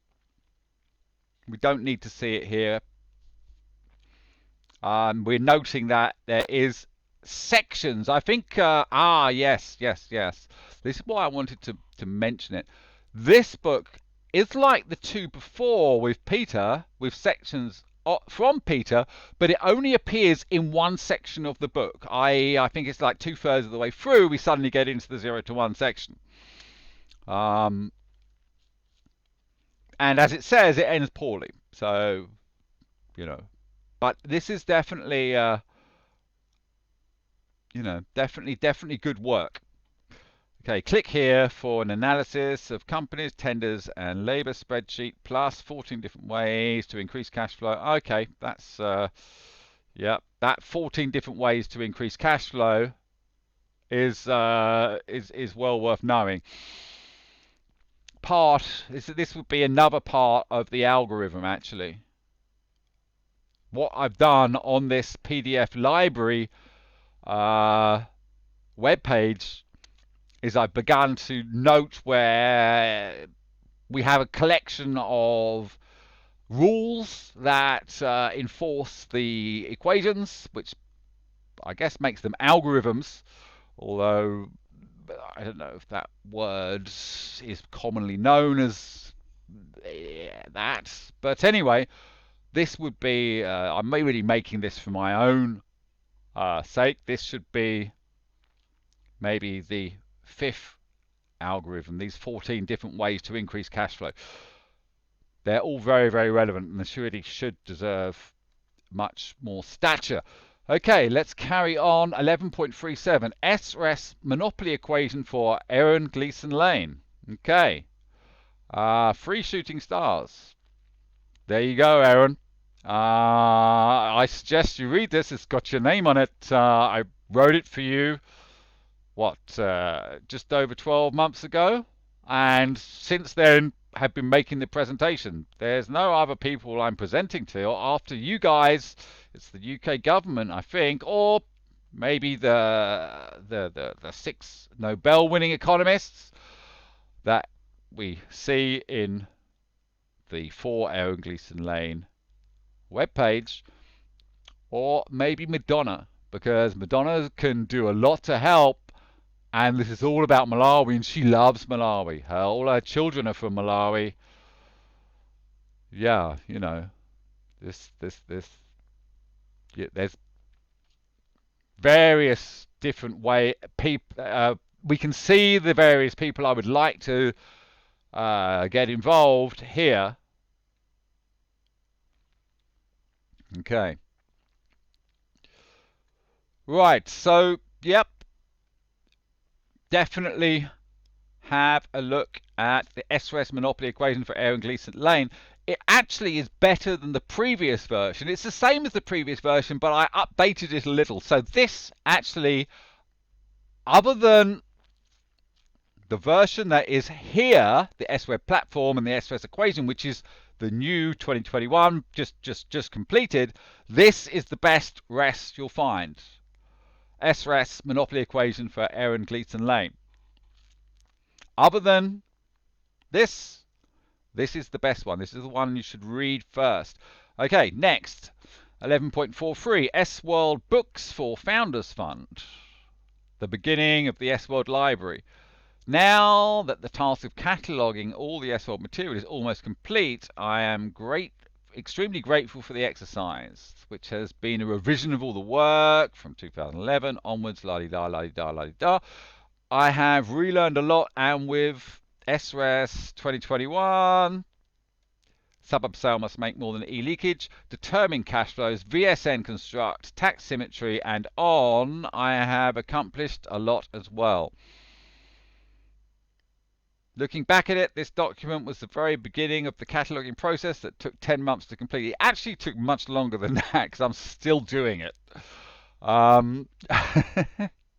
Really. It's only 2 stars, so let's not bother reading it. It's just... Okay, 11.51, tax symmetry, elevator pitch. Now, this is definitely something to watch, look at, but also something that needs more time. We're gonna look at that.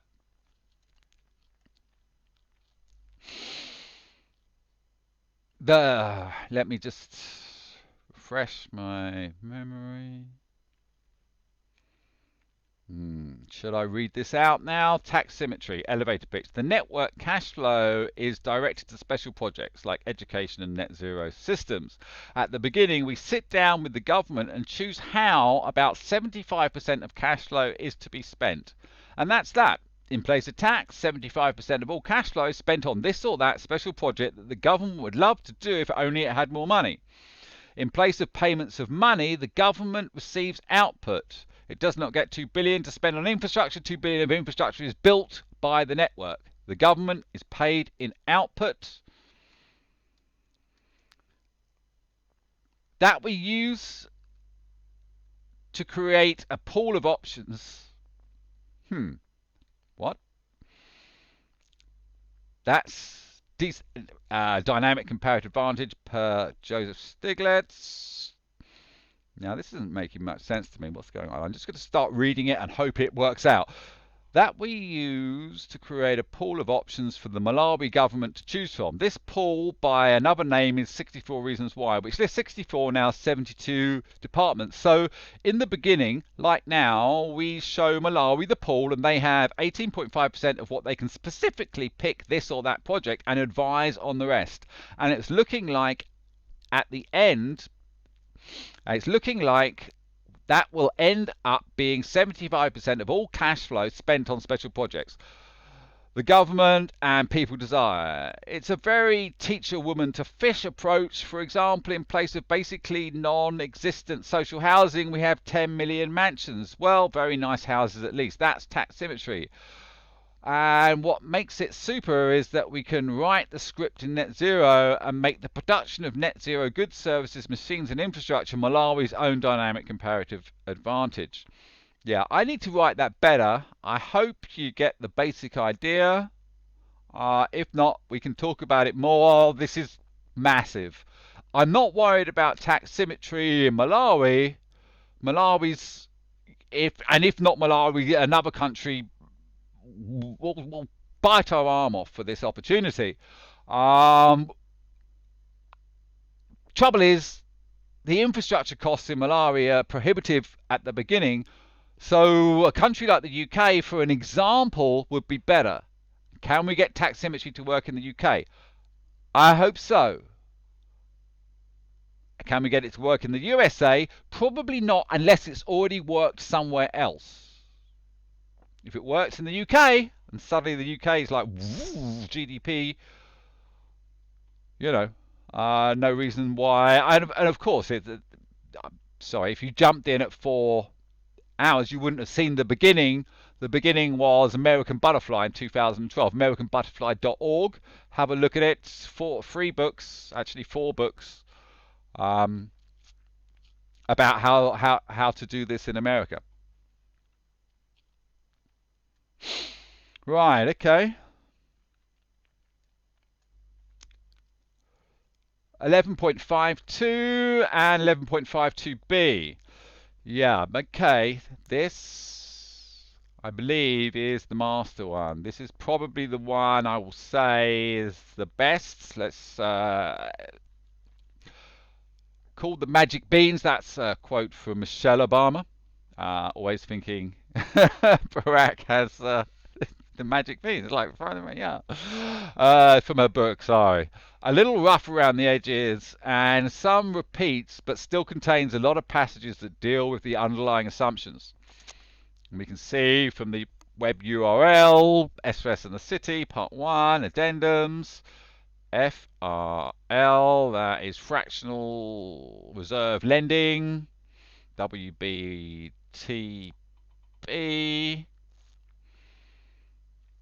don't know what that is, VSN, virtual social network, determine cash flow diary.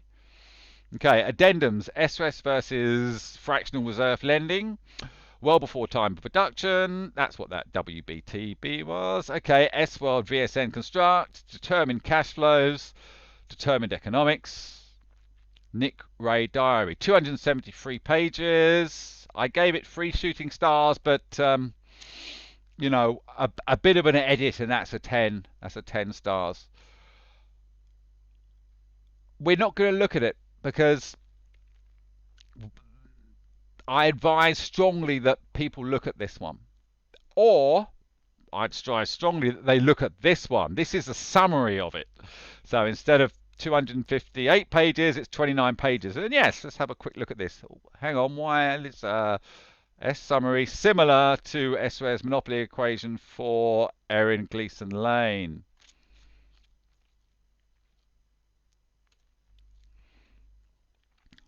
Super Economics Book 2, The How. Zoom in on SRES, the secret of a booming economy. Let us call it super economics for Peter Thiel, Elon Musk, Bill and Melinda Gates, Mark Zuckerberg, Paul Romer, Stephanie Kelton, and Joseph Stiglitz. A time for trust. The city must make the same or more than e-leakage.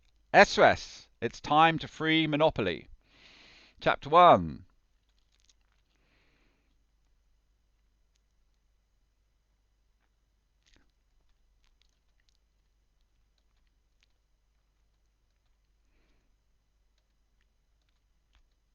Okay, yeah, definitely. This is one to look at.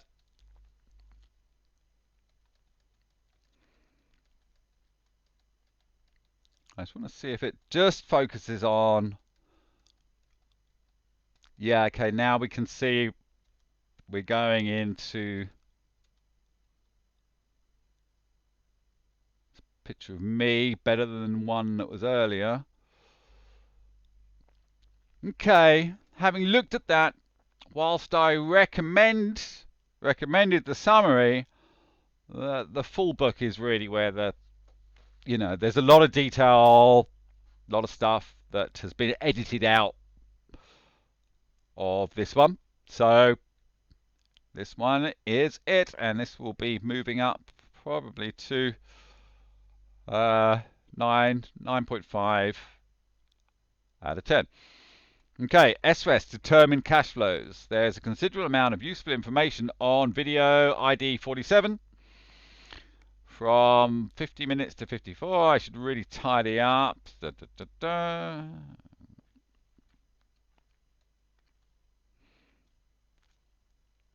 Okay, yeah, now we're describing that second part of the SRES. This is the SRES equation. This is what makes it an algorithm. The city must make more than e-leakage. There's actually, many components to that little house symbol, which I call the city. But that's the wider algorithm. Okay, what have we got here? 11.55, Super Economics Book 3, 64 Reasons Why Basic Yeah, okay. If you just want to look at the special projects, which you should do, this is for you. Um, don't worry about all the technical stuff. Just go straight to this one. Okay, 11.58 S World VSN Construction and Industry. Now, this has only got 4 stars because it's only the beginning of it. But the idea of VSN Construct is absolutely massive. Now, I've been doing virtual worlds since 2000, which means I've been doing it 6 years longer than Google. And I've always had ideas that are futuristic. Now, imagine your virtual world. Imagine you have 256 different architectural plans for houses. And of those, 64 of them are... No, sorry. Imagine... Let's simplify it. Imagine you've got 10 different designs for houses. 1, 2, 3, 4, 5, 6, 7, 8, 9, 10. And you can sort of vary them a little bit. Around the perimeter of the land, everyone's got the same size plot. Around the perimeter are cameras, and what we see is everywhere where everybody has to be, you see it virtually. So you'll see a guy walking along, picking up a brick or a load of bricks, carrying them up and placing them. The virtual world shows you not only shows you exactly where every brick has got to go, and because it knows where everybody is because of the cameras, it guides everybody. So it's, I mean, I really would like to make a demo of this, but I hope you can see what I'm saying. Now take that one stage further. Instead of just one house, do a whole high-speed railway, and you always know what products you're gonna. If you need some steel, we'll have a price for that steel. If we buy it now, we've agreed a price to buy it in the future at this from this person at this price. If that price changes for any reason, it changes throughout the whole system, and it adjusts. Therefore, every infrastructure project that I've ever seen, be it a battleship, a railway line, starts off at such a price, and then you add a zero at the end by the end of it. This is just bullshit. Excuse my French. S-World VSN Construct not only, shows everybody what they're going to do, it also pretty much totally eliminates theft. And breakages will be a lot better because if you're monitored, you do better. And if you can imagine the entire city of everybody seeing the virtual world, instead of being, you can make it fun. The builder doesn't have to follow themselves in the virtual world. He can be Snoopy or Scooby-Doo. You can make it fun, and anyway, there's a lot to come for S-World VSN Construct that probably isn't written here. But it's huge, it's massive. Part of well before time production. The thing with SRES and the system that I've created is it really can get stuffed up if things are late. The ripple effects can just cause all sorts of trouble. So do whatever we can to make sure things are made on time. Building a lot at the beginning, more than you need, so you've got plenty of warehousing. But this sort of attention to detail, even if it does nothing else, it will let you know where the bottlenecks are going to come. Okay. Where are we now? 11.56. Mars Resort 1, 10x our future basic. Okay, because we can hear this is 10x our future, and that's the book I want to write with Peter. We are in the land of 0 to 1 again. but we mix it now with Elon Musk. Okay, so let's just have a quick look through this without getting too much.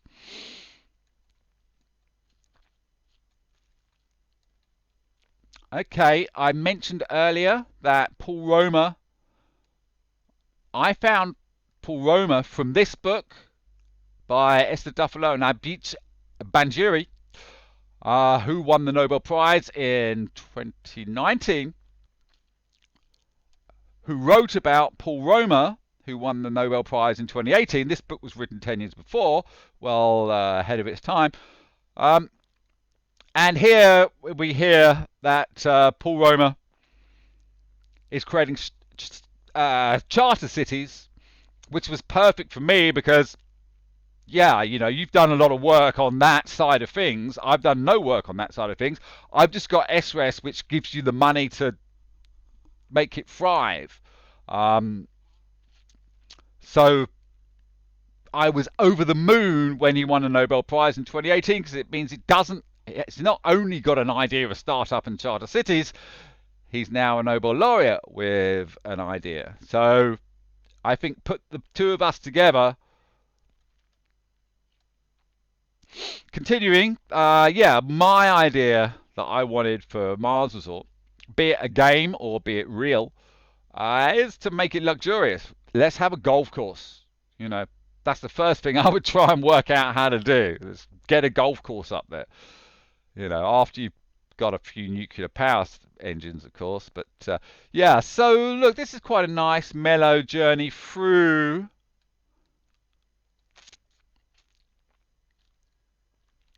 the first version of it. Yeah, the Mars Resort 1 is particularly important for two reasons. One, it gave us the idea to sell cities, not houses. Two, it brought back RES. This was the original RES equation. Economic black hole, 16.1, tax 25 meant it just didn't work in terms of spin.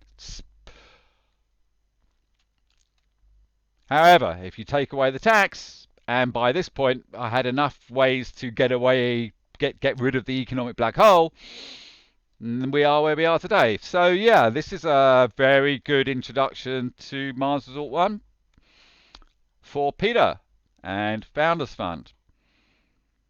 And Elon, hey! Right, so, and now we move to 2021, Part 10, the 10 technologies. Most recent works, the frontier. There is a website, the10technologies.com, but I haven't done much work on it. Will do in the future, but haven't done yet. You need a login for that. It will be the same login as you use for S-World. Same login, same password. Why is 6.21 there? Cape Villas and the Villa Secret. That's well worth knowing, because that's very relevant to the S-World platform, which is the product that I'm suggesting Founders Fund 20 for 20%. They can take 20% of that. But I'm I don't really know why it's here on this page.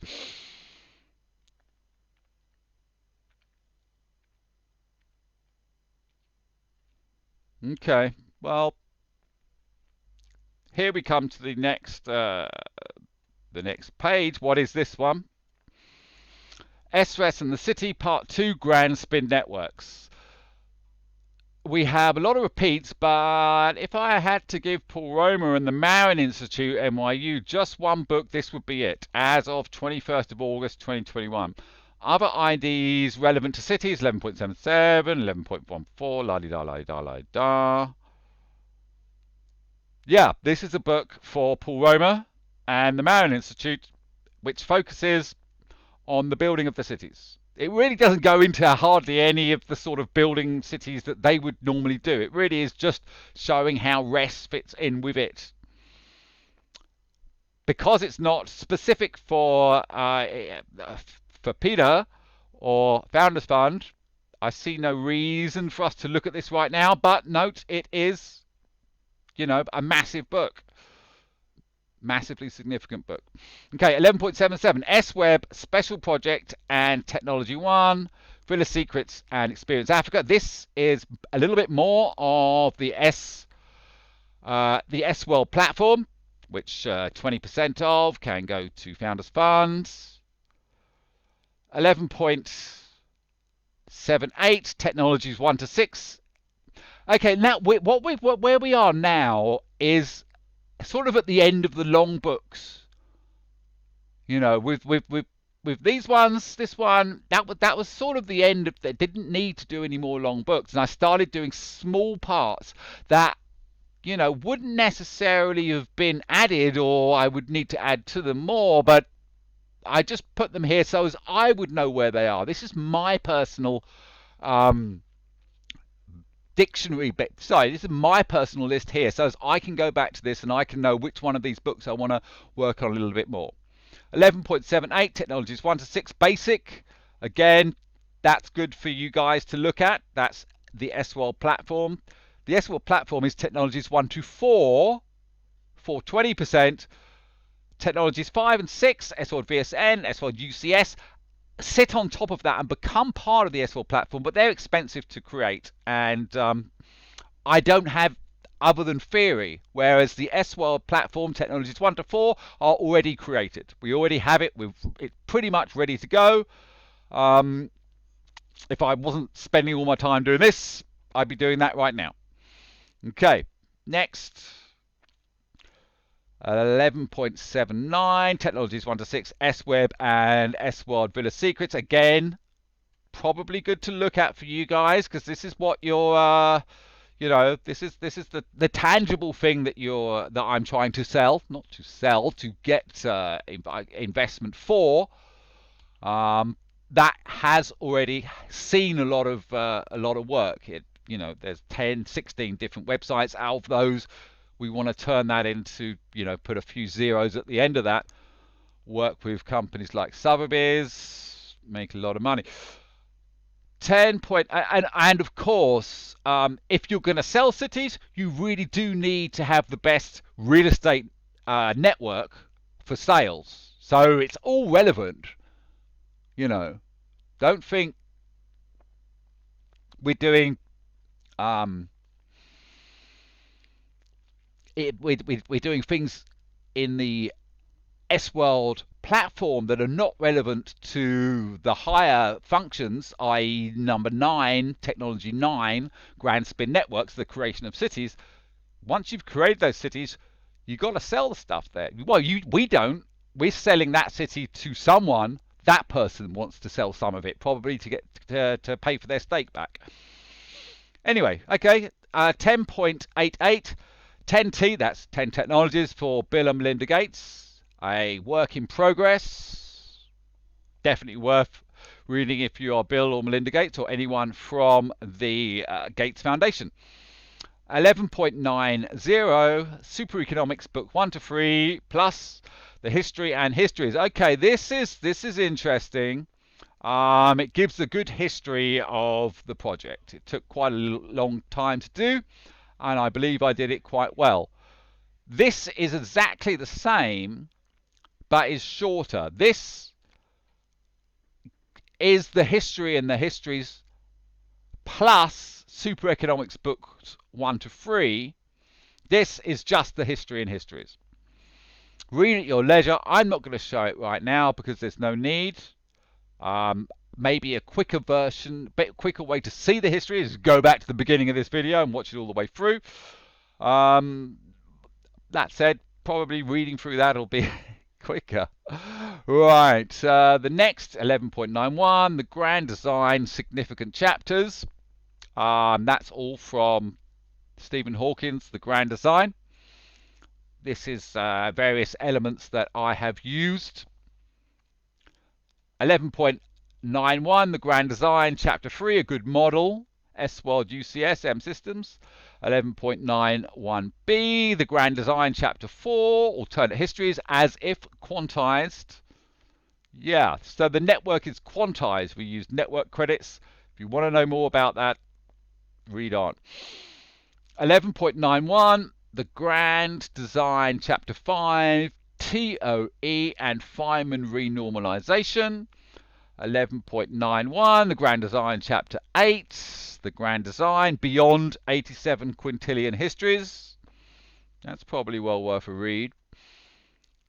In terms of 10x Our Future, the book I want to read with Peter, this is a big part of it. Beyond 87 Quintillion Histories. Okay, 11.92, books 1 to 3, Summary, Introduction, Basic. Going to pass on that.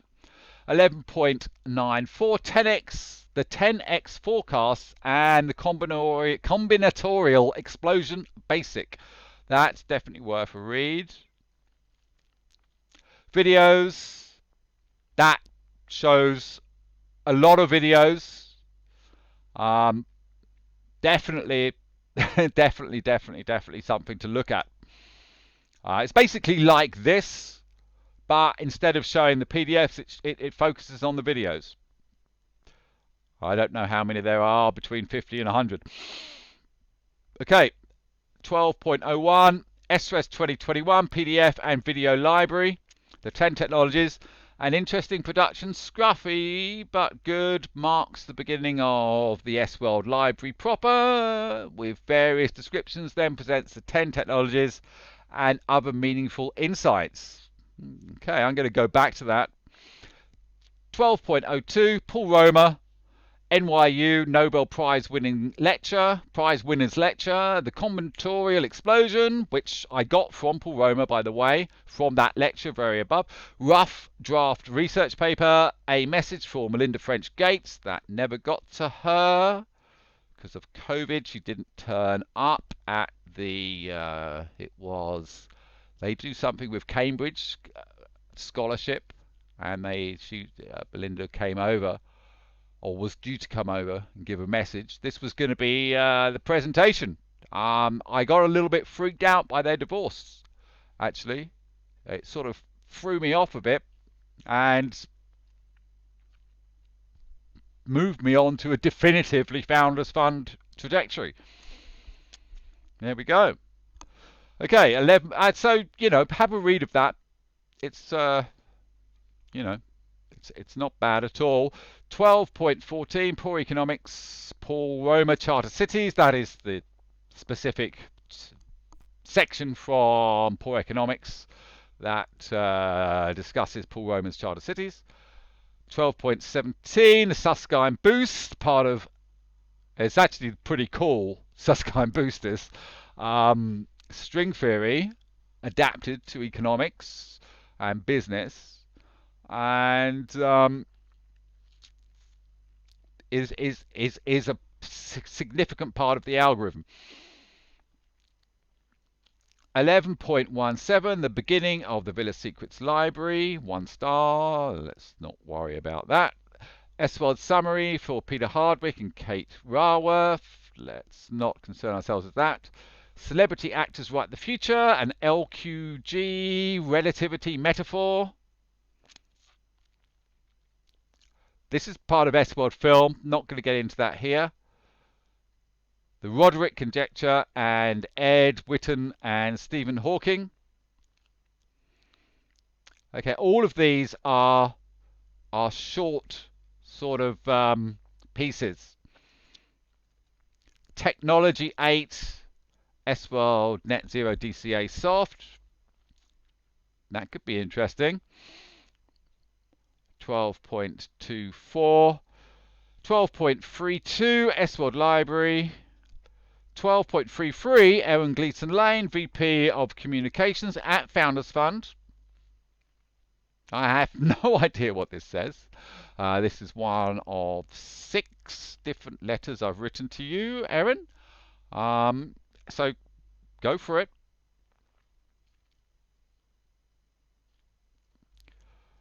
12.34, Research Index. Okay, we don't need to look at that. 12.36, the network credits investment model.